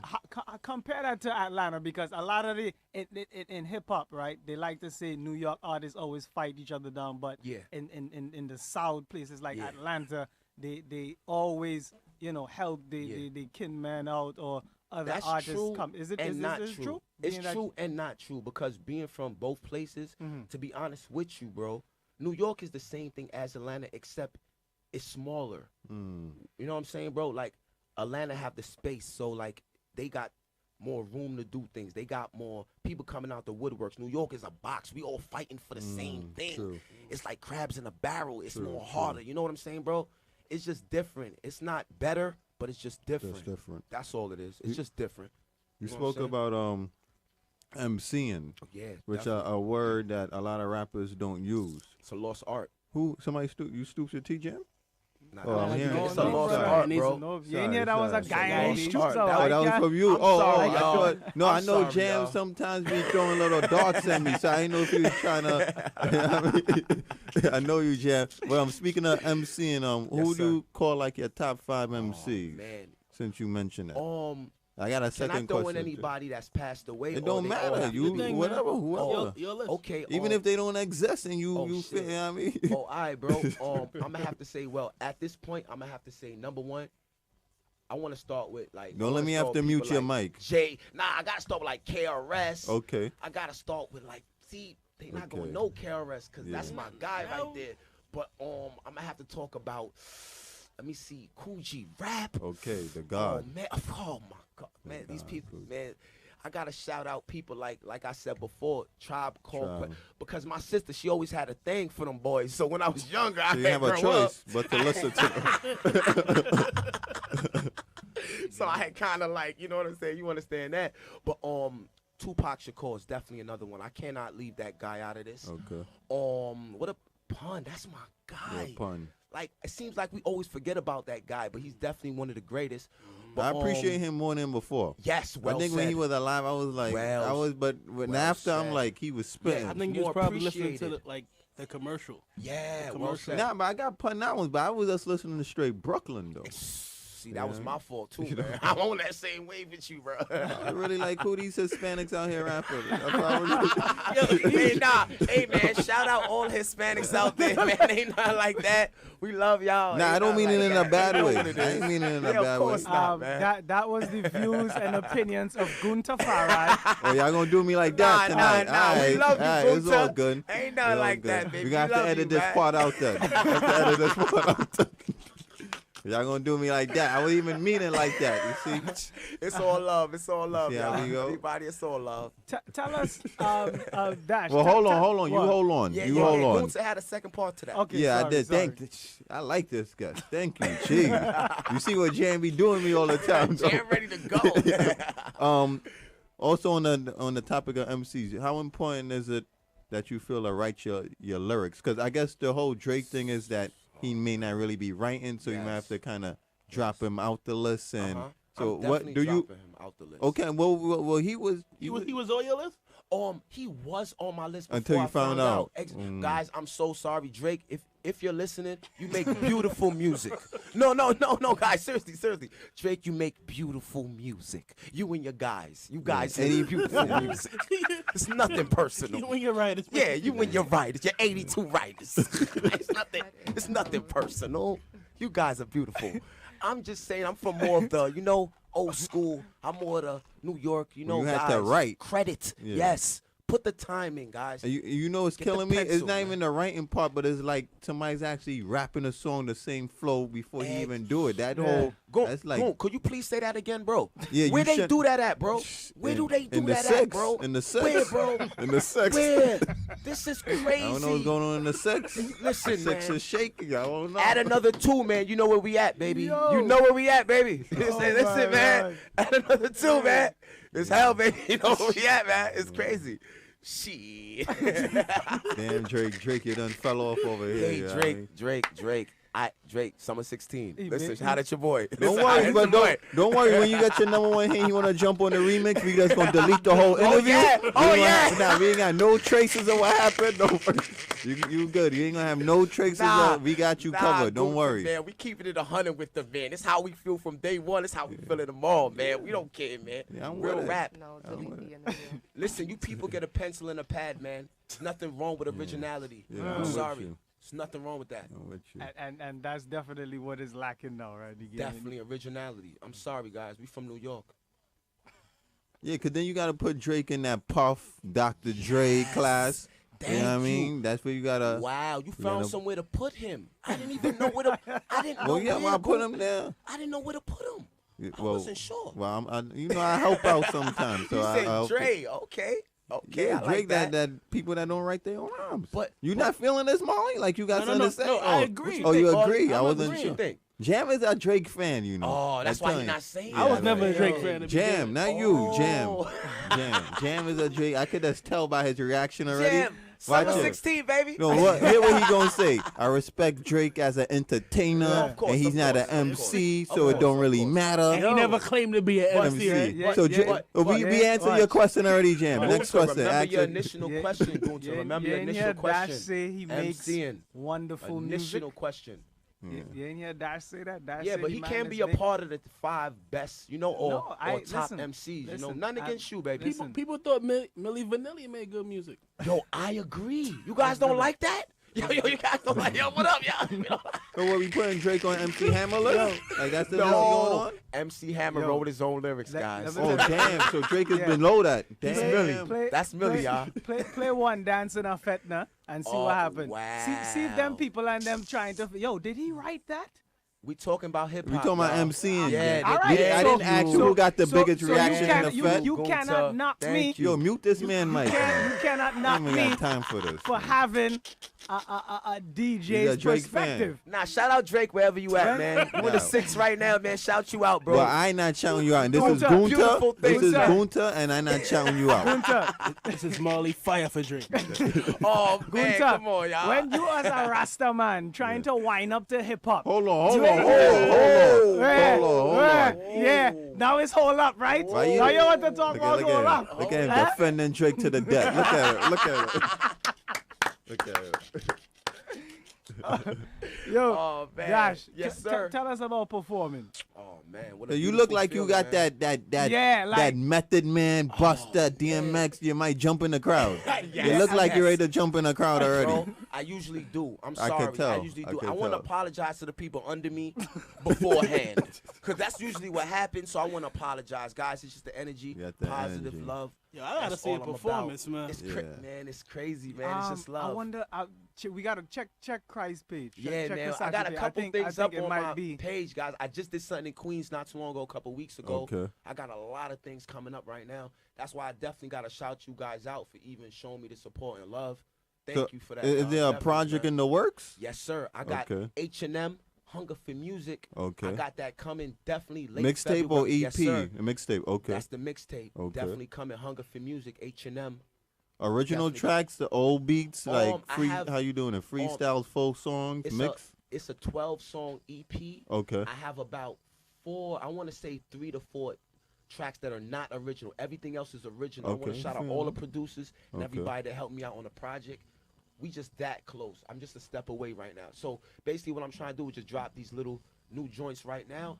August 21st, I got the pool party in the Paddock. August 25th, I got Hot 97. I got Funk Flex. It's coming up, man. We Whoa, going whoa, hard. whoa, Clash of the whoa, whoa, Titans, hold man. on. What's that? What's Yeah, August? man. What? August 25th. What you Clash going of to do? The Titans. You on the Flex show? Yeah. Oh, it's a concert Yes, kind sir. of. Yes, Okay. sir. How did that come Concert. about? Oh, that actually came about me That's exactly how I working. met you, bro. Networking. Putting in the work, yes, sir. So Doing the Flex shows. always want to flex people. Oh, actually, I'm gonna keep it all the way 100 Keep with it you, bro. 100. It's one of Flex people. Okay, which is fair I'm enough not because gonna lie to he's you, at bro. the level where he should have Yes, sir. people. So that's fair enough. That's definitely what it was. That's fair enough. Definitely what it was. I'm not gonna hold you. It's And definitely what it I'm was. pretty sure you're gonna tear down the show. We gonna try. What day is that? That's August. That's 25th. Where at in the city? Yes, sir. I'm gonna try to go to that. Definitely show out. trying No, to no, do that. wait. Let me correct that. That's the Cafe Omar, bro.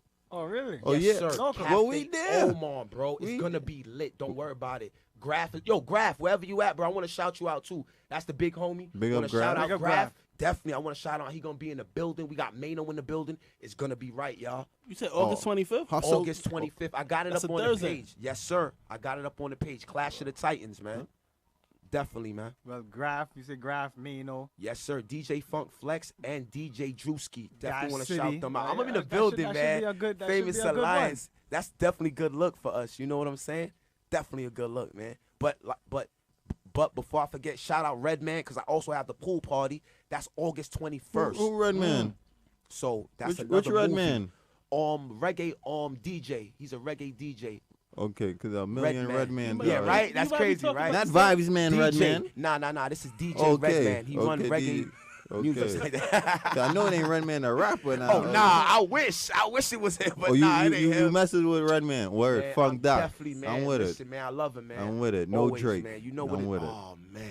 Let Back me to that. chill. Let me Oh, chill. man. Let me chill out today. You notice how much times he keep referencing Drake, you know? It might Nah, be it's some love. Nah, it's love. Some It's kinda, nothing, No, bro. Nah, it's not you and no Dash. It's Gunta talking about this. Yeah, it's love. I know he got love for Drizzy, man. You see? When we know Gunta, when Gunta is constantly on someone and just be like, yo. You know what it is, though? I feel like Gunta just want real hip hop. Yeah, he just you want see? that real You rap. know what I'm saying, You know what I'm man. saying? No disrespect to Drizzy, but at the end of the day, we know what's going on. It's entertainment. Getting tired of all this Marvin's room, all this harmonizing nonsense. Exactly. Can we get back to the bars, please? Yeah, let's get back. Please. Yeah, 95% of our fans don't wear high heels. Please. You know what I'm saying? Oh man, can I have like 75% of those fans in the high heels? Nah, I please? got you though. I got you Please, though. Gunta, could you send them my way? I got you. Definitely, Hey, man. Dash, let me ask you a question. Yes, any, sir. Any Caribbean influence in your music? I'm so and who's glad some of you the said Caribbean artists that you rock with? This is crazy you said that because you would think I'm a reggae artist the way I listen to reggae, bro. Mm. I listen to more reggae than hip hop. None against my hip hop guys, Mhm. but I feel like it's coming from a different place. They coming from like more of the heart and for the people. So who's some of the artists you rocking with? First off, I love Caperton. I don't know how you guys Okay. gonna take that. I can see the energy but there. I love Caperton. Yo, I can see. Well, you and Sizzler. Capleton got that same energy. That man, like Sizzler. 50, still Oh, jumping God. up high in the air as ever. That man energy is up to par forever. yo. I don't know, bro. I love Sizzler. I'm like, with it. Oh I'm with man, it. like I'm more that kind of guy. Like I'm with it. not against the new artists, but that man Caperton is something But different. that's your era. That's the era that's you was more- rocking. Yeah, I'm yeah, with you. yeah. That's more mine. Like I'm my with you. speed. You know what I'm saying? Barris Hammond. Okay. More that kind of thing. You know. So out of all of them, if you had the opportunity to work with one, Right now. who would Right it be? now? Yeah. I'm gonna call my lawyer and we're gonna go get vibes out right now. Okay. Right now. Okay. We're gonna work I'm on with that. it. We're I'm gonna with work it. on lawyer. I'm right with now. it. We're gonna work on that. Up to the time. Up to the time. You know. We're gonna work on that. We're gonna get vibes out. And we're gonna get that #1 hit, baby. Listen. So for Curry, and, man. and I Let's go. assume you chose Vibes because you know he prides himself on being a very lyrical and Yeah, I never heard nobody writing for Cartel. I heard him That's writing for another- Bounty. Thank you. That's Well, another thing. He Easy, takes easy. pride in his music. Hold on, clear, Yes. boy. Good time. Yes. Hold on. So Bounty in that Drake list? Nah. Nah, well, he don't. I put him nah, there. nah, I don't nah, care. I Mute don't care. my mic. Mute my mic. No, mute Gunta mic right now. Don't make him say that, yo. Don't make him say that. I'm saying when you ain't right one, you ain't right all. You ain't right none. Oh, okay. You ain't right. What you ain't right one, you Mute ain't my right mic. none. Mute my mic, y'all. I have nothing to do with this. Mute my mic, yo. Nah, big up the general. Yeah, wherever you at, you know, say Lord up, yeah. General.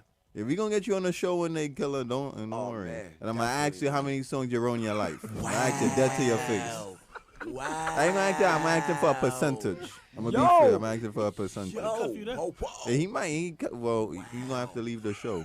Nobody not cuffing me down on my show. Like you ain't hear Killer get robbed the other day. Like you can't get robbed again. Yo, he gave face bust the other day. I definitely heard something like that. Bounty. When he got robbed. Yeah. That's crazy though. They ain't got no respect. All jokes aside, they ain't got no respect. No respect. No respect. Mine is respect, man. Definitely. So this how soon can we expect this project though? H&M, bro. Cause you got me hyped. Nah, bro. You got me hyped to hear it. It's been like a. I wanted it's to been a release this couple Friday, months man. process. I'm not gonna lie to you. I have the songs. I just don't have the clearance from certain people. They haven't been around. That's how it goes sometimes. You know what I'm saying, bro? But I'm projecting definitely late December. January, we definitely, it's a go, H&M. But I'm still feeding the streets. I'm giving them music every month. I'm trying to drop 2 new songs. Last month I dropped 2. The month before that I dropped 1. But I'm really trying to stay on their necks right now. Would you want to sign to a big label? Like how you feel if they came to you with an opportunity? How you feel about that? That's a good question. To be honest with you, at this moment, I wouldn't. And the only reason I really wouldn't want to is because I don't feel like I want to be tied down. It's things I want to do. I want to be free. Get that proper experience. Yeah. It's not even about the money. I just want to get in with the people. I want to get closer to them. And I feel like the labels, they only direct you to what you have to do. And I don't want to be directed right now. I just want to be free. I just want to do this music. You want it more organically. Yeah. Beautiful word, bro. That's exactly what I mean.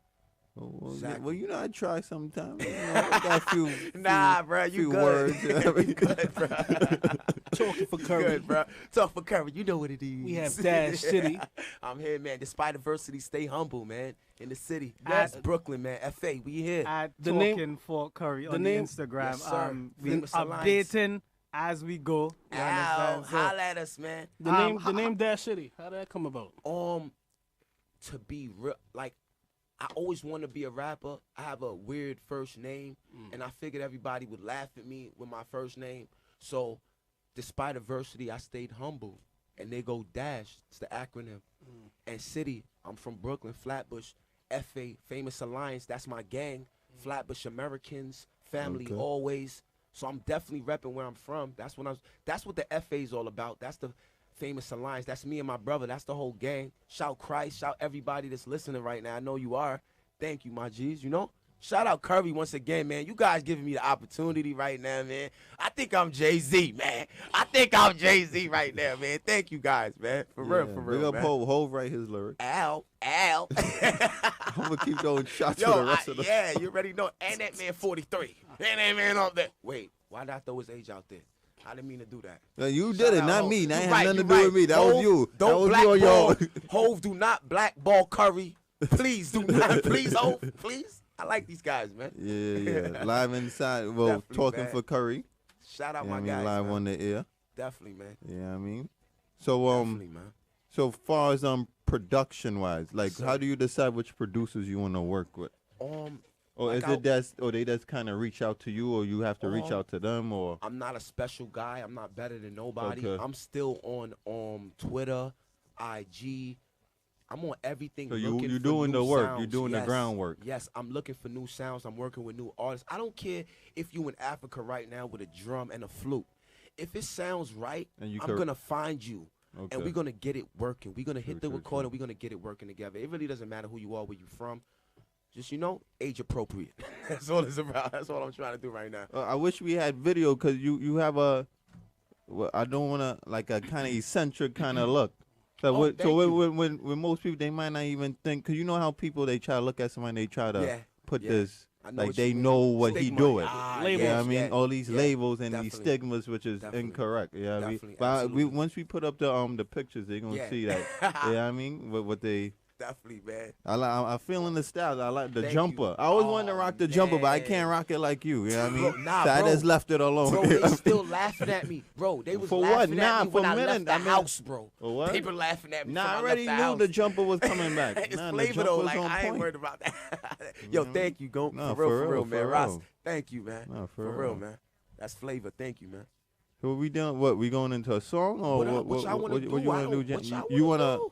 Or we could put on some rhythm and see Y'all what want to do that? We could do that. I got some freestyles for y'all. What up?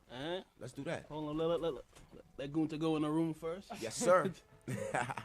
On the inside, we have Dash City. Yes, sir. Talking for Curry, like I said, each and every Wednesday from 7 to, I guess, when they throw us out. Yes, sir. Shout out my guys every Wednesday, man. Talking for Curry, man. 7 you heard what he said when they throw him out. College sports. So here's what we're going to do, right? We're going to start with yours. Yes, sir. You understand? You give us some bars on it. How you want me to do it? You want me to do No, the original song? Or you want me? No, However I'm a you- freestyle. I just want to know if you was going to play my other song. No, I am gonna play. I'm gonna play both instrumentals. Oh, you understand?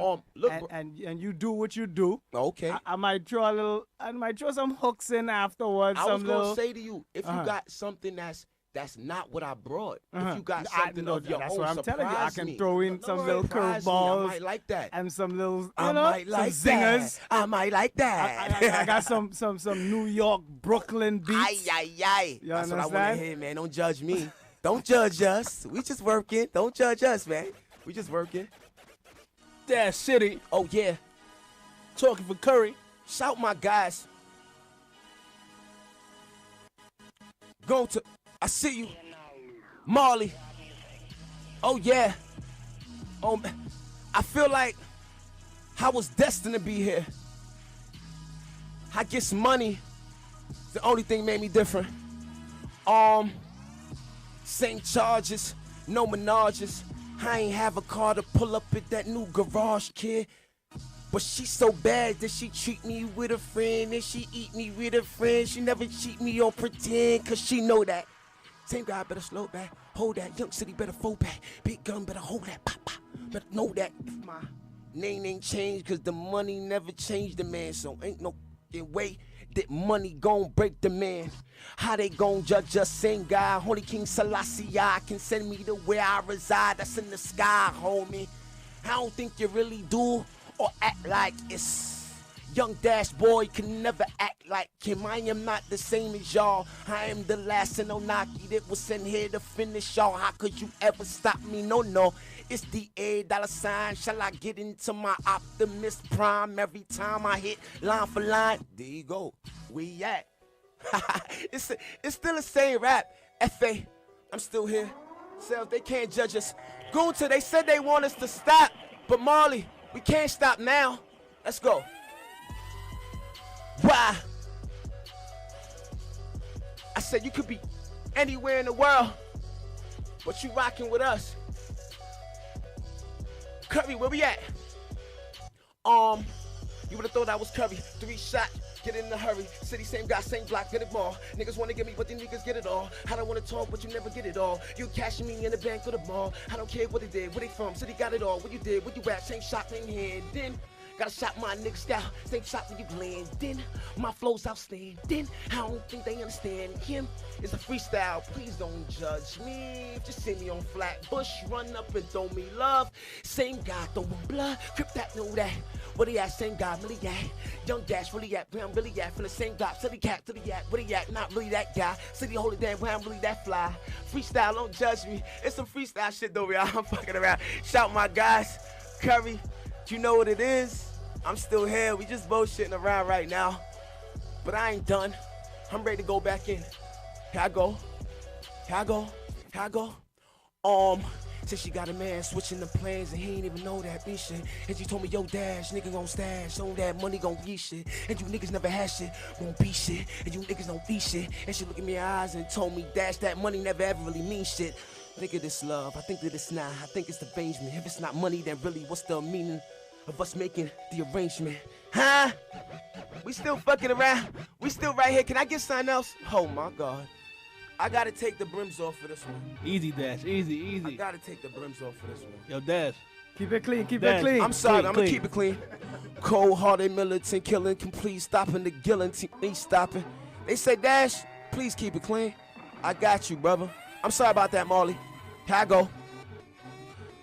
New raps, but I never rehearsed it. I could do this rap without the curses.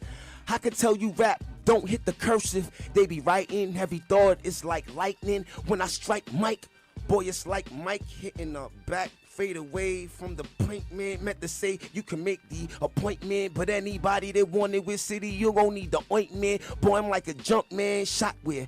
Boy, you can't stop Dash. I'ma take you for some cocktails. Look, you see how I pause when I got a curse? You see how these rappers lie and they lay in hearse? Dash not like y'all, pop y'all, stop y'all. I'm like mixed with Big and a little bit of pop y'all. You better bring them here. I'ma show them why I'm better than most of the competition. I'm gonna leave them with you right here. Boy, this nigga ain't better than City, I bring them here. I'ma show you rap niggas, boy, that I don't care.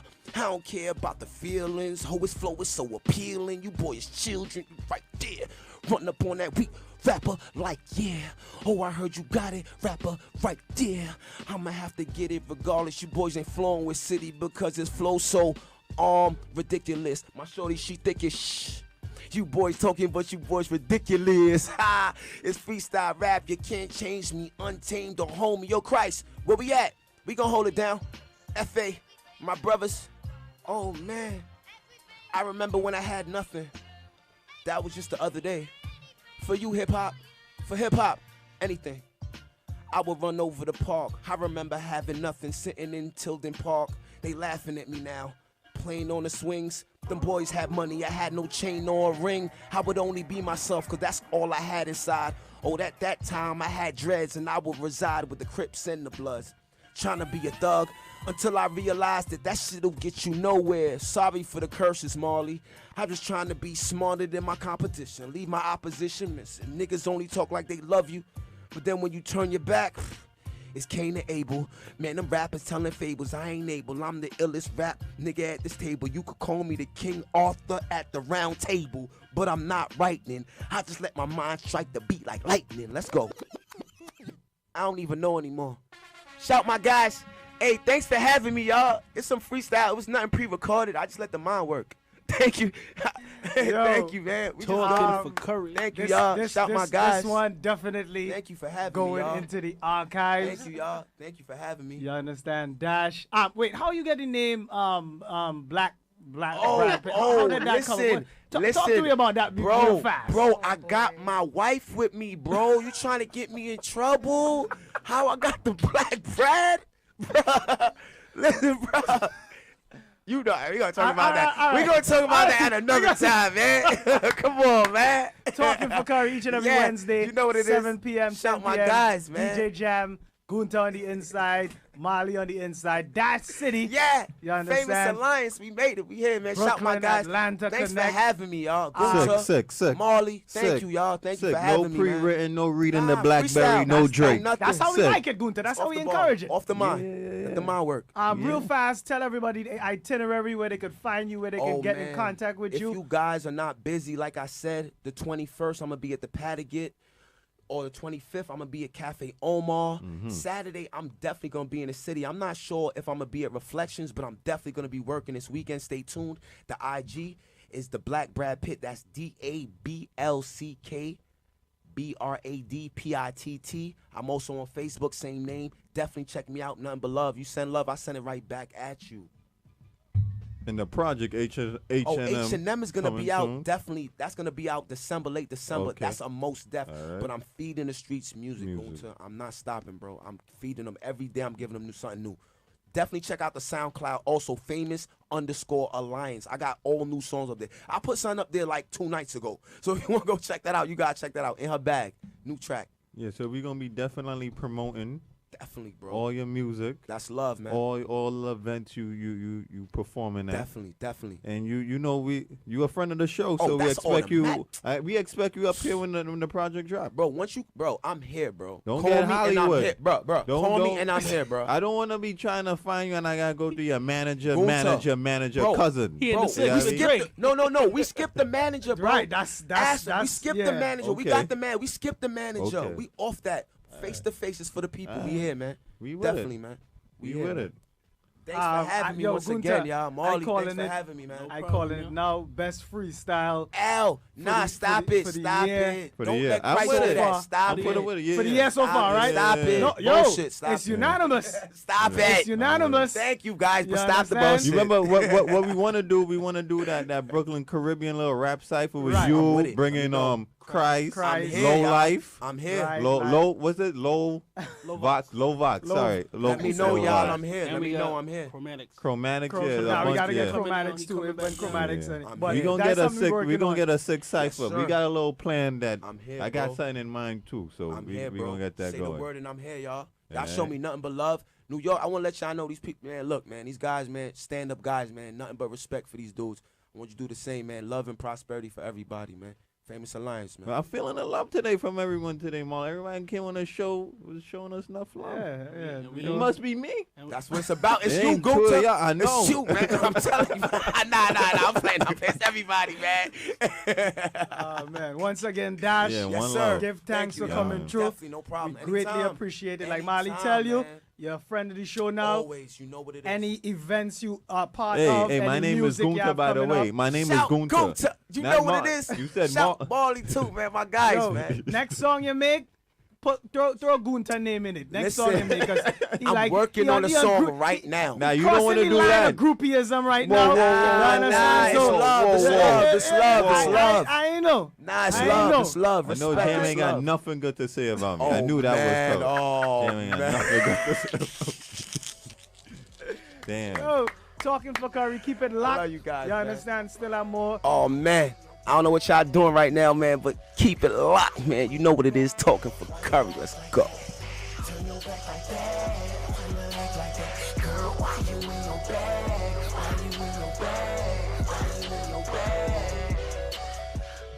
Talking for Curry is produced by J.R. Marley, Gunta Farai, DJ Extra, and myself, DJ Jam, with support from Miguel Macias, Sasha Matthias, Sarah Kramer, and Emily Bogosian. Talking for Curry is recorded at Brooklyn College Radio and is part of the BRIC Radio family. For more information on BRIC Radio, visit bricartsmedia.org/radio.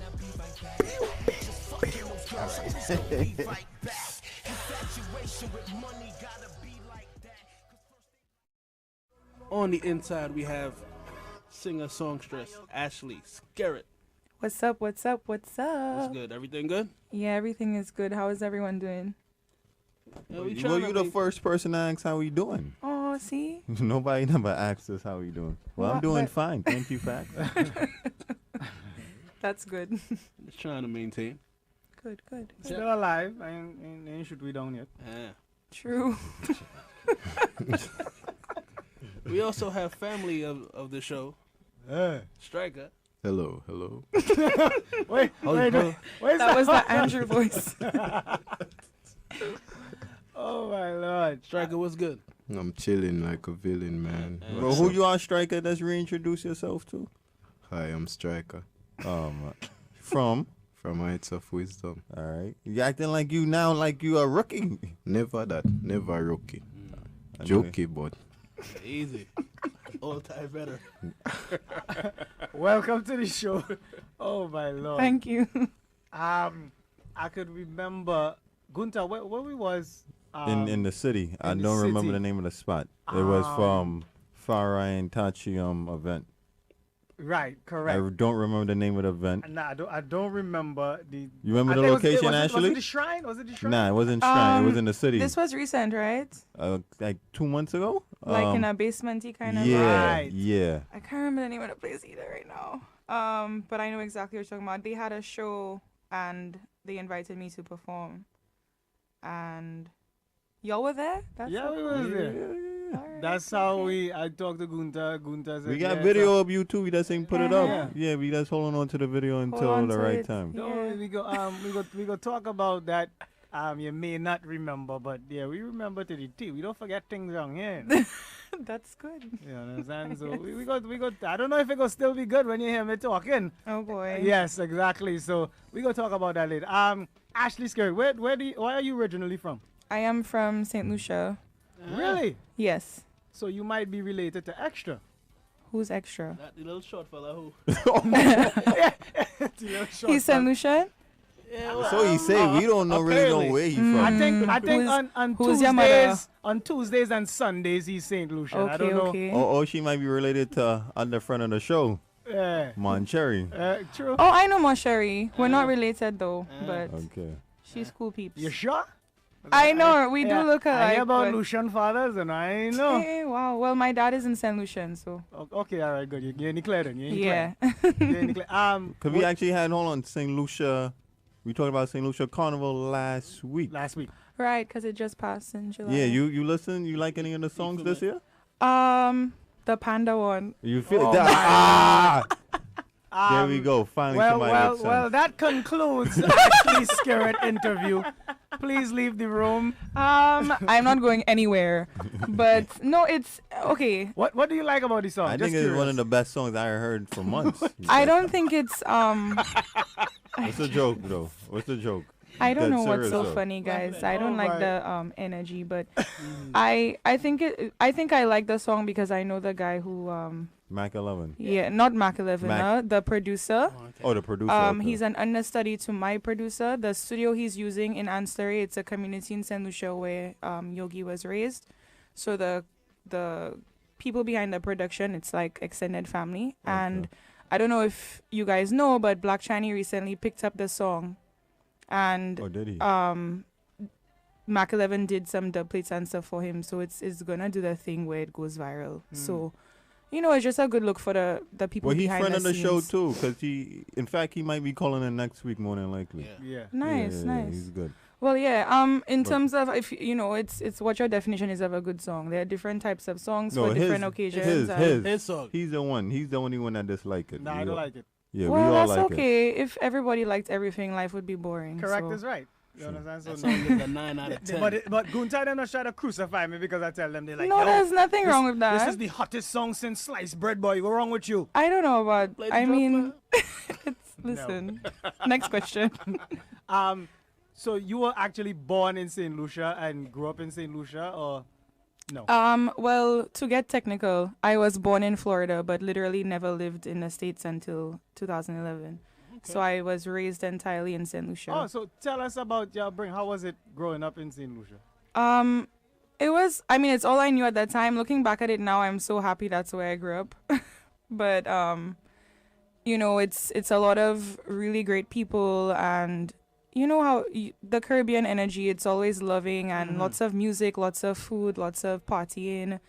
There's a very heavy musical culture in St. Lucia. We celebrate everything with music. And I was also a member of a youth choir growing up. So.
This is Gunta Farai. This is DJ Jam. This is DJ Extra. You're now tuned in to Talking for Curry on BRIC Radio.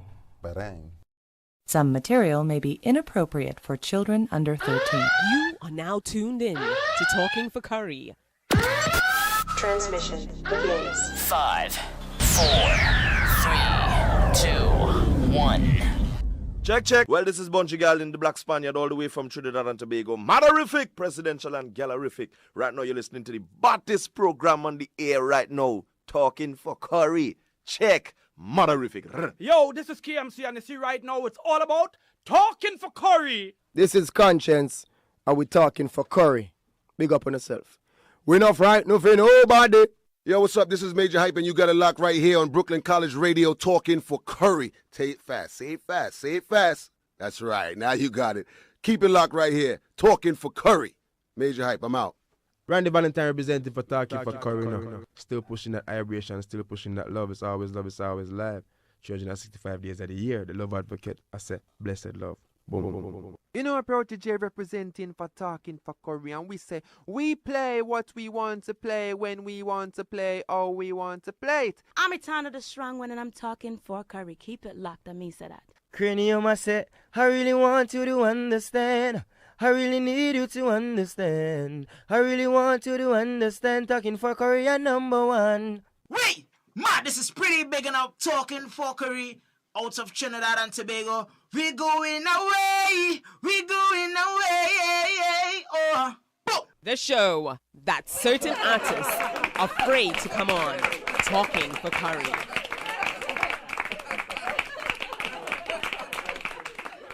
On today's episode of Talking for Curry, we will be featuring Grenada's 2016 Groovy Soca Monarch winner, Dash, with the big hit No Company. That was okay. Well, you do it. Let me hear you do it. You asked me what I think. I It's tell you what I think. So let me hear yours. Go ahead. This week in studio we have Dash, 2016 Soca Monarch winner out of Grenada. So how was mine? Yours is up to the time. Talking for Curry. Gunter. Yeah. Can you tell the people and them who it is we have on the inside Well, before we actually introduce him or allow him to introduce himself? Yeah, well, we have a new artist on the scene. Get familiar with him. Want to stay here for a while. And he's the Grenada 2016 Groovy Soca Monarch winner. Not second, not third, but winner. Straight out the gate. Yeah. Yeah, hey, there we go. Yeah, I mean, and he's Dash. Yeah, I mean, Dash in the house. Give thanks, Dash. How you feeling? I good man, Brooklyn. I must say good night. This is your No Company General Groovy Monarch King from Grenada 2016. And I'm here. Yeah, man.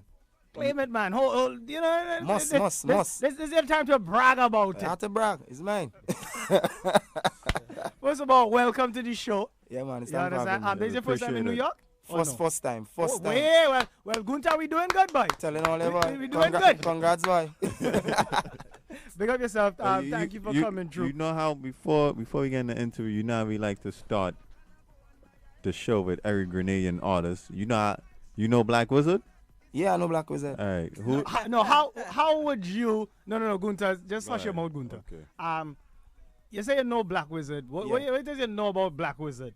Well, I know him too personal, but been around the music for a while because I also a drummer. He's a musician by profession. So. Will you call him a legend in soca? Yeah, he is. Thank you. He is. And that's my uncle. He set it up. He set up a stage for a lot of us. Yeah, so thank you. That's my uncle. Put a L to the Black Wizard name. Yeah. Legendary Black Wizard. Also known Elwin McQuoken. My name is Kafense McQuoken. That's to make sure everybody knows. Big up yourself same way. Oh, thank you. Yo, don't listen to this Rasta man. He's a step child. So don't. Nah, that's my official uncle. Don't take you on too much. Yeah. But how you feeling to be your first time in Brooklyn? How it feeling? Man, it's a good feeling. It's a great feeling, man. A different atmosphere, different vibe. Everything just different. It's a good experience. Did you have any expectations before you got here?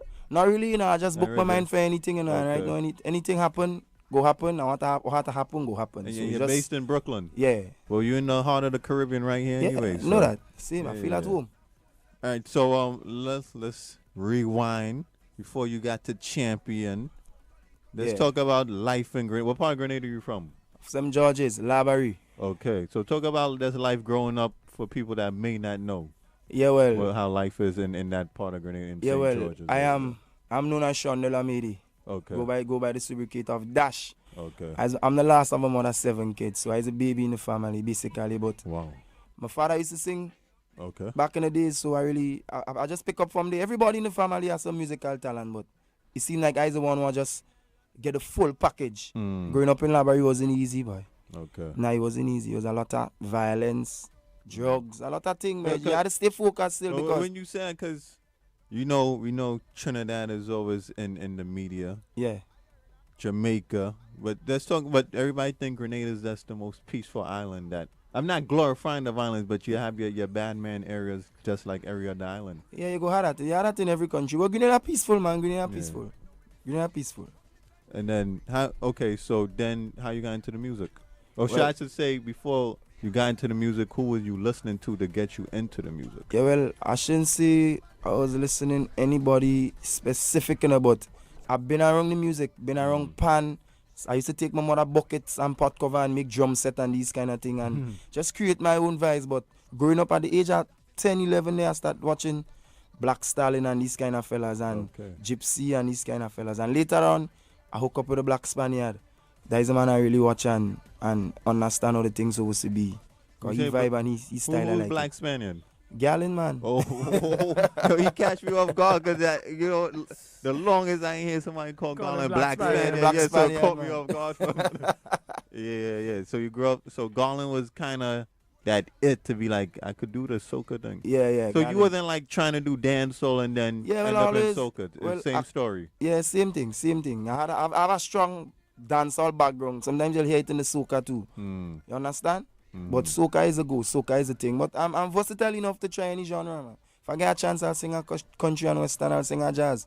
That's just the love and that's just the versatility I want to show people I have. When you was young coming up, right?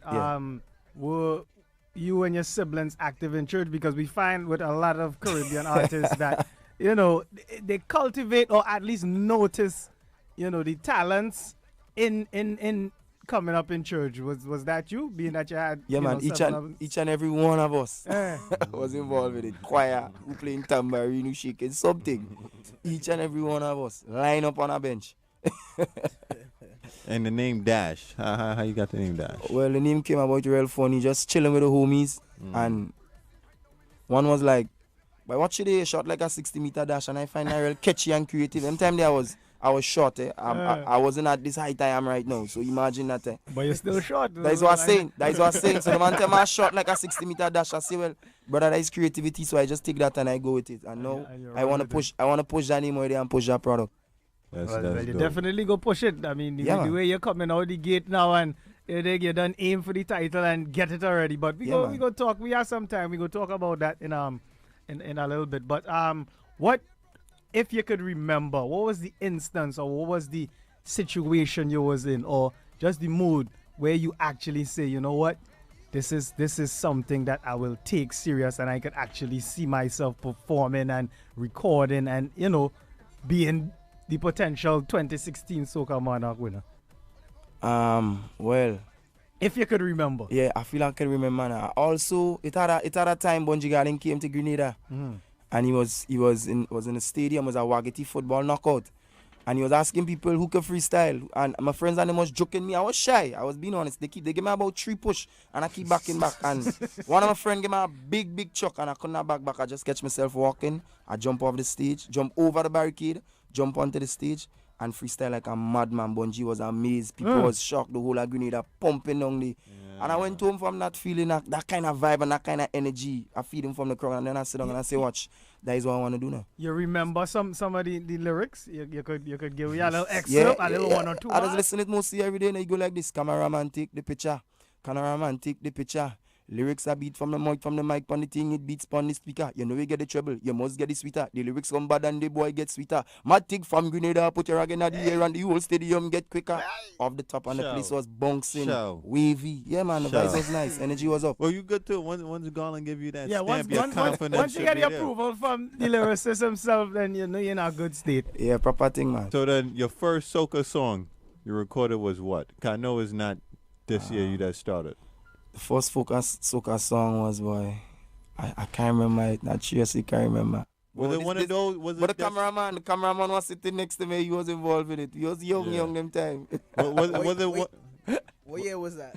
That was about 20. That was 2007. I feel. Oh, so you've been knocking on the door. So yeah, I've been singing. I've been entering competition 4 years now. But I've been doing things since 2007. But not really putting it out. Just have a day. Mm-hmm. Yeah, the official thing came out in 2013. Were you still crafting your style at that point? I was crafting. I was trying to find myself and make sure that when I come out, I have a product that when I touch and I put on that product, people see, all right, I've been somebody who's been working real hard to bring to hone his craft and bring it forward. So that was just the molding period. At any point, in coming up, were you discouraged at any time, or you always knew? Many times, man. Million times. I went to Soca Monarch prelims, both Groovy and Power. Couple years and didn't make it. As semi-finals, I performed my heart out and didn't make it. I didn't make no noise. My friends was making noise. It was like, they thief, they rob, and I was just a humble one saying, the judge's decision is final, not knowing that the next year I will be the Groovy Monarch at Grenada and have Grenada music right up there together with other countries. So I was humble and I was still grateful about it. So it's safe to say you done pay your dues and... I wouldn't say pay my dues now, but when the timing is right, the time is right. Nobody can stop timing. If you saying you go through all of that, you pay dues, my lord. You understand? I have to be humble no more, Dan, they can't take it away. You understand? They cannot take it away. All right. You understand? They ain't no need to be humble no more. But talk about I don't know if you through being discouraged, was there any artist that actually saw your potential that I guess you could say on a higher level than you, that you would say that they gave you encouragement, or it was just you had to fend for yourself? Yeah, there was a lot of artists at the time, because basically where them coming to rehearse for Soca Monarch and Groovy, I am the drummer in that band. So, whoa. Yeah, that's our next one there. We wasn't expecting to hear that one. So hold on, you're a drummer in a band. Yes. You never said that. Royal Grenada Police Force Band. I am the drummer and second vocalist. Hold on. So this is the backing man for Soca Monarch? Not anymore. Up in front, boy. Up in front. I'm tired in the back there, boy. Trust me. Up in front. No, I want to touch on that because we hardly, if ever, hear about any soca bands in Grenada. It always sounds like it's always a DJ or talk about that's a national band in Grenada. But the soca, is it up and coming? Why we don't have soca bands out of Grenada? Because every island you're seeing your Burning Flames, your New Vibes man, everybody, your Crossfire, but Grenada never had that one soca band to be like boom. Well, what I should say on that, boy, I feel we just had to come together and put we head in one and know what we want, and everybody had to be on the same page. But soon it will have that, because I want to make my band soon. But that's what I was about to ask you. Why you just don't start the band? Well, everything takes time, and I say time in. So that one upcoming. That is an upcoming for sure. So you basically disposed the band. So when you left the band, I ain't disposed the band. There are other drummers. There are about 4 drummers. But you said the band ain't the backing band almost. I mean, no, that is the backing band, but I don't back in again. I leave. I shouldn't say I leave. I leave from the drumming part of it, and I go to the performance. Performance start right. Just tired of being in the back. Yeah. I want to feel them lights. I want to feel energy from the crowd. Well, I felt it, so I in front there now. I love it. And I intend to go back there in a hurry. But if I have to go back, I will go back, because that is the first love. That is the drum. That is music. You more than pay your dues, because not only you was coming up, but you was already in the mix as a drummer. So you already seen. So when you drumming, you seeing mistakes artists making. Yeah, man. Every time. You seeing the good, the bad. You're seeing the ugly. Exactly. You're seeing. Yeah. So you done got a whole different experience. You got an advantage over mostly all other artists. Yeah, that's true. And speaking of advantage, you think being that you came from there, that it helped better you in regards to being a artist? Yeah, it helped me, because as a drummer, you in charge of the band. Basically, you're the heartbeat of the band. True. Because getting ready to check in the band, the drummer knock his stick. Everybody paying attention. The drummer is in charge, and not only drumming, because at the time when I drumming, sometimes there's another drummer and I in front as the vocalist. I open Soca Monarch 2 years in a row.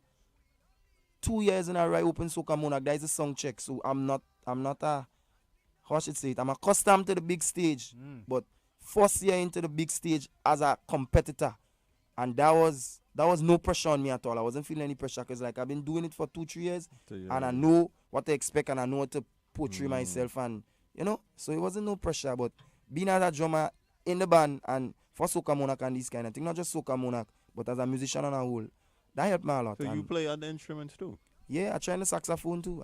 Hold on. You see, I keep kind of rewinding the interview because you're just dropping like new gems. So I don't think it's a drop. I just try the saxophone. So you try. You're not professional. Not yet. So you hold on. So you wanted to be a drummer, but you turned into a singer, or you always wanted to be a singer, but you I always wanted to be a singer, but I was kind of shy, so I went on the drums, learned the drums. I know I wouldn't say I mastered the drums. I have a great understanding of the drums, which is better than most. That's true. And the writing was never a problem. I was always a good writer and always a good listener, because I don't just when people talking, I like to pay attention because you learn a lot. The less you talk, the better for you. So you write all your own lyrics? Every bit of it. You writing for anyone? From a full stop to a comma is mine. Anyone ask you to write, or you writing it for anyone as yet? Not really, I could write for people. But you focus on yourself. Yeah, I want to build me first before I start to write for anybody. Build me and put a package out there and establish myself. I could write for somebody. I ain't saying I won't, but if the person come, I will. Because I genuinely. The figures correct. Not just figures too, but the figures had to play a major role. I mean, come on. After all, everybody had to eat our food. So the song you have this year, when did you know? Well, I shouldn't jump this year yet. So last year, what kind of noise you made last year? Cause I want to know. Last year I made some noise. So you was in semis? Yeah, I made the Soca Monarch, like the power. I made the semi-finals for that. Yes. You made semis. Yeah. And then whatever. So how close were you to making the finals? Was you like about 5 points? 5 points. Yeah. So you already know you was knocking on the door already. Yeah, I know my time was coming, so that I was just staying on. So this year now, was it radio made you feel like you had a chance, like, or was that did the song just blow up right away? Like, what was the transition of the song? Let me get it from the start now, cause okay, go ahead. The song is basically I sit down and I put a lot into it, from thought to writing to structure to what I just call the formula. I call it the formula. So. From I wrote it, I know that it was kind of different, and it will be kind of different for Grenadian to kind of grasp in a form. But that is why I dropped it in February. This song was released in February. February, I didn't even know that. Yeah, February. And as the months go by, it start growing. And when you reach June, it kick off. July, it busts away and it just day in every household. August, more madness. Groovy Monarch night, I come and I just take the crown, and that is it here. So preliminaries is you just turn in your music and they select you for semis. No, you had to sing for prelims. Hold on, you performing for prelims? Yeah, perform for prelims. I ain't know all that. And a lot of the islands, what they do, you just turn in your music and they choose you for semis. Yeah, and for prelims, I came 10th in the groovy. Out of everybody, I came 10th. And for the power. Hold on. Why is that? I'm trying to figure out how you go from 10th to first. I'm comfortable. I'm more in my zone when I'm in the live band. I feel more comfortable. Oh, so it's tracks. Yeah, it's tracks, okay. and if it's tracks, you have to stick to the track. Yeah, you can't do anything too much. Yeah, you can't do anything. You can't walk over. So I just decided. Well, I personally gave my best with the track. Yeah, I tried, and everybody was like, "Yeah, one of the biggest songs. So why not up the?" I was like, just wait for semi-finals or wait for finals or so. Semi-finals, I top the list for Groovy. Semi-finals, I top the list for Power Soca Monarch this year. And I came fourth in the Power Soca Monarch this year. And I'm the Groovy Monarch. So I just came and I did my thing, and that was it, man. So you telling me within 3 years you're getting a hat trick? Why not? But your brethren shaking his head. You know. I'll give my best. I'll always put my best foot forward. If it's one thing I know, I'll give my best. Hold on. Let me look up, because for Groovy, right? You win Groovy by 9 points. Second place was Mandela Lynx. Yeah. And then Power. Well, Power, you almost placed. You're only 2 points behind Mushman. Yeah, that's small thing. So I'm now thinking this man already doing damage out here. So night of the night of Soca Monarch, how does it go? Was it two different? Cause I didn't get to watch no video, to be honest. well, I didn't see no Soca. Yeah, they do the groovy first, and then I know they do power groovy, first. but what I'm saying is, so you had to do. Was it two different sets? Did you? So two different sets. Is it harder for you to remember how to do each performance, saying because you already have a certain setup? So when you do groovy, is it just like boom into power?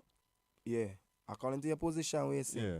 Yeah, but it's two different sets. I ain't find it's any hassle for me. I don't know about other people who have done it. But in you're the past. rehearsing two songs with two different pace, and you're doing two different. You know what I mean? Yeah. So sometimes it could be no problem for you. Once I reach on that stage, I will deliver. If it's one thing I know, I will deliver. And you ain't dropping no freestyle that night, or how was Well, it? I must spit some bars. I mean, after And all, the crowd went crazy. Mad. Pandemonium in the stadium. Once again, we got the 2016 Groovy Soca Monarch winner, Dash, with the big song. AKA Mr. Hat Trick. As Gunter. Well, you have to take that with you now, you know. You understand? So wherever you go, let them know, hey, I's Mr. Hat Trick. So is it harder for you to walk around Grenada now? Like, is it like? I won't say harder. It's just kind of different. All right, let me ask you. Your day one friends call you Dash or by your real name, but Dash was already your nickname anyway. No, my nickname was Baku, you know. So they still calling you that. So when your friends start calling you no, Dash, that mean they seeing you as a big soca artist now. You're not even they can't stop calling me Dash. They try. They just try. Sometimes a man try to call me Dash, you know that he call me Daku.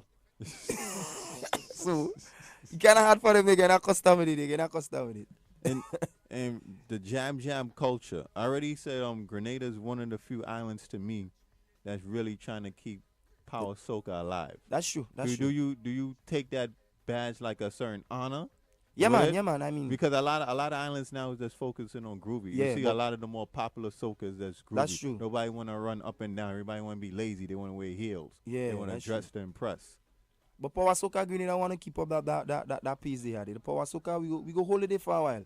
Right now we go holiday. We proud to have it where it is, and we intend on letting it go. So next year is more thing. Next year after next year and year and year, we'll keep pumping up power soca because it's a very pivotal thing when it comes to fete. You get a nice groovy thing, people bouncing, but when you want to play shakedown and you want to play smash up and the place wavy, drop a power tune and you go see what's going on. So we want to just keep that there. Well, what's the big fence in Grenada that you damaged this year? Well, White in the Moonlight. Yeah, I know. Yeah, that's Extreme White. Okay. Pre-day. Hold on. Before you go, all these white feds usually turn into is a Juve kind of.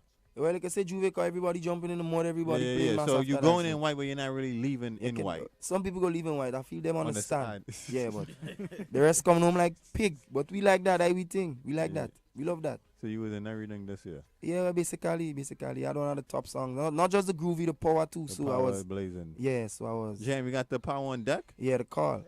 Yeah, let me get into the power because we already played No Company, but let me get in the power song. Yes, sir. Let me get that though. You ready, Jam? Right there. This is the power. This one is called I Hearing a Call, which was 4th place. Could have come 3rd, could have come 1st, could have come 2nd, but it's always next year. So Oh, yes. turn it up, Jam.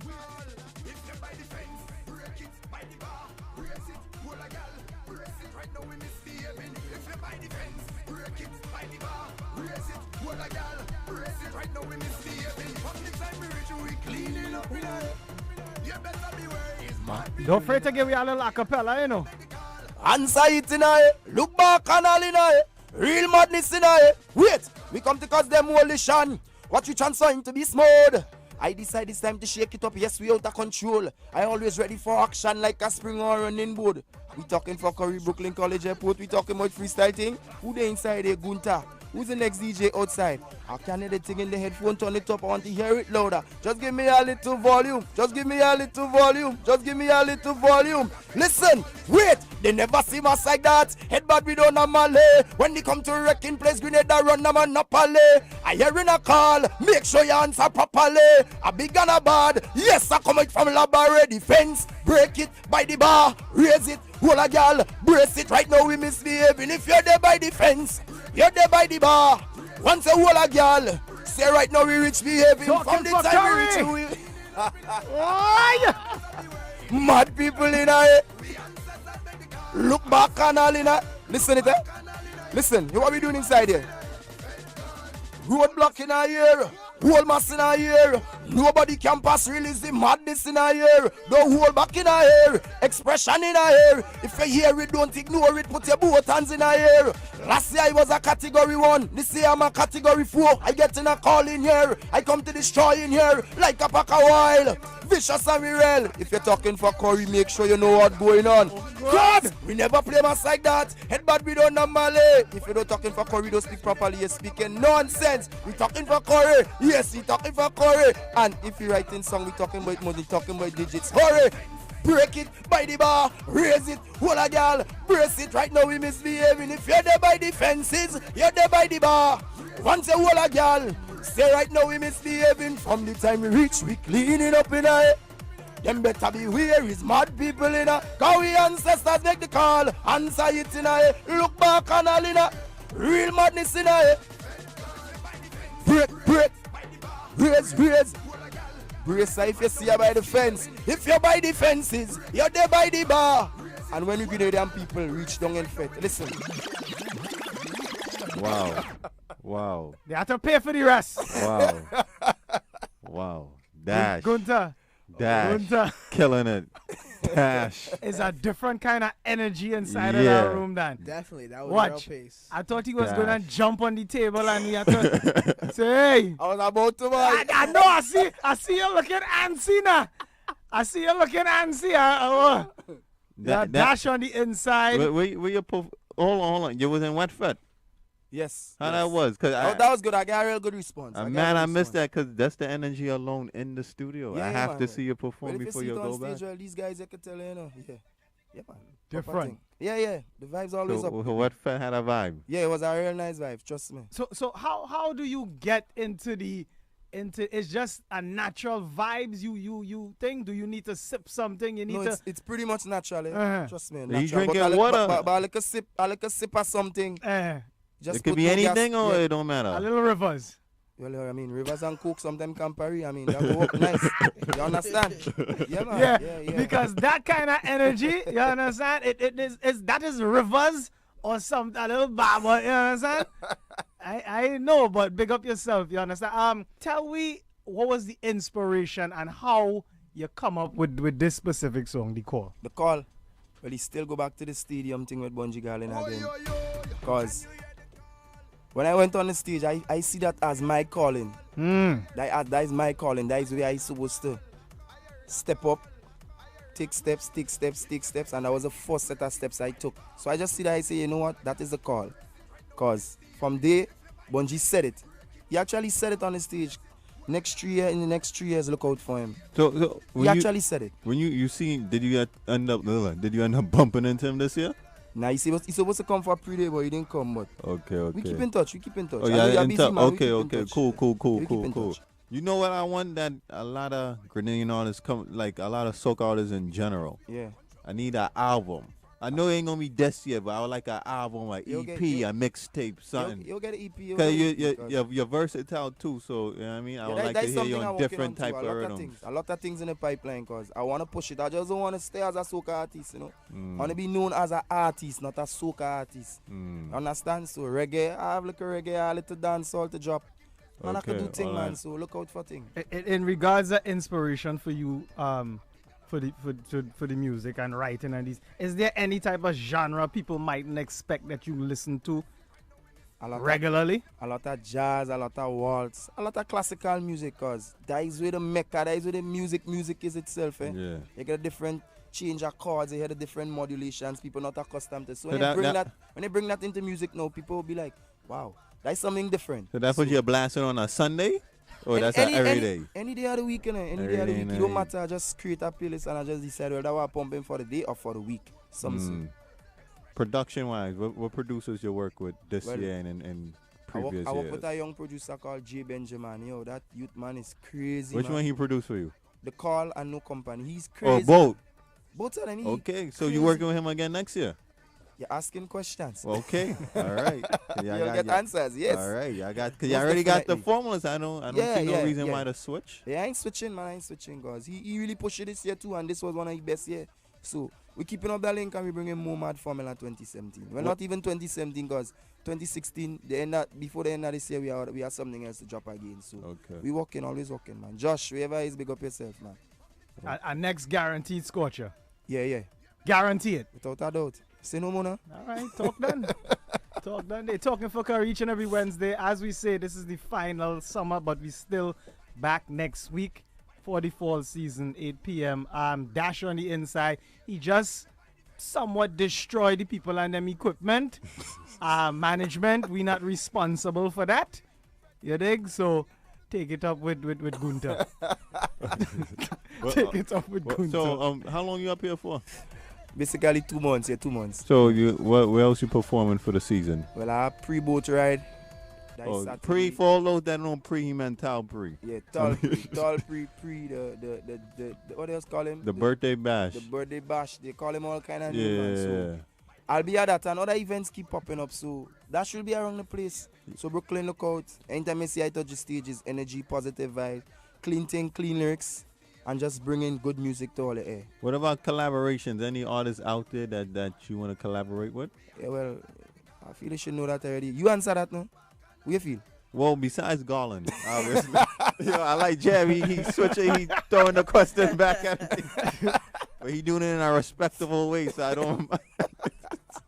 But yeah, you and Garland would be sick. I could see that. Yeah. I would love to do something with Kes too. Kes, lyrical, these kind of fellas. Lyrical, Kes. Yeah. I could see it. Yeah, all right, let me tell you what might happen. You see, you're going into Trinidad Carnival just now. Yes. One of these Trini artists, right? Because this man over here is a Trini, right? Yeah. One of these Trini artists gonna probably want to remix your song, right, and take your song for Carnival season. Anybody come to you guys yet to remix it? Because they known for that. I've seen it over the years. Once a song Big and Grenada, they want to jump on that remix quick. Yeah.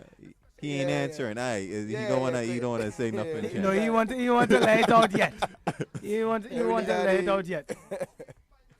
So we have the winning song playing now, right? We're gonna let you ride it a little bit the same way you do with the call. But take we on the stage now, if you can, so we can possibly relive the moment that and the question I'm gonna ask, when you perform it, did you know? Yeah, there's it. A score here. You understand in regards to the performance and that type of thing. I felt it. I know I had it. It was just to go and put it on because the love I was getting, everybody just liked it. So it's after I finished my freestyle verse and I saw the reaction. I actually stretched out my tongue and laughed to myself. I see it's in the bag in my head, and that was it. That when I knew I did it, man. It was just a feeling, Jay. It was just a feeling. So I know I had it. Go ahead. There you go. Listen, I'm so high.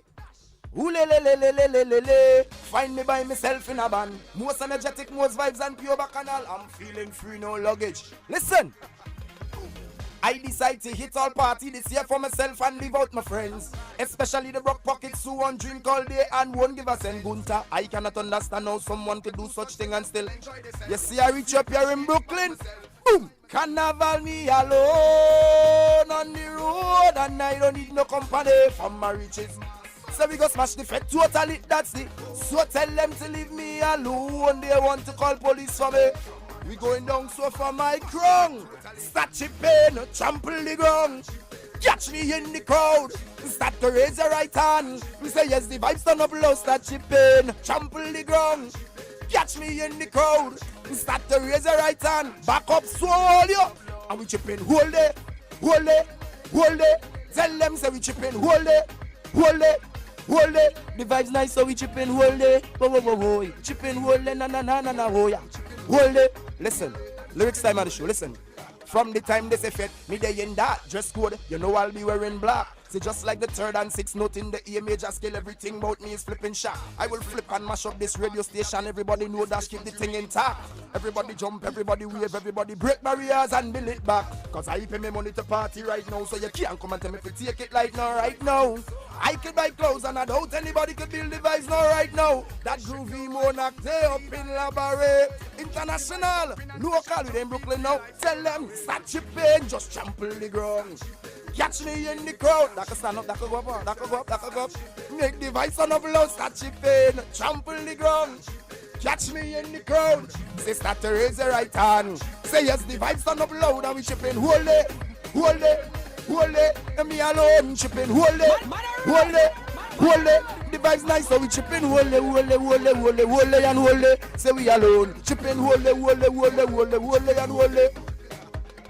I'm not leaving my chain and me conch shell home. Listen to me. Tell them I'm not leaving my chain and me conch shell. Whole oil paint and say carnival me alone on the road and I don't need no company from my riches. So we go smash the fed totally, that's it. Just tell them to leave me alone. They want to call police on me from my riches mass. Smash the fed totally, start chipping. Just trample it, start chipping. Catch me in it, start chipping. Start to raise the right hand. They say yes, the vibes turn up low, start chipping. Trample the ground.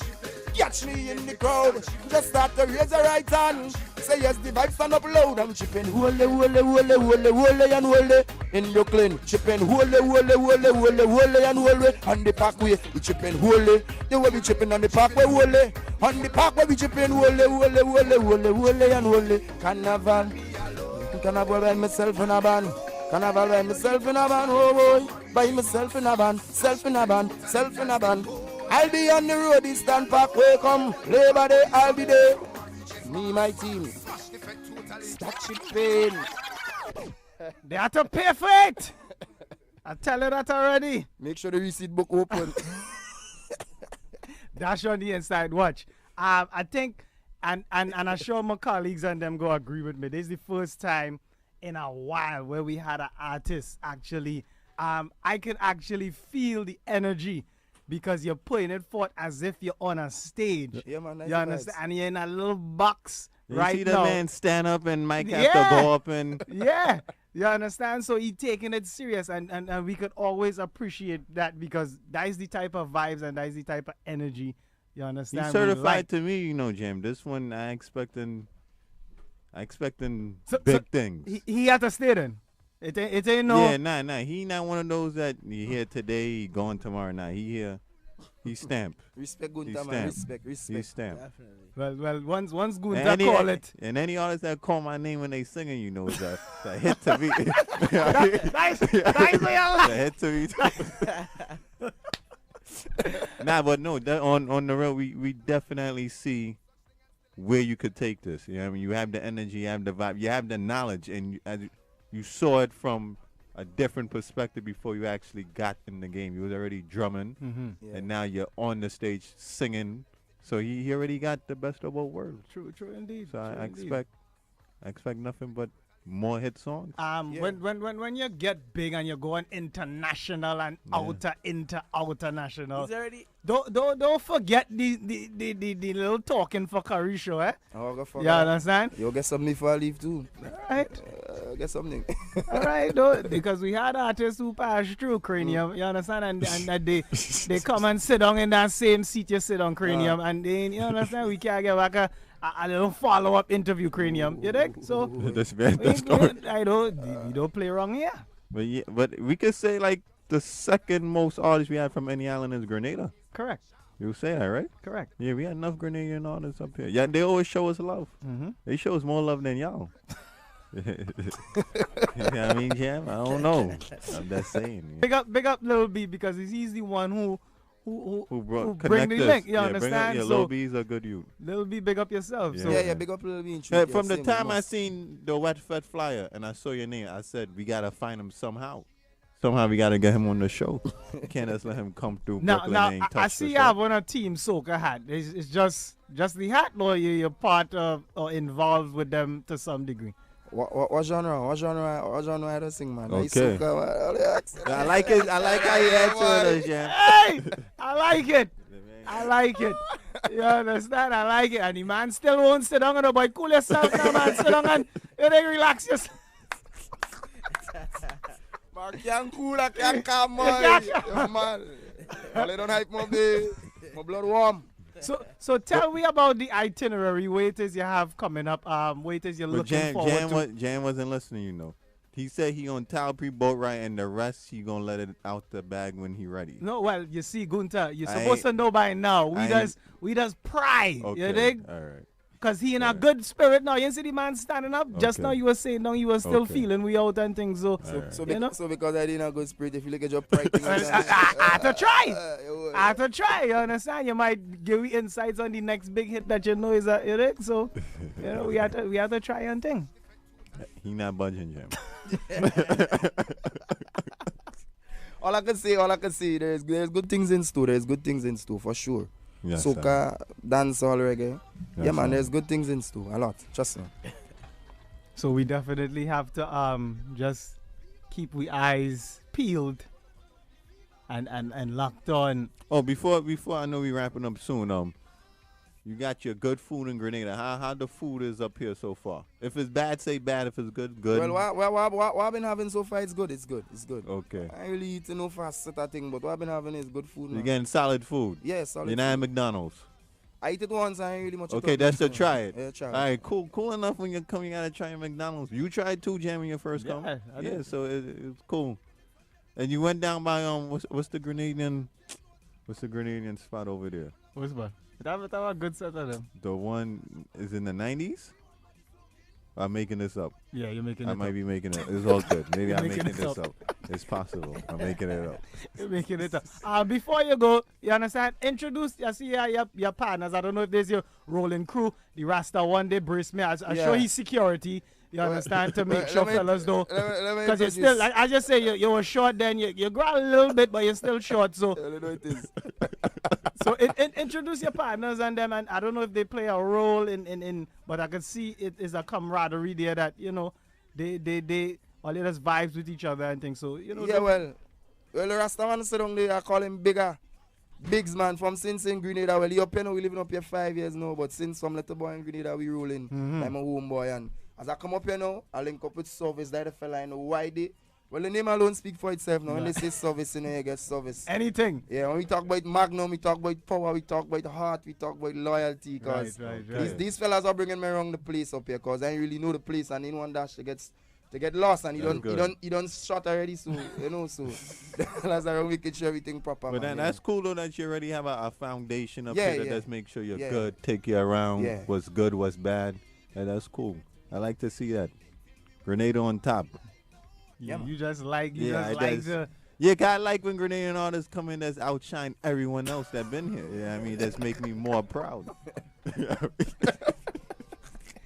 Talking for Curry. Dash on the inside. Brother man, it's been nothing but a joyous time from the time you walk into to this point. Wish you nothing but the best. Thank you very much, utmost success. I don't know what else to say, but just the vibes alone you have and that humbleness to say, you know, you ain't gonna brag even though you have certain clout to do that. You Yeah. understand? It's something you definitely had to respect, and you know, just destroy them, man, bad them up. Yeah, man. You I dig? will, I will. Thanks for having me, man. I like to say, big up Gunta same way. Yeah, man. Big up yourself. man. But you say he's Black Wizard nephew. Yes, I. Yeah, so big up. Watch, big that up has never really been proven, you know. What you mean never been proven? Jan, how many years you don't watch, know my I ain't last see name? I ain't see no credentials Watch, the man- in regards to that. The man said that we had to go by the man word until we could prove him wrong. I'm used to when I was young. My uncle used to come up here and sing songs with his guitar. The man stayed by my house, Jan. What you mean? Yo. Anyways, I'm not going this conversation with you. If everybody want to chart your progress, shout out your social media.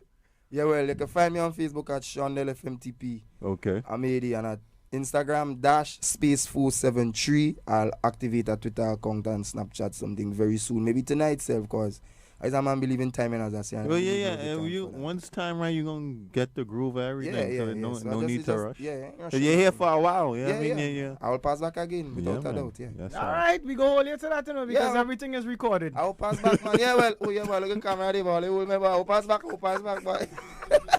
Talking for Curry, we still here.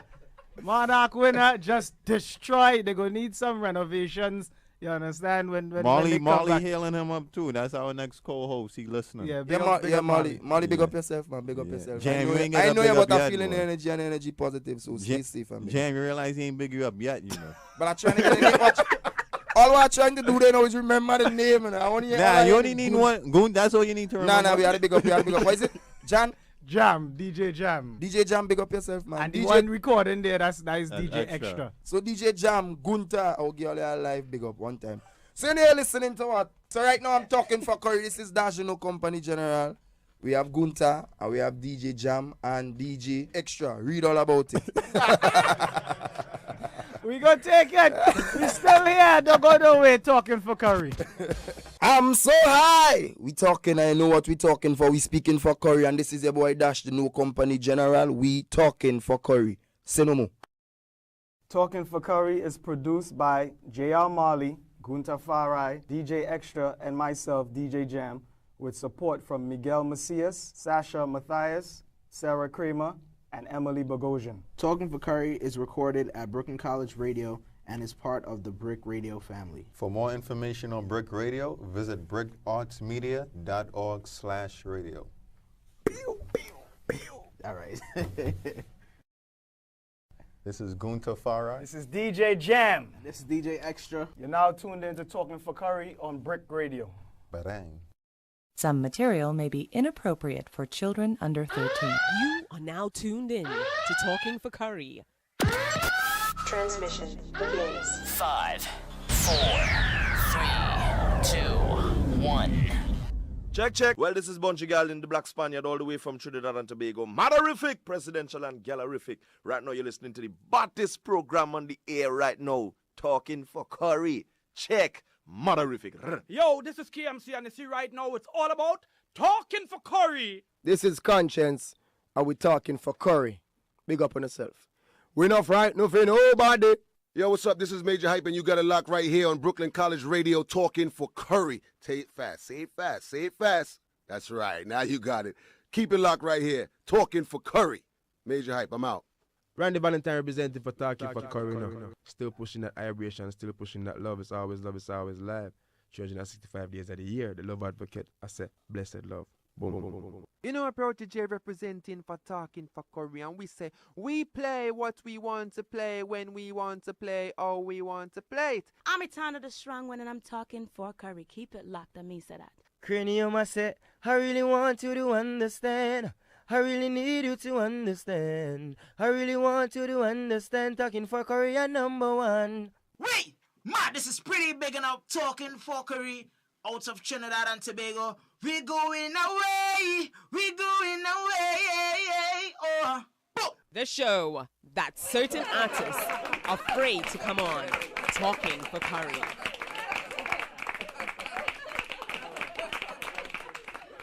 On this installment of Talking for Curry, we visit St. Lucia with 2016 Soca Monarch winner Isla Man and 2016 Road March winner Mac 11.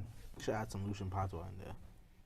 You the Lucian, right? Why you don't do it? I don't know it. Yes. I don't know it. Guy, you should be doing this one. use I the don't Lucian. know it. I don't know. Anytime Lucian artists come on the show, you always, I'm Lucian too, you know. Yeah, once again, Talking for Curry Curry, Pandas. each and every Wednesday, 8 to 11 p.m. www.mywbcr.com. BCR on the TuneIn app. Big up yourself, Madzard. And in the house right now, we got St. Lucia Power Soca Monarch winner. We got St. Lucia Road March winner, Road March King. Isla Man, Mac 11. Everybody good? Yeah, Greetings, we're fella. good, man. We're good like food. Trust me. If I introduce y'all, but let's say, you know what I mean, you use Mac 11. Yeah. I am Mac 11. Mac 11. You Mac 11. Yeah, man. Yeah. 11 We all Mac 11. Yeah. Mac 11 show. And Isla Man. Yeah, man. Isla Man in the place. Representing 758. Good gosh. Pure energy. Yeah, man. First and foremost, welcome to the show. Yeah, man. Give thanks. Well, which part of 758 y'all hailing from? Well, I from Central Castries, CDC. Right, Central there. Extra, that's not where you from? Nah, I'm from Beaufort. Oh, you from Flatbush, shut your lying mouth. He from Flatbush, Nah, I know these fellas you talking about. Lying mouth. You're Nah, from we from Flatbush. South. Who's the rest of you? Me. You and who? He started to speak French. Exactly. Yeah. And what part of St. Lucia you from, Mac 11? Well, Oh, you're not. You're all over. no, I'm from under the bush, you know, under the bananas, you know. Under the bush. Yeah, but You're from country. Ravenshaw, but you know, entry for still part of the city. Man, they're part of Castro. It's just a bushy area, so it had to find me. Use your binoculars and try look for that boy in the bush. Okay. They got her in the bush? What's that? Nah, we ain't gonna get into that. Kalaloo. Yeah, Don't do that. Spinach. So I remember a couple weeks ago I was doing a little overview of St. Vincent. St. Lucia Carnival. Sorry, too many saints in the house today, right? And we did the Monarch, and Isla, your song caught me right away when we played it. And then when I got to Mac 11, I said, "This is the tune that this tune is a bad tune." I love the tune. Like I think it's like top 5 soca song for the year, in my opinion. Like real talk. Not everybody agree, but I agree. And Marley agree. And Extra agree. I was the only He was one the only that hater. didn't like You see, the song. the Trini's the hater. You see this Trini here? I's the only. Let me stand up so you can. Let me see the Trini there. I's the only one. Plug my headphones. Plug. Yeah, I was the only one that didn't like the song. And what you think about the song now, Trini, man? No. Oh, his notion. Go ahead. What it was, Jam. right? Go ahead, Jam. I don't like the original song. You don't like Panda. Okay, I feel you, man. You understand? So any rendition of it, I wasn't trying. But big up. I know if you're familiar with Digital Bashment. Yes, Jump. We like this. Right. That is my good brethren. Right. That is my good brethren for a long time. You understand? I will not deny the effect it does have. You understand? As a sound man, it have lots of tunes I don't like, but I still have to play it anyway. True. You understand? So I want all you to feel there's how honest we just keep it around this show. Okay, Trini, man. Yeah, I'm listening. Go ahead.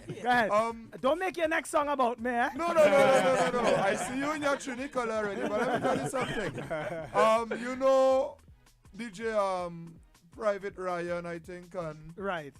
Them are the big Trini, man. I was back home, okay, in the studio, Ancillary in St. Lucia. And I got the message on my phone, is this Mac 11? I went, yes. Is this the partner guy? I said, yes. This is Private Ryan. This is Barry Hype. This is DJ Class, First Class. Yeah. Yo, cut our dubs immediately because this song is doing havoc in Trinidad and Tobago. Yeah. All right, so Trini, man, big up your country, big up yourself, because right now they're rinsing this song like dirty clothes in a washing machine. Fire right for you, now. Trini, man. All right. Nah, as I say, I would not deny that doesn't change the fact that, you understand? That is just me. Yeah, but man. I would still play it. I'll play it with a serious face. You're feeling the vibes. You understand? Trini partners. And then look out for the remix. Look out for the remix? Yeah, man. Who won the remix? So if you try Trini partners, I don't know, I might come around then. You just dropped some salt in the chicken right now. Because the remix is actually something that goes down with Lucian partners meet Trini partners, and Trini partner meet Vinci partners, and Vinci partner meet Bajan partners. So who you can't say these partners? We're still waiting on a confirmation. Yes, okay. But the hype and energy behind the song, you cannot go with a artist of low energy on that. It has to be something. So there's a Lava, a Tal Pri, or one of an Invincible. Fabulous. Okay. Colin. Okay. I see the vision. Oh yeah. I see the vision. Don't be surprised. I put you in the remix, Trini. Put this Trini with a serious face. Yeah. Watch. I'm gonna be doing one set of wild moves, and you ain't seeing no smile, just a serious face. Turn up, man. Turn up. So Isla, man. Yeah, man. Macalum, let's talk about your intro, because it's the first time you're on the show. So talk about how you got into the music, how you started, when, ups and downs. Let's give us a little overview. Yeah, well, I was doing reggae and thing first, you know?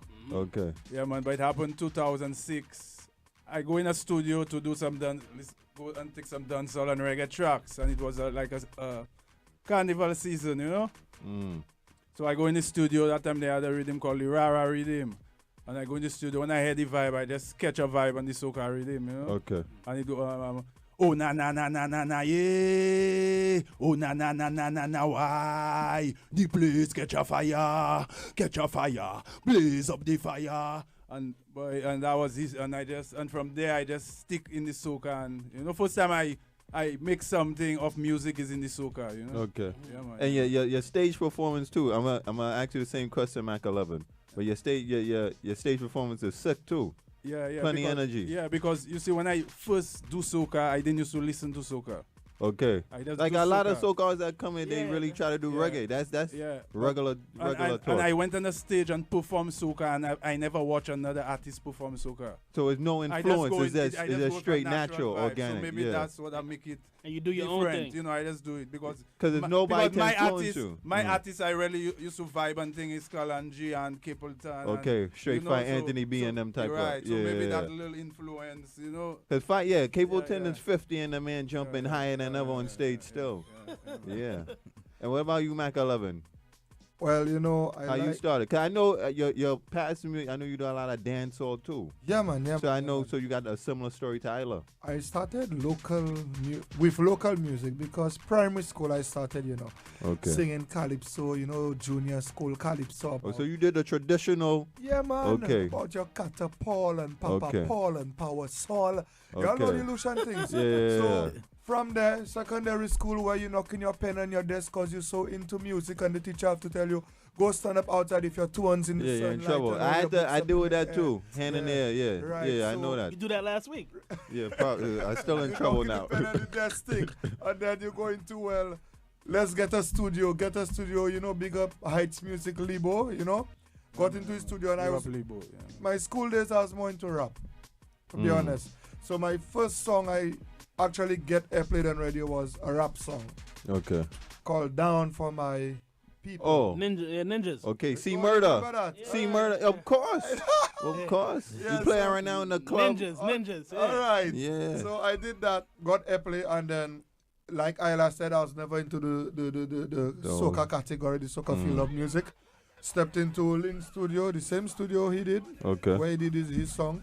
And then I recorded a song they call Bamboo.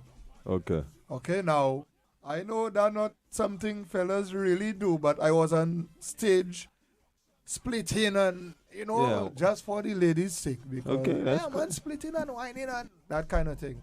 Got my buzz through that, jumped back down into the dance hall where I made my first buzz with a song called I Don't Buy No Phone Cards for the Girls. Yeah, we know that. We play that one. Oh, we play that one. Yeah, we play that one. All right, it was a big tune. Right, it was one.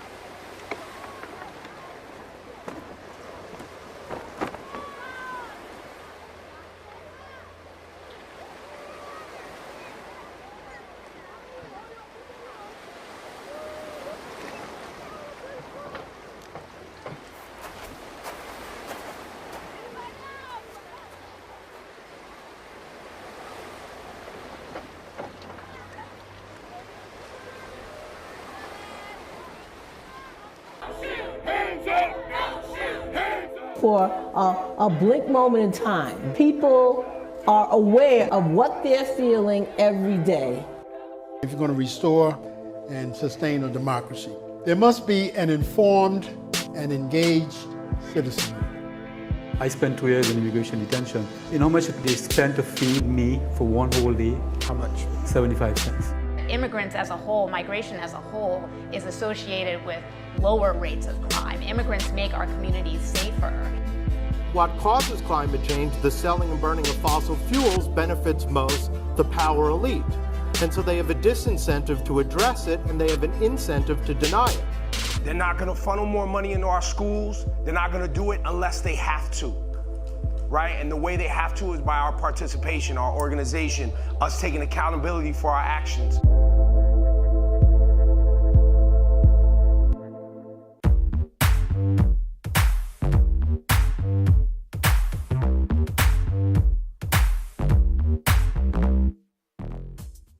This is Gunta Farai. This is DJ Jam. This is DJ Extra. You're now tuned in to Talking for Curry on BRIC Radio.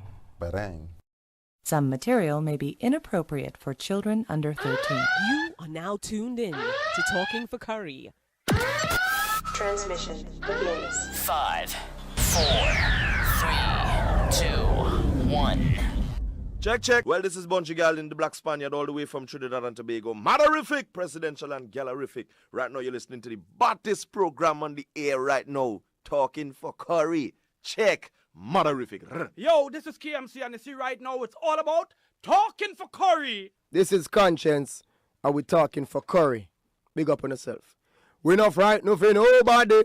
Yo, what's up? This is Major Hype, and you got it locked right here on Brooklyn College Radio, talking for Curry. Say it fast, say it fast, say it fast. That's right. Now you got it. Keep it locked right here, talking for Curry. Major Hype, I'm out. Randy Valentine representing for Talking for Curry now. Still pushing that vibration, still pushing that love. It's always love, it's always live. 365 days of the year. The love advocate, I say, blessed love. Boom, boom, boom, boom, boom. You know, Protege representing for Talking for Curry, and we say, we play what we want to play, when we want to play, how we want to play it. I'm Etana the Strong One, and I'm talking for Curry. Keep it locked, and me say that. Cranium, I said, I really want you to understand. I really need you to understand. I really want you to understand. Talking for Curry, you're number one. Wait! Ma, this is pretty big and I'm talking for Curry. Out of Trinidad and Tobago. We going away. We going away. Oh. The show that certain artists are afraid to come on. Talking for Curry. Ding diggy diggy ding dong ga dong dong dong diggy diggy ding dong ga dong dong da ga dong dong ga dong dong dong da ga dong dong ga dong patong pong patong pong pong patong pong patong pong pong patong pong pong pong patong pong patong pong pong patong pong patong pong pong pong Check. Pong pong pong patong pong patong pong pong pong patong pong patong dong ding diggy ding dong ga diggy ding dong ga dig. We got the rhythm section jam. Yeah, how we doing this? Oh! Everything level? I sound kind of... Now you're good. Yeah. Go ahead, Jam. Talking for Curry each and every Wednesday, 8 p.m. to 11. www.mywbc. 10:59 p.m. 10:59 p.m. That 1 minute is reserved for security to give them enough time to run up here. Yeah, BCR on the tuning app. Correct. 718-951 quad 4. It been ringing off the meters for a good while now, you know. Jam on the inside. Who else we have? Yeah. We got DJ Extra. From the Big Bad Iron Vibes International Sound. Yeah, and I'm Gunta Farai. The highs of all highs. Yes, indeedy. Where's the scene, fellas? Everything normal? Everything normal? Yeah, everything cool. Yeah. We wasn't here last week, apparently. A lot of things went on from last week. Apparently. Big up Molly. This guy's crazy. Wasn't no show last week, apparently. You understand? This guy's a high man. Big up Marley. Nah, he deserves some corn down for that one, Dan. Wild man talking. I'm sure that's laughing. But anyway, yo, real people been passing. We lost some real big names, Dan. From Prince last week. We'll talk about that, because since we wasn't on air. Five Dog, that was like 3 weeks. Talk about it, Jameson. We ain't been here last week, so we ain't really getting to the old Prince. The latest finisher core, which was right. when I was day before yesterday. I hear Prince is a fish. Well, me and you had a little small discussion in regards to that. We go talk about that. Of course, we have to get extras, colorful commentary because he's a high man when he's ready to. You understand? So I wish Mali was here. Only high men I link with. Yeah, that is what it is. You think that is why you just manage it? You think you have to? You just have to tap into your Actually, potential you did the show. highness. You did the show. I mean, the mix. I started it. Yo, I ain't like how it was going. So I just No, I come in. I say, but how you playing? He say, yo, I making. I say, well, run it on here. And that is why he was beating out tunes. Oh yeah. Yeah, it was pumping, and then he stopped it. He go into that. I ain't like it, and I just said, whatever with it. That perfectionist DJ, mentality we just have when we call it mix. I don't blame you. I mean, if you're gonna put it out, it has to be top notch. It should be top notch. It's different. Yeah, you go give the people them a half a thing. Do you remember? How was the weekend was? Let me get into the weekends first. Mine was. I got a cold Banks. Extra, you want to set it off? Because mine wasn't too. You understand? All right, I go set it off. International House of Soca was a good installment. It was the 1 year anniversary. On the list? No, it's free time. It's free entry. Okay. You need no list for that You one. in extra? Yeah, pass through. Extra pass through. Extra come like Always showing love. He had work. Good morning. And yeah, so he ride out about what 2ish? About 2. So I woke up a whole hour late. Like I know. I was supposed to be at work for 6. I woke up. When I turned over, I looked at my phone. It said 6:05. Oh Lord. Yeah, I know the feeling. But go ahead and tell us about it was a good turnout. You understand? The place was Was packed. my presence missing? Damn, they crushing him. Was who? My presence missed. Of course, always. Okay. I know that. Always. So that was my weekend. That was Saturday. What did I do Friday? I can't remember what I do Friday. Anyway, don't matter. We're just trying to hurry up and get to your, because you went use the big man. When Extra went Texas, Extra became the big man. You dig? In regards to how exciting the weekend was. So Extra, that was my weekend. International House of Soca. That was it. Extra. My weekend wasn't much. What I did, I worked Saturday. I went and played out in this some party. I didn't really know. I did my little hour set. Went in trends 15 minutes. Wait, went to trends to play or just no. There was 2 different things. After okay. I went to trends for a few minutes, it was whack. Went to International House of Soca. It was Ramen there. Seen Prezi the Boss. Seen The Outsiders. Seen Super Soca Bass. They played. Who is Super Soca Bass? Every time this man, you talking about the Virgin? Yes, Copenhagen. Well, from what I seen last time, they did a pretty good job this time. Okay. So well, it's only one genre, so you know. Well, yeah, of course, yeah. You can't. Because they soca man, you can't really. Once you're a soca man, no. I ain't saying he's a soca man. I'm saying it's only one genre you had to play. So how can you mess that up? Yes, International House of Soca. I don't know. So who is the DJs? Like Super Soca Bass, and Mr. Pearly,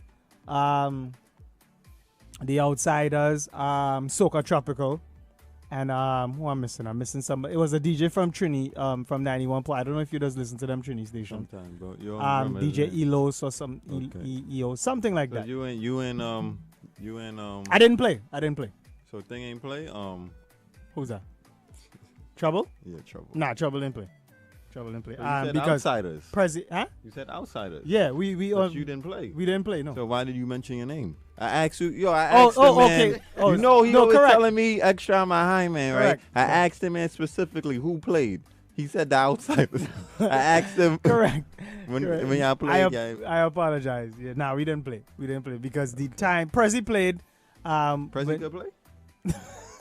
Nah, when I mean he could play, I didn't know he was play. Yeah, no, Prezi does play music. Okay. You never hear Prezi play? Oh. Me either. Okay, well, yeah, Prezi played and bass came on after him. But this man came back with Stag. What's that? Oh, this is Banks. This is Banks. Cole Banks. I'm looking at Glenn, he's smiling from ear to ear. Yeah. So let me get into his weekend. Yes, how was your goon? How was your weekend, Gunter Farai? Was it Gunterific? No, weekend was popping though. Oh, popping. That's what we like to hear. Because normally, Jam real. no extra. Yeah, extra. normally the man say he went for a run or Yeah. or is, And weekend was work. boring. Yeah, I ain't do nothing. My weekend was dry this weekend. Yeah, usually, well. No, I've usually been it's alone. boring, my lord. Not so. Well, I've been working weekends. And No, all that. well. I'll tell you about that one baby shower and couple show. You talking about? Wait. Yeah, because I don't fat like that. No. That's, It do say it had to be a fact. Definitely doesn't have to be. I went to the film. Which film? The one I was trying to get Freetown to call. The one that I in BAM. When that was when you went That that? was like a month ago.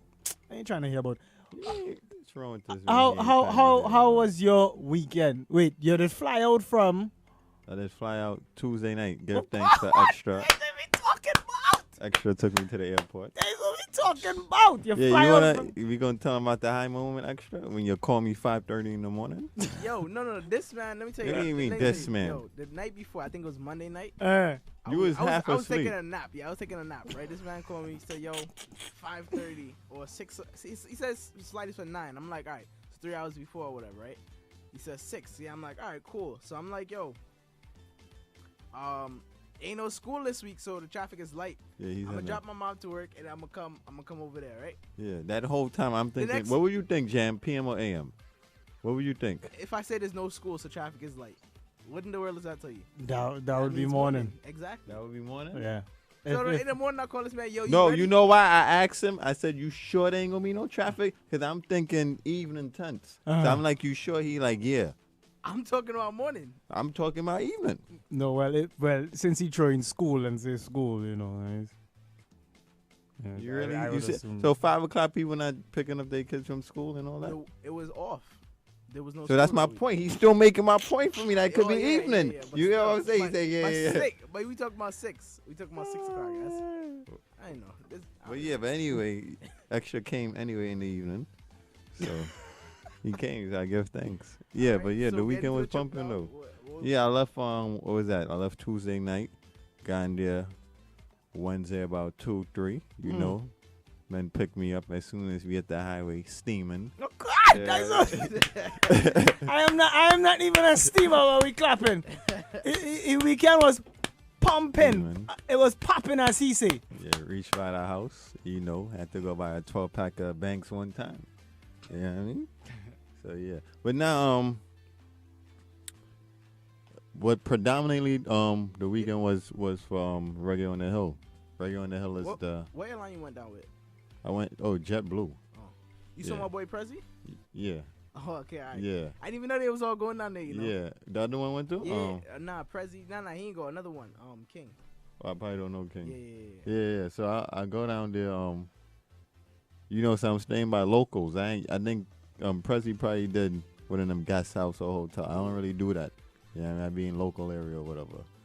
So So you go foreign to mix up with the yeah. foreigners? No, with the foreigners. What do you mean? With the local. Well, sorry, the locals. Sorry, Yo, yeah, you alright? the That's locals. like 2 mistakes you No, made no, already. no. It's foreign, so sleepy? you understand? Yeah, I looking kind of right. Well, you was steaming too. Steaming coconut water, yeah. Yeah, but nah, I seen couple monkey. You know what I mean? Right in back of the house. So that was cool. But anyway, yeah, Friday night was Vintage. We had no friends of the show in Vintage. I need to talk about it. Yeah. But yeah. So Vintage. It had like Wayne Wonder and Ken Boot and what's the other one? Half Pint. Half Pint show the place. Well, that is half pint. Oh, Yeah. yo, you see, you probably didn't see my peoples out there. Frost Twins, they went out there too. The singers? Nah, they Who? manage Half Pint or whatever. Oh yeah. Really? So they always be rolling with him. So probably was what? out there, You but- ain't call a shot and say, well, ain't watch, tell me. you have the biggest show on Brooklyn College Radio. You ain't say nothing extra, boy. What we talking about? Yeah, in for me regards to- to them coming to the show? Nah, for me to get in the show for free. Well, What do you I mean? wasn't talking about I that. didn't- What you talking about? I talking about them on the show. Oh, I thought I was again, getting a you pass understand? to get in the dance. Nah, I mean, I guess you we on all your own three with on that, different brother. scene. Yes, Yeah. clearly. Yeah. So overall, how was that vintage show? Vintage was nice. It had a mixture not only old but old and young. Ram. Really? Cram. Yeah, Bajans love their reggae. Cram. I want to hear about On the Hill. On the Hill, right? I Man. some videos of On the Hill and look at it. Well, Thursday I went a beach, so I gotta talk about. I went all over the place. The whole of them. Country, town. Like Christchurch. Nah, Christchurch. I did that already, long time. I don't even do Christchurch again. I do in local like ZR, which is like dollar then. But anyway, the Hill. The Hill was, what I could say, it was dope. You know who showed Nesbeth, friend of the show, showed the place though. Well, he did this song. He did, of course, of course, but he had a couple like under two, 3 tunes that the people knew. Yeah. So yeah, the people, and they put him perfect. They know that he can't come in like the bum rush hour, like all the top notch, and you ain't gonna put him too early. So they put him right when the sun about to go down soon. You know what I mean? So he did his thing. He got a song he does sing for his wife. You know his wife passed. In fact, the song's so big, after he performed, right? Then after Richie Spice was Chronic, so Chronic's been setting up. The DJ played the song and called Nesbeth back on the stage to sing the song. That song is huge. Yeah. Yeah, so that was vibes. But yeah, Freddie McGregor, that I ain't seen in so long, Shell the place. They had Romaine Virgo too. You like Romaine? Yeah, Romaine. Yeah, he was good. Elaine, that's how you say it? Elaine, yeah. Yeah. Friend of the show too, Heart of Fire. You wasn't here for Heart of Fire. Nah, I wasn't here. Yeah, you know Heart of Fire, right, Extra? Yeah. You talking about the brethren that was here trying to do the Trying? Well, he wanted the YouTube page and thing. He called? Yo. No. That's Jam Peoples. My Peoples? Yeah. Heart of Fire was a calling. Oh wait, so who's that? Oh, see how extra that set up, man. Scotcha Fire. Oh, he talking. He talking about no. Oh, he talking about Scorcher. He talking about Scorcher, no dread. My fault. Confusing the fires. And all that. Confusing the fires. Yeah, and Chronix that I and then Chronix do I? That's just I. You know what's the problem? I was telling you this. When you perform last, it could be Oh, difficult because half the yeah. crowd, even with Wayne Wonder, he performed last on Vintage and like half the crowd left. As headliners, but why though? Because Why did they leave for Chronix? he was last and everybody want to leave. You've been out there all day, traffic. Well, I saw the video I seen. Everybody was singing Chronix tunes and all that. Did you see the whole crowd? I didn't see the whole crowd. Yeah, that's what I'm saying. The middle. Yeah, the middle is always there. I'm talking about because on the hill it go from the stage, it go all the way up a hill. Well, you was on the sides or the Yeah, I was on the side, but then you have a whole big VIP. When I talk, it's like a huge park. Yeah. So even in back of the trees where nobody could see, they got full of people back there. Yeah. You know what I mean? But anyway, Richie Spice was the man though. Richie Spice. Yeah. When Richie went on. Right before Christ. So it was like and you see that is headline time, you know. Right before last. Right before last. Yeah. I really think You dig? Because even though you're headlining, it doesn't necessarily mean you have to go on as the last. Yeah. You understand? Yeah. It's supposed to at least be one artist before you or at least two. Yeah. You understand? But Richie, nah. I said, wow. Crowd went crazy. Crowd went mad. Crazy. You get on dotish. You skank, you do any? Yeah, I danced with a couple of old head too. Yeah, you know what he said extra? I danced with a couple of Rastaman bubble on thing, you know. I remember I was telling a story. Johnny Walker. I see Gunta winding up on a thing as a Rasta, and he told me I was lying. You never seen and I think it was reggae. Wait, was it the Chronix concert? when he did first come and NYC when he was in Central Park. Anyway, this man with the backpack on the back, you know. Anyways. And the man whining down on woman by extra. No? You down there with your Bayesian accent and all that? Nah, I ain't got no Bayesian accent. I talk the same way. I ain't got no Bayesian accent. I drove too. You ever drove on the other side of the road, Extra? Yeah. How you feel it? I don't really like it. I don't like it. And you went on like them hills, like you in the butt and all that. Yeah, I don't like it either. Yeah. What happened? Confuse all it? It's not that it's they won our one. They one way. Crazy though. Yeah, they one way is our two way. No, I mean our one way is they two way. That's what I meant to say. on these streets. And then especially in the night when you're going around turn, It's you dark. gotta Everybody blow got your their high horn. beams on. Yeah, everybody got that, and you gotta blow your horn so the next man know you about to turn. Because if nobody blow their horn, it's gonna be. You know what I mean? Yeah, that driving And is. that high beam thing is crazy. That's Yeah. one thing. It's blinding you. You can't see. People want to overtake you around corners and all kind of crazy. So what was your diet like in You know what? When I got there, flying fish. nah, actually I didn't have no flying fish. You went to Chefette? Nah, you know I don't. You know, nah, that's Pizza Hut. Yeah, I Like know. KFC. Yeah, that's junk. What I'm gonna eat that for? I That's- go down there to eat Chefette. I don't know. When I went like long time ago, I think I tried a pizza, but nah, I ain't go Chefette. When I got there, they had me some veggie burgers and like veggie nut, all type of veggie stuff they had for me, and they bought me like whole wheat bread. You know, I can't exactly eat how I eat out here. You know, it's gonna be kind of difficult. I ain't gonna tell them go buy me spelt flour or buy me coconut oil. Or, you know what I mean? I ain't gonna put in them type of. They They had them things down there. Yeah, but I didn't want to just tell them because they were in the supermarket. I didn't want them. Cause I don't know if it's more expensive than they regular. You know what I mean? I So don't really why ain't know. go? Well, I ain't got to. I just never made it. You know what I mean? I just never made it, so I had to kind of use whatever they had. So yeah, that's what I had. So you was I had rice and peas. Yeah, I tried a couple. So you was eating your pork and thing. Nah, I mean, I don't know what jam. They fry Vienna sausage for you in the morning. Nah, Yes, I don't know what sausage and a roast bake. One of her daughter ate that. So you didn't eat it. Jam, really? So this man. Extra, what you feel? I ain't know that Rasta. Rasta man, them are the usual suspect. Fashion dread. Yeah, When the well. book passing, Even still, you down in Caribbean, you understand, soil healthy as ever. Fruits and vegetables growing in your backyard and thinking. You're supposed to eat like the Rasta. I had like coconut water, but their house ain't have it was no fruit tree. no fruit tree. What? I never heard of that one. Not in their house. Me neither. Cause they not in. You said they in country.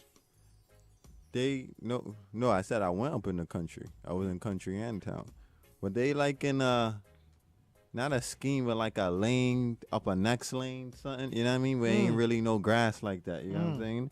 I want to see what fellas eating when we go. We saw that carnival thing next year. Yeah, why not? I want to see what fellas eating.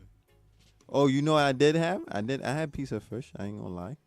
I had flying fish, like extra. No, I had piece of some French fries and Mau. They call it dolphin, but it's not like flipper dolphin. Oh, I think I know what you're talking about. I think I heard of that fish Yeah. before. Some bluefish or whatever. I don't know, but yeah, I had that with fries, and fish is still bad, but the way they, you know what I mean, come, cause the sea right back there, whatever, so it's like fresh fish every morning, and then they got it like on the big fire grill, and you know what I mean, Right by the beach. Yeah, them type of vibe.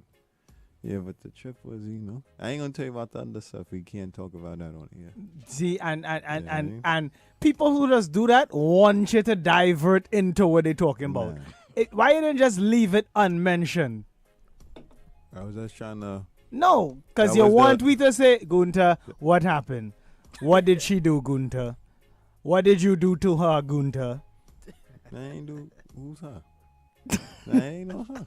Whatever. Ain't know her. So, this is how much times you went for reggae on the hill? Second time on the hill, fourth time in Barbados. Is it always like a new experience every time you go? Yeah, this hill was. Last time I went on the hill, I was like so many men fighting. I don't know if I went on a bad year, but they was just every time was a fight. This time was completely different. This time was just no type of fight, no type of action. That's men that's come wanna burn, hold on to a woman and jam. What? But last year, which one? I didn't go last year. I went for crop over, but both. So then, what event you're talking about? Men was fighting. Oh, reggae on the hill. Last first year. time I went. No, 2 years ago. Oh, okay. 2 years ago. And who you remember? Who artist? Which artist was there? Funny Chronix was there too. John Kerr, I walked out on him. He was last. Chronix, John Barris. And men was fighting? Yeah, Barris. I know when Barris get drunk and he ain't easy. Bugle. Bugle's a good artist too. Yeah, Bugle. Yeah, Bugle the cello plays too. And Tasha and Chin, I was booing her though. They didn't have. Why? She was singing like covers. Jamil, Natural Black cello plays Jamil too. was out there. Who? Jamil. Who's Jamil? Oh, nah. Okay. Nah. I know you're talking about nah. But yeah, but if y'all can ever go, y'all shouldn't experience a reggae on the hill. Well, all you hear it here first. Talking for Curry Wednesdays 8 to 11. Oh yeah, your brethren. It's funny. So I'm going to the airport. Yeah. And he hailed me. I was telling Jam that a lot of people that come on the show, I don't remember their face. Yeah. So I'll probably be passing them straight, you know what I mean? Man. So he like, yo, you out here too? So I'm like, yeah. And then I'm like, oh, it's Prezi. Hi, man. At first, yo, they had a man on the hill. I told you that the man tapped me, stretch out his hand, long time I ain't seen you, good to see you. And I'm looking at the man like, who the hell is this man? Yeah, so what, you didn't ask him? Nah, that was like, I was just like, all right, that's you, and good to see you too. So I don't know if men be thinking, you know what I mean? I don't know. But this time I was less. I know it is. What? He thought it was Protege. Nah. He thought it was Protege. Protege was out there? Nah, he wasn't out there. But I took like videos of some of the show. They don't really know Chronic's new stuff though. They know more his old stuff. He sing the new stuff? Yeah, like a lot of stuff off the mixtape. Yeah, but he ain't really push the new stuff. But he's singing all them new stuff. Nah, but that new stuff is playing in Europe. That's why. Okay. Yeah, that's what I'm saying. That's what the only thing I think some artists, cause you know Richie, he's at a point in his career where he's singing. Push nothing new. He's singing his hits. Right. He has a catalog that can keep him alive. You know, Correct. You don't go Barbados for like and Chronix doesn't have so Richie might not touch Barbados the next 5 years. So when you come back, you still kind of, because you ain't gonna oversaturate yourself. Correct. But Chronix now, he's still trying to build up his catalog. Right. You know what I He mean? don't He have got hits, hits. but he can't. He still don't know if to sing like the old hits. He's Right. still trying to blend in everything because he got so much new music too. He's trying to put the new You stuff know what I out mean? there. Yeah. So you ever seen a new video for Perfect Tree? Nah. You No, seen it? I think I did see that. I did see Yeah, that. he got a brethren on it called Esau. He brought him out. And you know Dre Allen? Yeah. He brought out Dre Allen too. But I tell you, you tell me you don't like Dre Island. Him and Dre Island went to Trinidad for that Yeah, in interview Kabaka. on- But So Dre you don't- Allen got a song on his mixtape Right. that I And like. that tune is tough. Yeah, and they sang that, and I'm like, yo, he's shelling, but the crowd like Wasn't. they don't really, you know what I mean? Yeah. They don't know his mixtape. They know what they play on the radio. Mm. You know what I mean? So And I highly doubt they. So wait. so that's I'm sure better for me. So I Barbados- got good video because Barbados I was did not- able. Hold on, I was in the back on the left, close by VIP, Hmm. and then by the time I was leaving, I was right in the middle, like you could see everything. You know what I mean? Go ahead. Nah, in Barbados, I'm sure it's the same, just like Trinidad and all the other Caribbean islands. Yeah. They're not playing soca, they're not playing reggae during the year. But like around the carnival season. They're not and playing around- reggae. Around the carnival season. You just said they're not playing reggae. Can I finish? Go ahead. Around the carnival season and around the on the hill reggae, they Mm. playing the reggae. I mean, Nah, they'll play they- dancehall. They'll play dancehall. Nah, hold on, nah. They play reggae 24/7. Yep. 365 Barbados. Yep. I think they might play the most. I ain't being biased, but all I ain't been all island. I think they play the most reggae after Trinidad. Well, Barbados. Hell, that's all. You know, at home the station I be listening, Mhm. so it's always Beijing, always reggae on the Beijing station. And then anytime you go, even Carnival Town when I go out there, them Van them Zedart that's bumping straight reggae. You gotta be a soca man, you know what I mean? But if you're not into soca, you that's gonna be into your reggae. So yeah, and it had some good looking girls there for you too, Jim. For me. Yeah, some good looking ones. You too extra. But I like yourself. Yeah, you know what I I mean? say their accent, I can't. I just laugh all day because I got an aunt actually. One of my uncles that married like a Bayesian, and when I first met the lady, I think she sounded like she was just straight from Barbados, yo. Everything she said, I swear, everything she said. I'm sorry, I didn't just say that again, because yo, they just talking fast. Yeah, but I kind of pick up on some of it.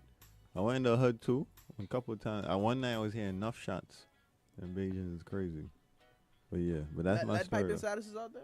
Chilling. Mm. But yeah, I mean they ain't performing. Yeah, of course not. That's not Oh, you know who shell as a DJ? Cause them DJs be shelling the place on intermission. Puffy? I don't know DJ Puffy. You see on Vintage Yeah. Jam, Mm. Rick. Mm. shell the place more than some of the artists, you know. Uh-huh. Yeah, playing. Yeah, you would. I was like, wow, you're shelling the place. Yeah, But he could yeah, he play could. music. Yeah. Yeah, he real know music and thing. As DJs, like y'all think y'all could, if you had to play on a big show, cause you gotta play kind of different than in Effect. You think you could? You ever? You could? You know how to play? You too extra? Yeah, it's like. Cause it's more like a play sound more clash hits. man talking right before you play, like kind of. You get what I'm saying? Cause it'd be like a long speech, well not a long, but it's a speech before every song, kind of. Yeah, I mean, go ahead. What you saying, extra? Yeah, just like a speech drop. Yeah. Keep going. Yeah, that was cool. But yeah, that was it though. I had to come back to bummy New York. Yeah, I mean, and that's it. To hell with JetBlue. I cuss up JetBlue. Why? What happened? Cause coming back, the flight is Full. what time I took? No, They say name. They say the flight is full. You can't have more than 2 pieces. And What you talking about, extra? that's what they normally be saying. Extra, that's apparently extra know my story that I ain't tell him.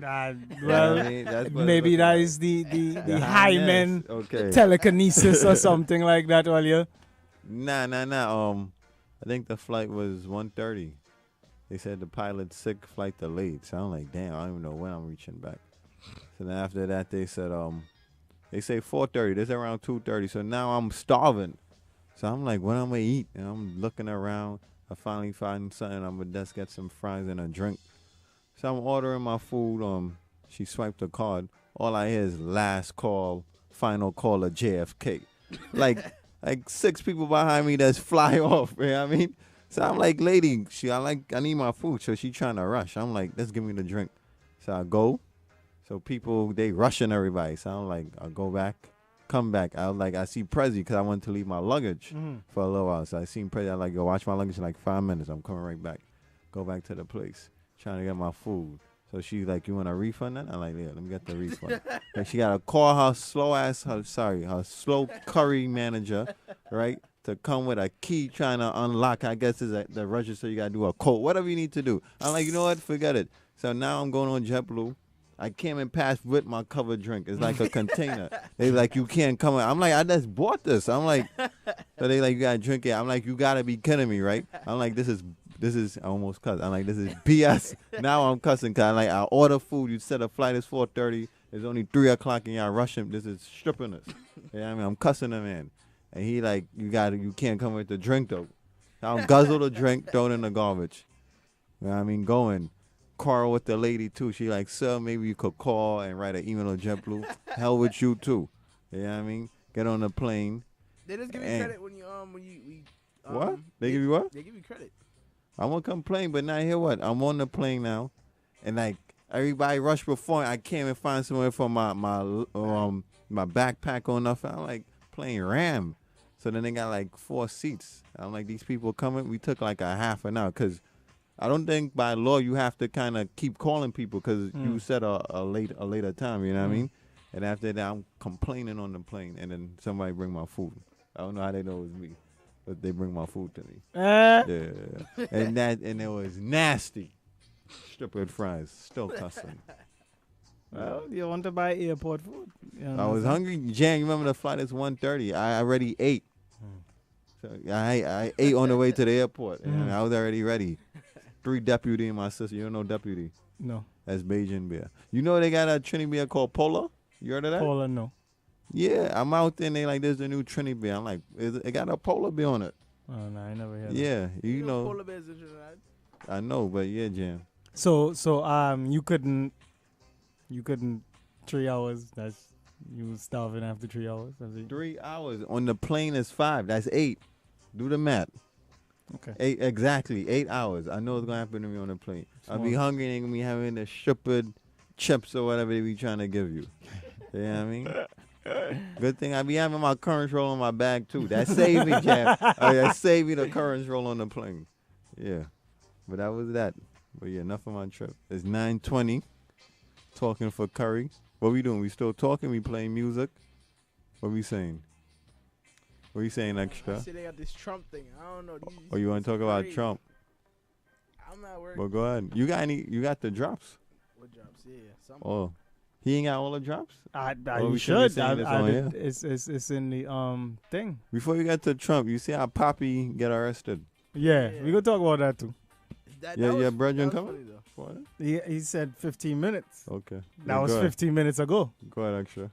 What are you talking about, Poppy? What? You want to jump into it? Nah, you was saying something about Trump. I know all these bandwagoners jumping on Trump. This lady at my job, I swear she knows nothing about Trump. Me and this dude was talking about Bernie Sanders. She comes, I'm like, oh, so who you going with? She's like, Trump. And I'm just like, What? Yo, I seen Adrian Broner. You know the boxer. Adrian Broner. Yeah, I hear he's watched challenging Floyd. Yeah. Yeah, cause they the same person to me, similar. They both stripping, but He said they both could read though. They both could read. Floyd could read. He said Yeah, you watched the interview. Now I was listening to it in the car today. Yeah, but he did say about he said he backing Trump. And they was like, why? He said because Trump gonna get them taxes down and he in that tax bracket. So I'm like, this man is kind of. The man said he had 8 digits. Yeah, he did. Yeah, he said he had 8 digits. Yeah. I don't know if he really had 8 digits. I was like, wait, that's 6. So he has no. I really thought about it. I was like 8. I was like, wow. That's like he probably had maybe 10 mil. That's 10 million. Yeah. Yeah, or more. Yeah. I don't think so. Consistently. Yeah, I think 10 mil is reaching it. Maybe 10 mil if we add from a fight right away, but I don't know if it's net Nah, worth. I don't. Nah. But he know what I like him though. He just kind of still young in the head, but he could box though. He could box, but he's not he can't box like Floyd to even. But he don't be sick. Floyd, you see what Floyd had on him. Floyd did a lot of strippiness too. Like Floyd got arrested. Floyd was in the club probably, but Floyd always train hard. Yeah, Adrian looked like something like he just take a break. That's why Madonna did. He Madonna, did. You ever see him fight Madonna? When he mashed him. Destroy him. Destroy him. And that at least he kept fighting though. That's how I know he had a good chin. No, he could have get knocked out, but he kept. If he was taking it, because remember he tingy to tingy music and all kind of stupidness. But he's a rapper.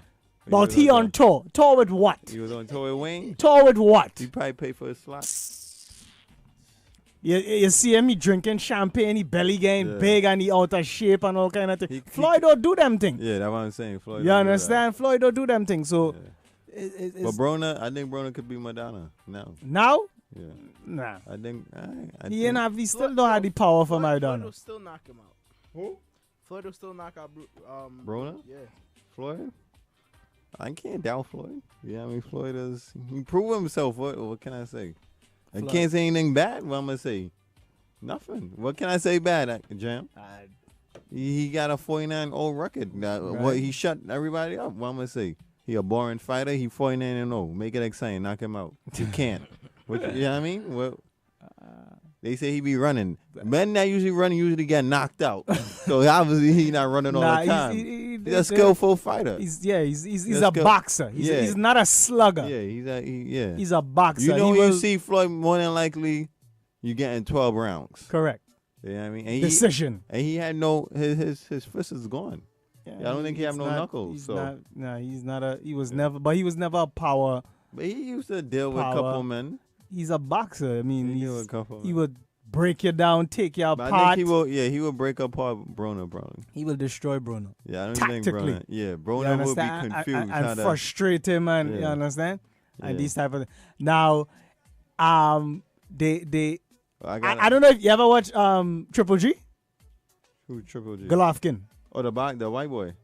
Yeah, he good. He what? He good. That man, that man. I like that man has some power in them hands. Then they got a lot of decent box. The fighters this weekend. Canelo. Oh, okay. No, it's Canelo.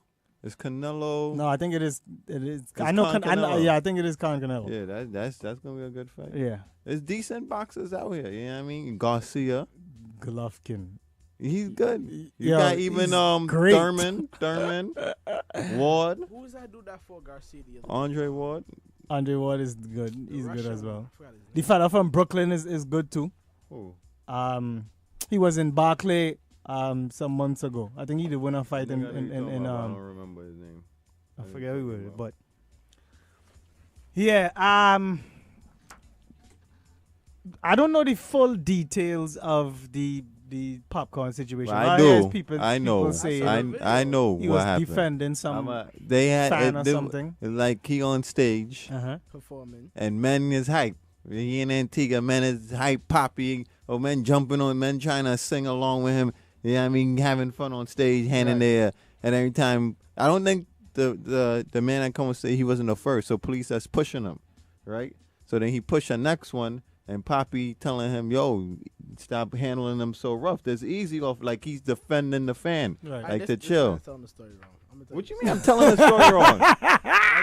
Go ahead, Yeah, extra. video? Yeah, well, how I told the story wrong? This man came out of the crowd, jumped up on stage. Listen, what I said, Jam, people was coming on stage because they Right. was excited. But That's the what I video said. ain't show all of that. I'm talking about the one man that. No, I'm trying to say he wasn't the first man. They had people coming on before him. The police was just like pushing him aside. Okay. That's what I'm trying to tell you. So by the time he got to that one man, Poppy like, yo, he just batting up all the you know what I mean? I'm defending Poppy on this too.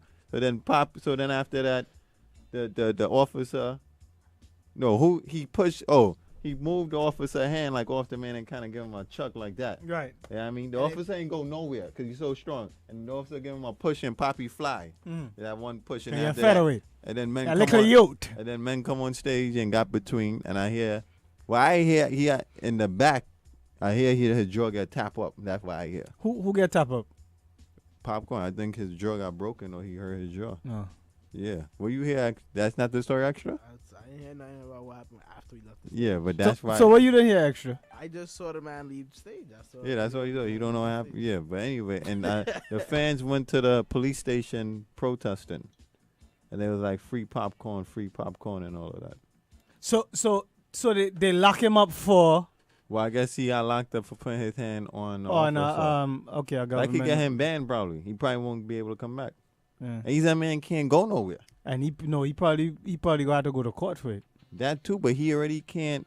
He can't go America. He can't go Canada. I don't even think he could go London. And he can't go Trinidad, right? Yeah, he could still go Trinidad. But you know how much money you missing out? The states and Canada alone is. You know what I mean? Enough money. Yeah, but I guess because he had a record from before. That's why he never could get his visa. Yeah.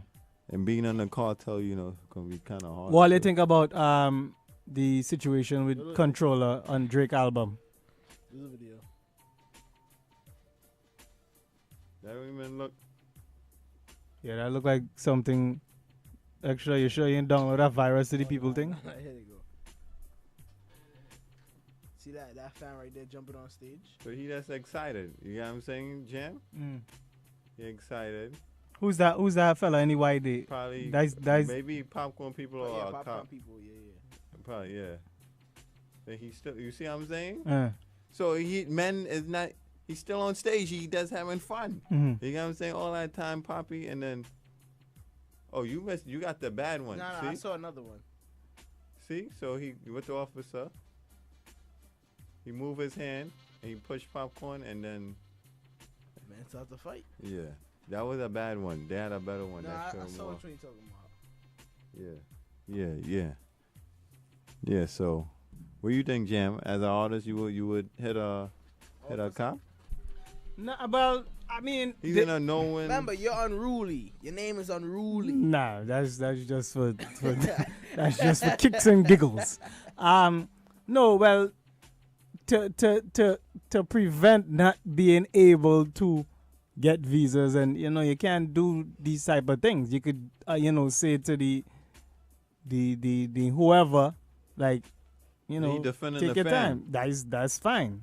But he shouldn't keep your hands to yourself. I think it got to an ego thing.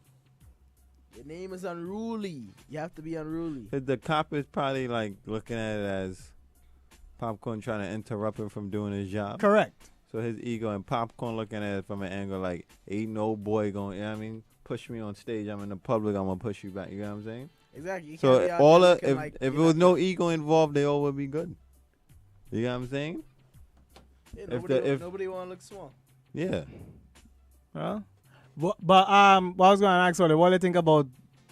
Because all you know, he sing the song with Drake, Controller. Yeah. But it didn't. He didn't. I need a real story. It didn't make the album. But I hear that the one he leaked is actually the remix that's supposed to come out later on. Oh, I didn't. But hear I that. don't know. Yeah, that's why I hear.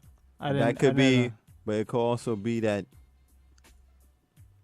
Cause first I was hearing Popcorn leak the song and Drake got vexed. I understand. I don't know which story is right because they ain't saying nothing. Right. I don't know. Yeah, I mean nobody ain't making a comment. Like ain't no official press release. So I Yeah. don't know. Well, yeah, and I you know Drake Instagram been lit because men dissing him for not putting Popcorn on the song. Like if you go in there, you just be like unruly. You just the unruly boss. Like real going in Drake. He gotta be seeing he it. probably get whitelisted from returning to Jamaica. No talking about doing road. Yeah. So you listen to the album? I have it. I didn't listen Why? to it. Are you a Drake fan? I'm a DJ. So as a DJ, you have to listen to Drake album? Or Yes. as a DJ, you have to play whatever is hot? Both. So you listening to Drake as a DJ or as a fan? If you wasn't a DJ, would you be would you download Drake album? Or Yes, however you yes. would? So you're a Drake fan? I wouldn't say I'm a fan. Why? I'm a fan. Why? I'm a fan of music. Yo, don't give me no stupid answer. You a fan of That's- music? that's a If stupid you're music. a fan of music, you would download any music. You should see my download folder. Yeah, but you're not downloading every artist you hear about. You specify Drake, so I'm answering based on Drake. Pick somebody else. Are you a Drake fan? I wouldn't say I'm a fan of music. You're a fan, but why his You know music? what? You know Why what I'm his gonna get to? music? Why his Beyonce, Lemonade. I never heard the song.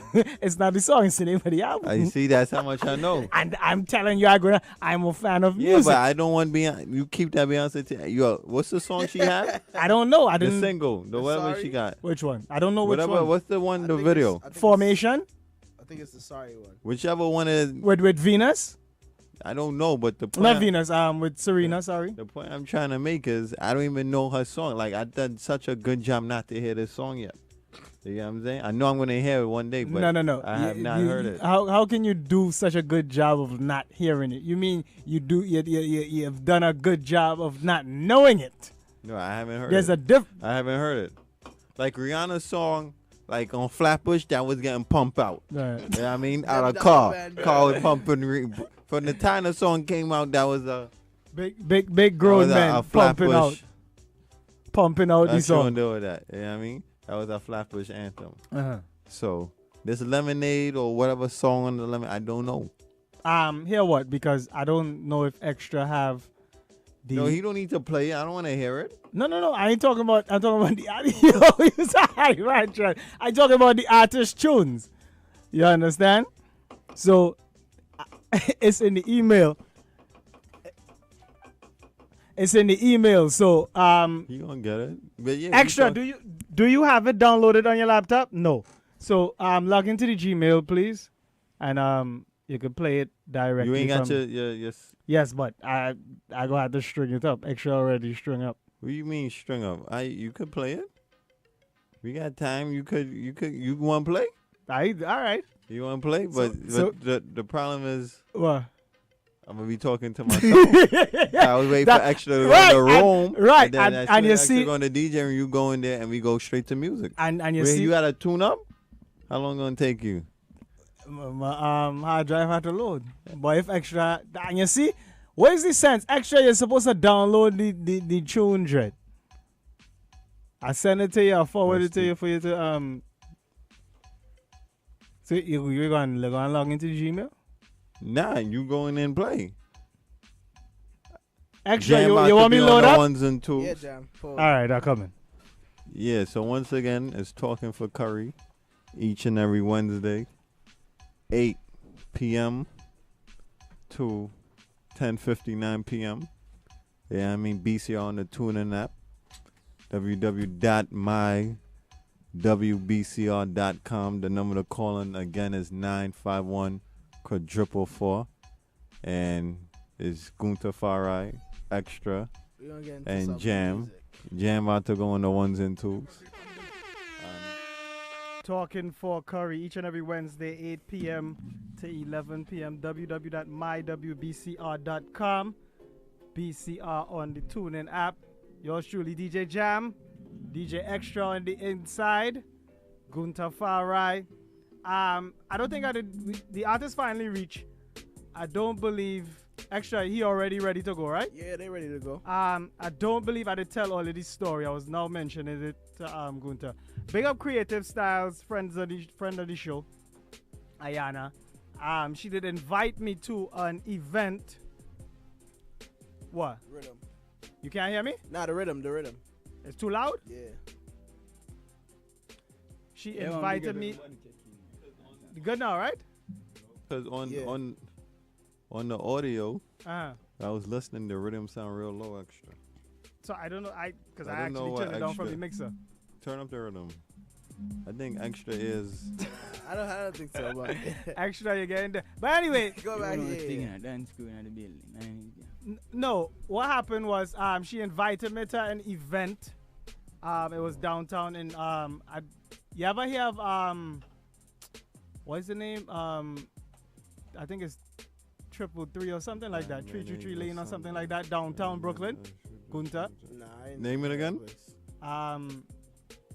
333 Place or something like that. Some nonsense though. Anyway, but she invited me to that. It was a fashion show, and this specific artist performed there. So Trouble was like, "Yo, he sound talented." I was like, "Yeah, I'm gonna link him now to see if he would be interested in coming on the show." Okay. To get interview. So that was the whole. You understand? Because I know men like to link on IG and all these places to find artists. So you was able to do it in person. I did it in person. So I kind of, you understand? All right. Live in the inside. Another thing in a skipper kush. Vision Lineage. Oh, my live? Side, you know the thing where they up on the live, see me up on Facebook. Lineage. Oh, lineage. Yeah, lineage. Okay, I apologize. You said lineage? Lineage. I said lineage. Yeah, Oh, the lineage lineage. something there. No, we're not too proper it up.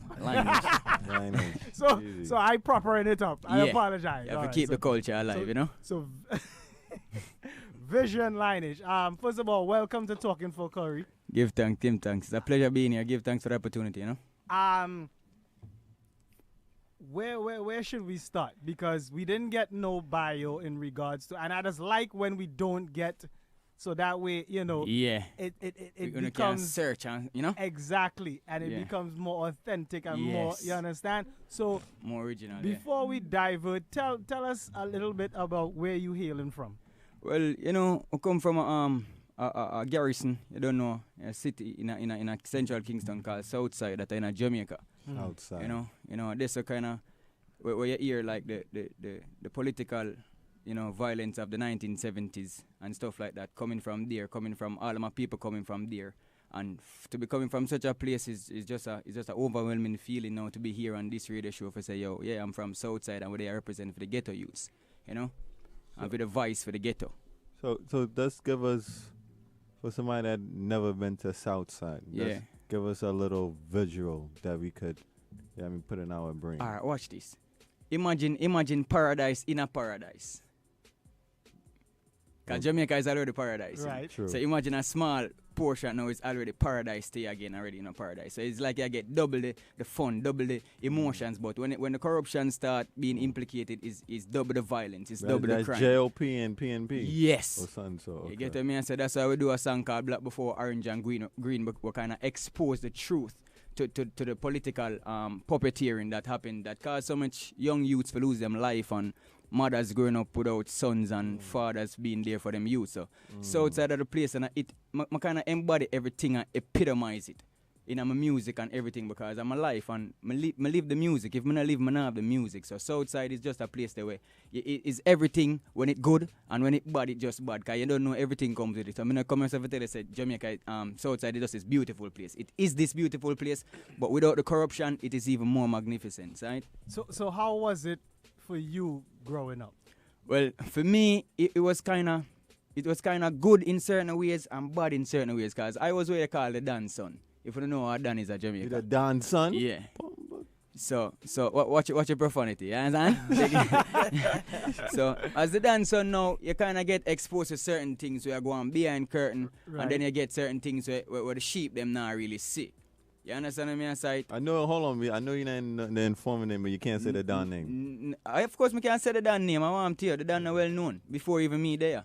You see me? Chubby Dread at the Don, everybody know him, man. Okay. You understand what I say? Rest in peace. You understand? Don status, God lineage, Don rank. So, yes, so being that person now, you know, me did get a chance to go one of the prestige high school in Jamaica called Woolman's Boys School, which whereby grades take me there. So as I get to you know getting such an education now, it exposed me for critically think about certain decisions when certain other youths in the ghetto now would I just get up and follow friends or follow the crowd or follow the trend, you know. So it was the education when me was able to be exposed to what kind of changed my life around. So that's why I was always start with educating the youths them towards the truth. Because really education made a difference. You know? I mean what them call the regurgitation of words and things and chalkboard, that is memorization. I mean education, like real life's teaching and understanding, right? So tell us about your first instance with music. Like at what point or which artist did you hear or what stage show you sneak into, because you say you're from true, you know. I surely Don had you in certain. But born in he was a founding father for the that dancehall culture. Other as youths well, your age cannot go. You understand? Yeah. But you had always there. So tell us about what stage show or what incited you that you were so in awe, like, yeah, I want to do that. The first song I always hear from a young and it gravitate to was a song by Capleton, for tell you the truth, when him everybody had it. From me about 3 or 4 me I hear that song there. Right. I always love that song there personally. But the artist who resonate with me the most still in a way is Buju Banton and Bounty Killer personally, because them in the era of dancehall and reggae culture we kind of show you the positive meds and expose the criminalism and certain things and defend we as ghetto youth. So them are the real pivotal when I say artists will make, you know, a grand effect on me. You don't know Junior Gang Sizzle and them man they are mentors, same way. You don't know Peter Tosh. We can call all accolades, but them man they are the ones that really sing our pain as ghetto youths, you know. So listening to these artists coming up, would you say it kind of had you pattern? I don't want to say you made your style based on them, but took certain things from these specific artists into what mold Of course, you? if me never said that, me would be a liar, because all our legends them will have to emulate them. You know, is the reason why God give a man talent. You know, when God give a man a talent, you know, is for him express it to the fullest. We can show and motivate the ones we are gonna see him now. If we say, okay, that man became great. Remember before music, man just used to talk. Malcolm X used to just talk. Right. Marcus Garvey used to just talk. And so when you can talk and get the people to listen, that is the power of the word. And the word was from the beginning and to the end. So the music becomes the word. So I just the power within the word. So it's like I don't even know if I say sometimes. It's cause so much passion and so much truth in me. I don't want to really touch upon some topics on the radio station I'm really ready for. You understand? But yeah, I get there though, slowly. What was your first instance of recording? My first recording was with some youths in America named 3 Star Sounds. You know, them always dead for vision up to this day too. Any little thing them dead for my fucker. Them are DJs, they mix up mixtape to me. My first mixtape was them. So big up 3 Star Sounds in Brooklyn, Harry. Around what time was that? That was around 2006. Talking for Curry is produced by J.R. Marley, Gunta Farai, DJ Extra, and myself, DJ Jam, with support from Miguel Macias, Sasha Matthias, Sarah Kramer, and Emily Bogosian. Talking for Curry is recorded at Brooklyn College Radio and is part of the BRIC Radio family. For more information on BRIC Radio, visit bricartsmedia.org/radio.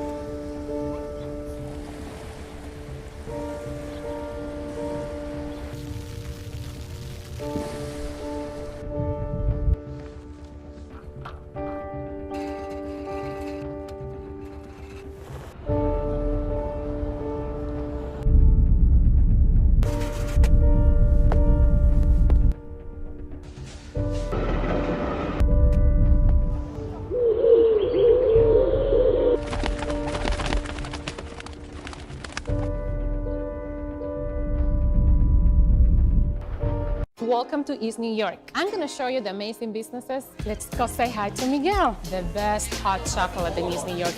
Vito! Is it not like your customers? They're like a family to me now. Day You Travel came to the community with only one little desk, and now he owns the whole building. This is a community of opportunities. Hello! The health of the neighborhood is also places like the Cypress Hill Senior Center. We have a little bit of everything here, and everyone feels like family here. East New York is family to me now.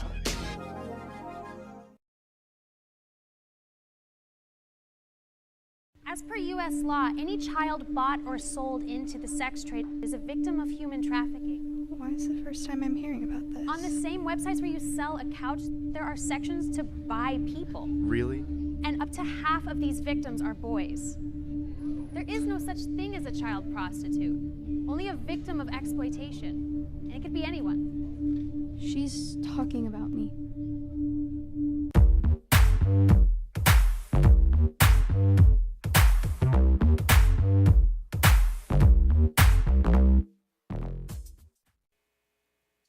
Hello, we are live. It is 7 o'clock right now in Brooklyn, USA. And in a few seconds, you may hear the sounds of my neighbors cheering and banging pots to thank the first responders who have been doing so much and deserve all the adulation that we can throw at them. That is the new normal as we sit here right now. Things are different, but as much as they are, some things are still the same. Thousands of you have crossed the doors at BRIC House, and tonight you're in your house, and so am I, and so are the people I'm going to introduce you to in just a moment. This is the BRIC Be Heard Town Hall, the foreseeable future.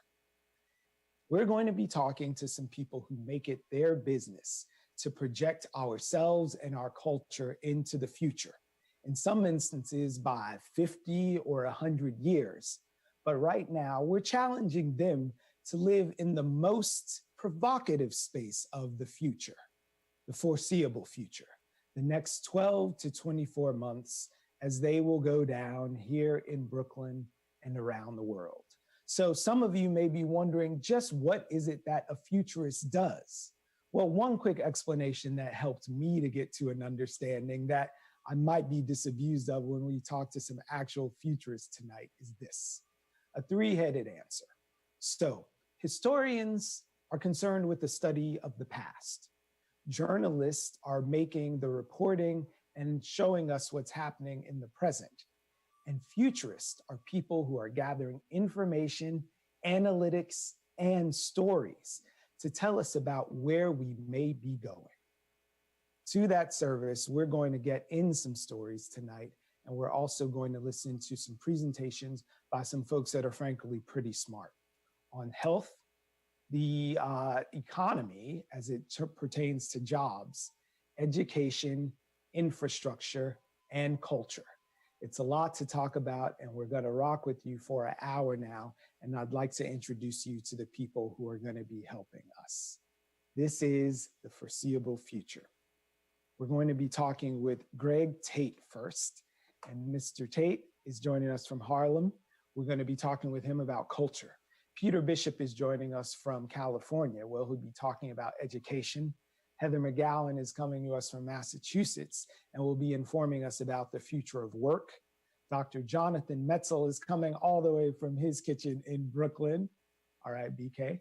And finally, Cindy Frewen is coming to us from Kansas City, and she's going to be speaking about infrastructure. So this is one part of the town in the town hall. The other part is, of course, you. So this is the moment when I'm going to encourage you to be in dialogue with us as if we were back in BRIC House and I was running around with a microphone, except this time you'll be able to type your questions and direct them at our presenters, who will be coming to us in 5-minute presentations that they pre-recorded earlier. And once those presentations are done, I'll have a little time with them before bringing everyone into the room for a large discussion with all of your questions throughout. So we're going to begin at the beginning with culture and a presentation by Greg Tate. I guess the question before us is the future of culture, the Afro future of culture. I have a baseline definition of culture, which is simply what people do. From an anthropological perspective, that's what you're looking at. It's like, what have people been doing to define themselves in the world as a group, as a tribe, as a village, as a nation, as a block, as a neighborhood, as a corner. And I think that if we're looking at this, this whole question of post-pandemic, what is it going to become? I mean, that's an assumption that there is a post-pandemic that doesn't take into account, even if we're talking about a reduction in the number of infections and number of fatalities, we're going to be talking about the culture of grieving, the culture of mourning, of remembrance. Because here in New York, it's very interesting. You're very sensitive to the fact that you're living in a parallel universe, or in a place that has parallel universes. There's such wide discrepancy between how this pandemic is being experienced by those in shelter, those in quarantine, and then those who are on the medical front lines. And then there are the essential workers who have to put themselves forth into the world every day. In this situation where they're exposed to a very nasty, vicious, thirsty, hungry virus, they have to do the opposite in some cases of what everybody else is being told to do, in terms of exposure to sociality. So you're also looking at there's a culture of PTSD, of trauma, that's going to be a part of what we do as a nation, as a village, as a tribe, as a corner in this, that has to be factored in. In terms of the expressive arts, we're slowly starting to see how people are using the mediums we have at hand. There's Zooms and Instagrams and Snapchats and Twitches and so forth.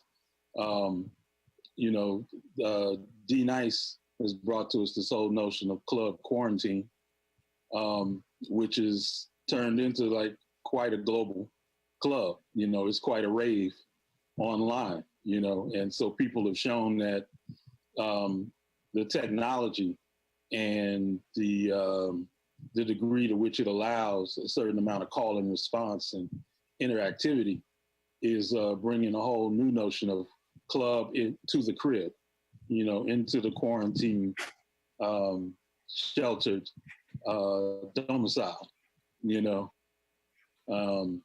and this capacity people have to kind of share themselves experiencing this kind of global group rave moment, says something about our adaptability to these new circumstances, So, it's like when we talk post-pandemic, there's just so many levels to that, because it makes assumptions about testing and tracing and the organized, sane or rational government response in different places in the world, right?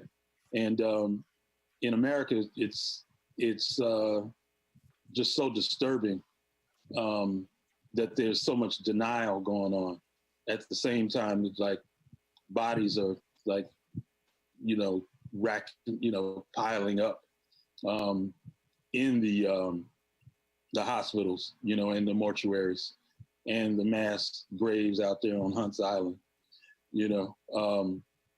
and the numbers that people know from other parts of the world, but there's a thing we call American exceptionalism.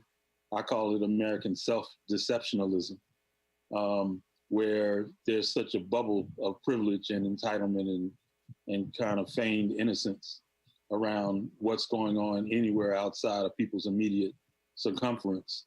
And so you have this pandemic, which is moving in the areas, it's kind of slouching towards, the Midwest and, the cornfield states, of America.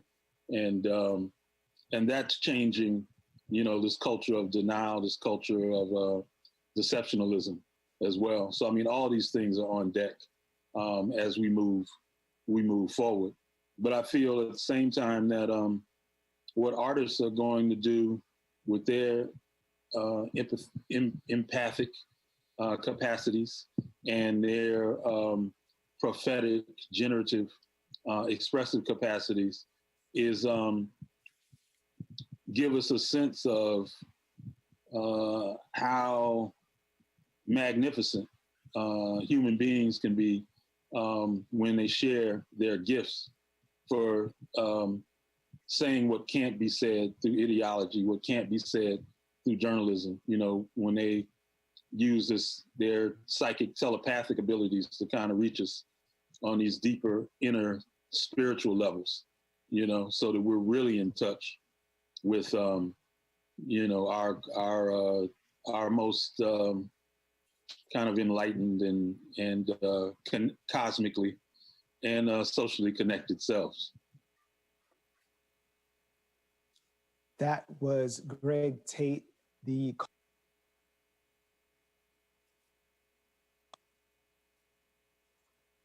All right, we're back. That was Greg Tate, the renowned cultural critic, producer, musician, and authorian on the Afrofuture and Afrofuturism. So knowing all of that and what you're bringing in the perspective, Greg, I'm wondering how the future of right now and the foreseeable future, especially for folks of color, may intersect with the notions that we've all developed about Afrofuturism.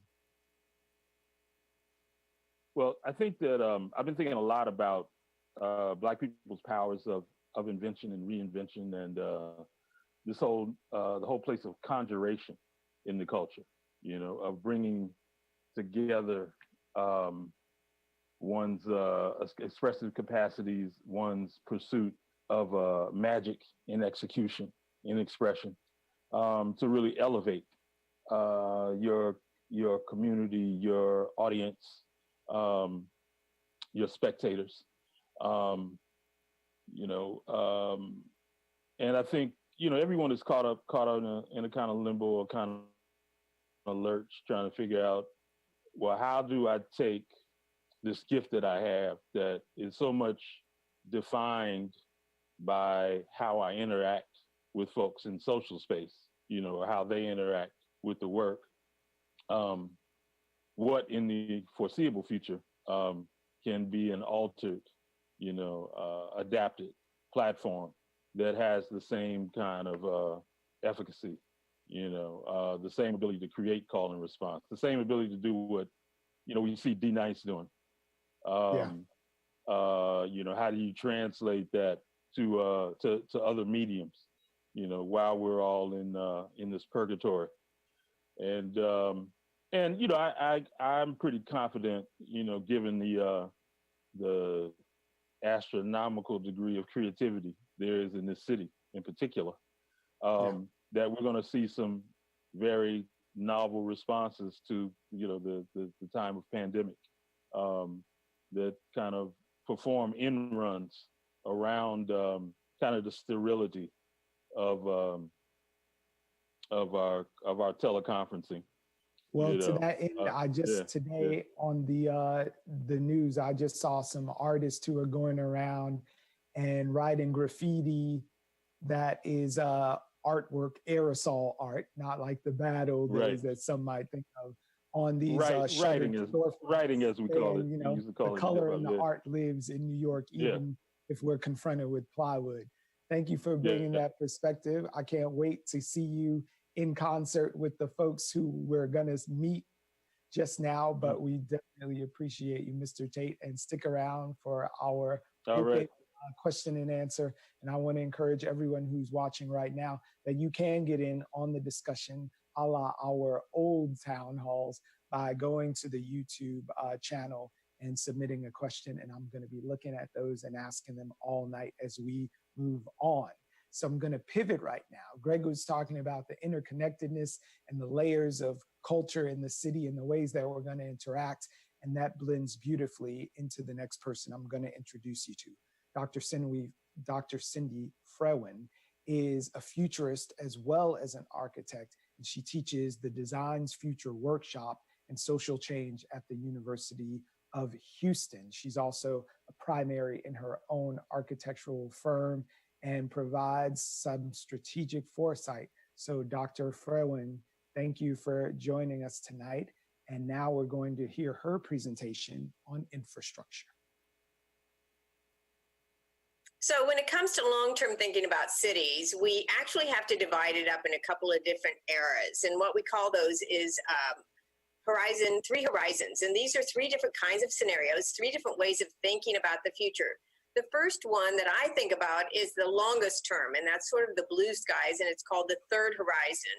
Then there's today's thinking, and that is the first horizon. That's what we're doing to make, ends meet, what we're doing to survive today. And with COVID, that's been totally disrupted. In between is the second horizon, which are the strategists, the ideas that link and bridge the first and the third horizon. During the concept of a pandemic, we actually are transforming the future, and we just don't know it. Healthcare, we've been talking about economics. Today, I'm thinking about cities, and they are accumulation of all of those different things. That creates a system. A system means that there's interlocking dynamic parts, and when there's interlocking dynamic parts, change is not on a linear, change is in emergent, and it comes about in ways that are unexpected and unpredictable, and most importantly, uncertain. Innovation doesn't happen in a vacuum. Maybe we're sheltering at home, but we're more connected than ever in many ways. So you have to look at both the good side and the bad side. And one of the good things has been this slowing down, getting in touch with our families, getting in touch with our neighbors, people that are near us. And some places have allowed that, have enabled it better than others. Cities change really slowly. I have to say, even if you're thinking about immediate plans, that can take 25 years to actually come to fruition. It takes a long time for a building cycle. And so I like to think in terms of 2,500 and 2,100, a 50 and 100-year plan. The long view gives you a chance to incorporate a lot of different possibilities. The digital, the AI futures have sped up. Technology has sped up tremendously.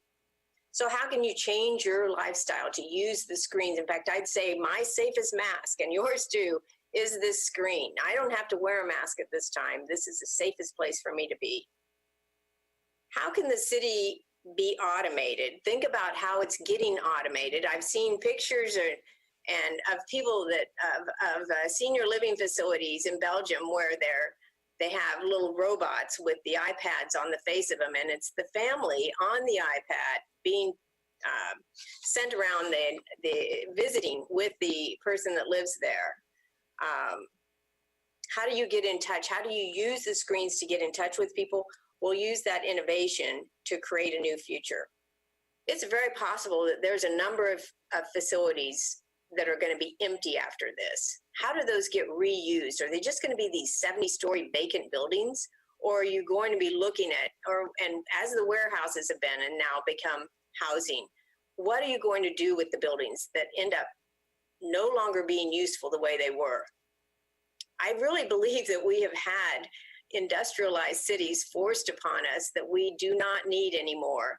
And this is an opportunity that we rethink how they work in order to make it more functional and less of a stress on our lives. Industrial era is that we use things for consumption. This has been an era of consumption. And in fact, you can change that around for production.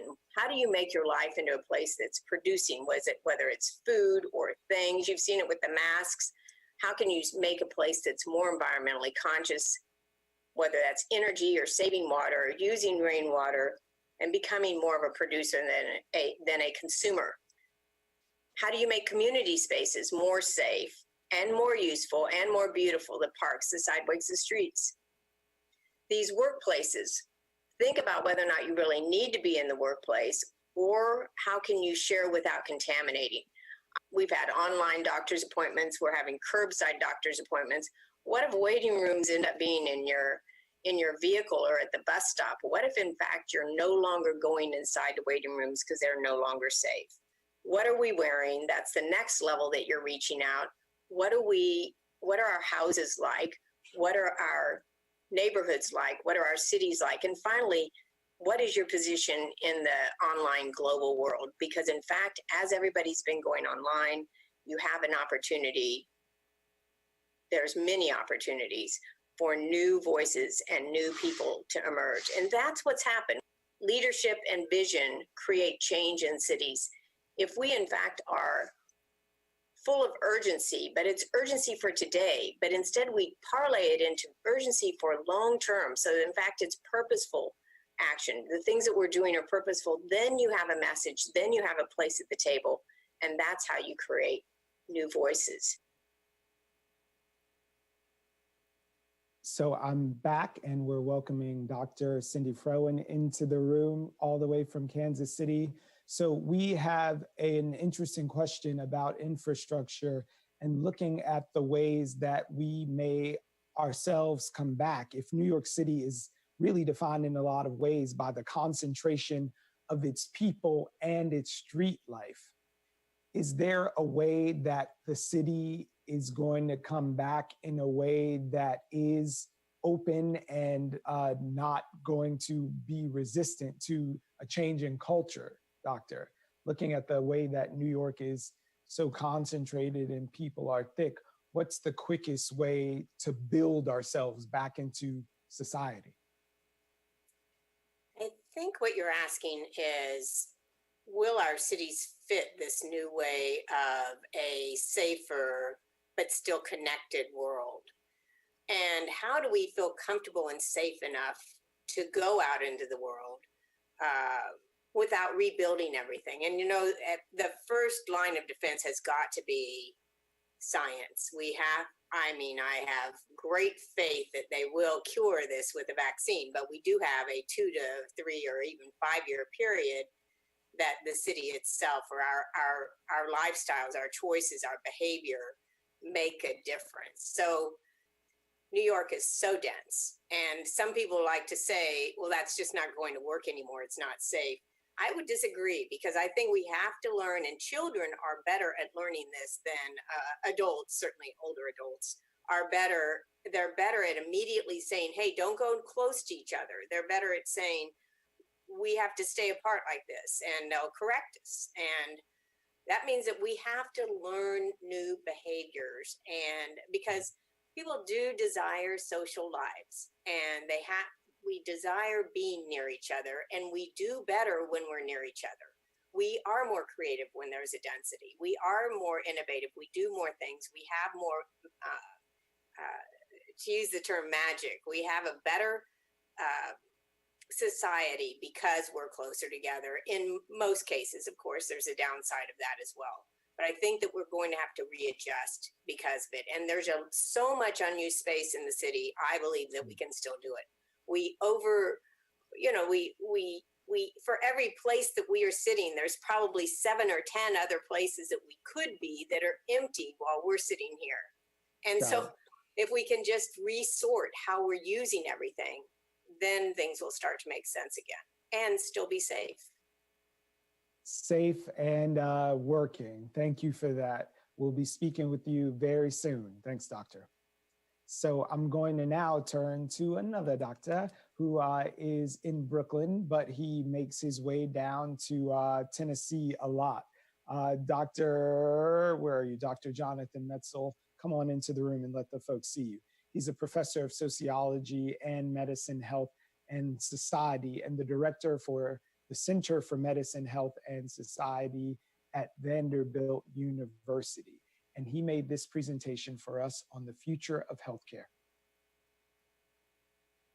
Hello, Brooklyn. I'm Jonathan Metzl. I'm the director of the Center for Medicine, Health, and Society at Vanderbilt University, and also, believe it or not, a Brooklyn resident. I've been through the pandemic here in Clinton Hill, and like everyone, the idea of imagining a future that is beyond the pandemic sounds great, because then we can imagine what's coming next.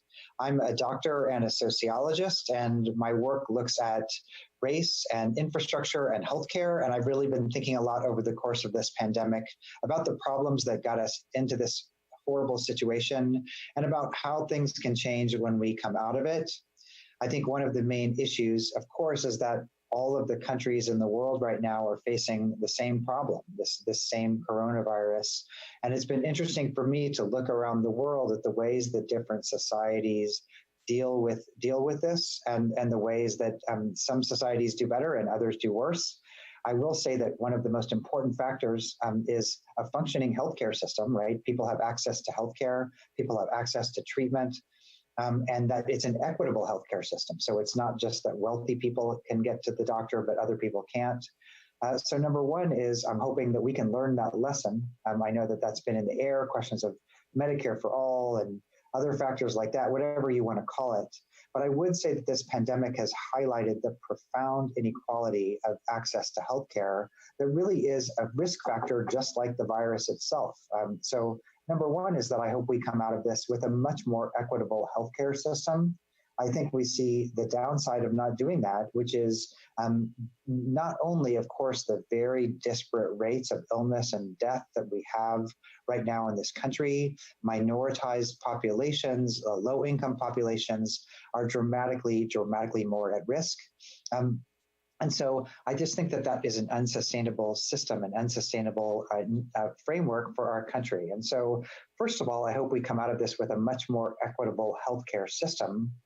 The second part that I think we've recognized, again, given the profoundly incommensurate rates of death in particularly African-American and Latinx populations, is that this illness is not just a medical illness. It's also a social illness. It's also a political illness, because the people who are at risk now, it's not like they're biologically at risk. It's not like there's some kind of genetic reason they're at risk. They're at risk because they live in an insecure housing situation or a very dense housing situation. They have jobs where they have to go out and put themselves at risk, being in particular kinds of jobs. They live in neighborhoods that have infrastructure that has not been adequately taken care of. And so I think the other issue is we've got to fix these kind of social inequities in this country. And of course, that is horrific and deadly for people who live in low-income areas. As we're seeing here, the virus really preys on social infrastructure that has not been taken care of.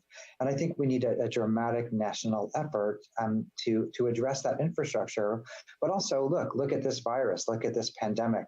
The virus keeps spreading until we put it out in everybody, right? And so it's also important for the country that we address these social inequities. So number two is to address the underlying social issues. And of course, we've seen that particularly in places like Brooklyn, where the people who were already at risk before the virus become more at risk afterwards. And number three, I think one great thing about New York is solidarity. And I think part of achieving the first 2 points is linked to point number three, which is, I think, the solidarity that this city has shown in many ways compared to other parts of the country has been remarkable in some ways. And I think that in a way, what can we do to encourage solidarity among people, between networks? And I'm hoping that that will be one of the resonant points from this pandemic, because I think what we've realized is, believe it or not, and this is a wake-up call for a lot of people to show just how interconnected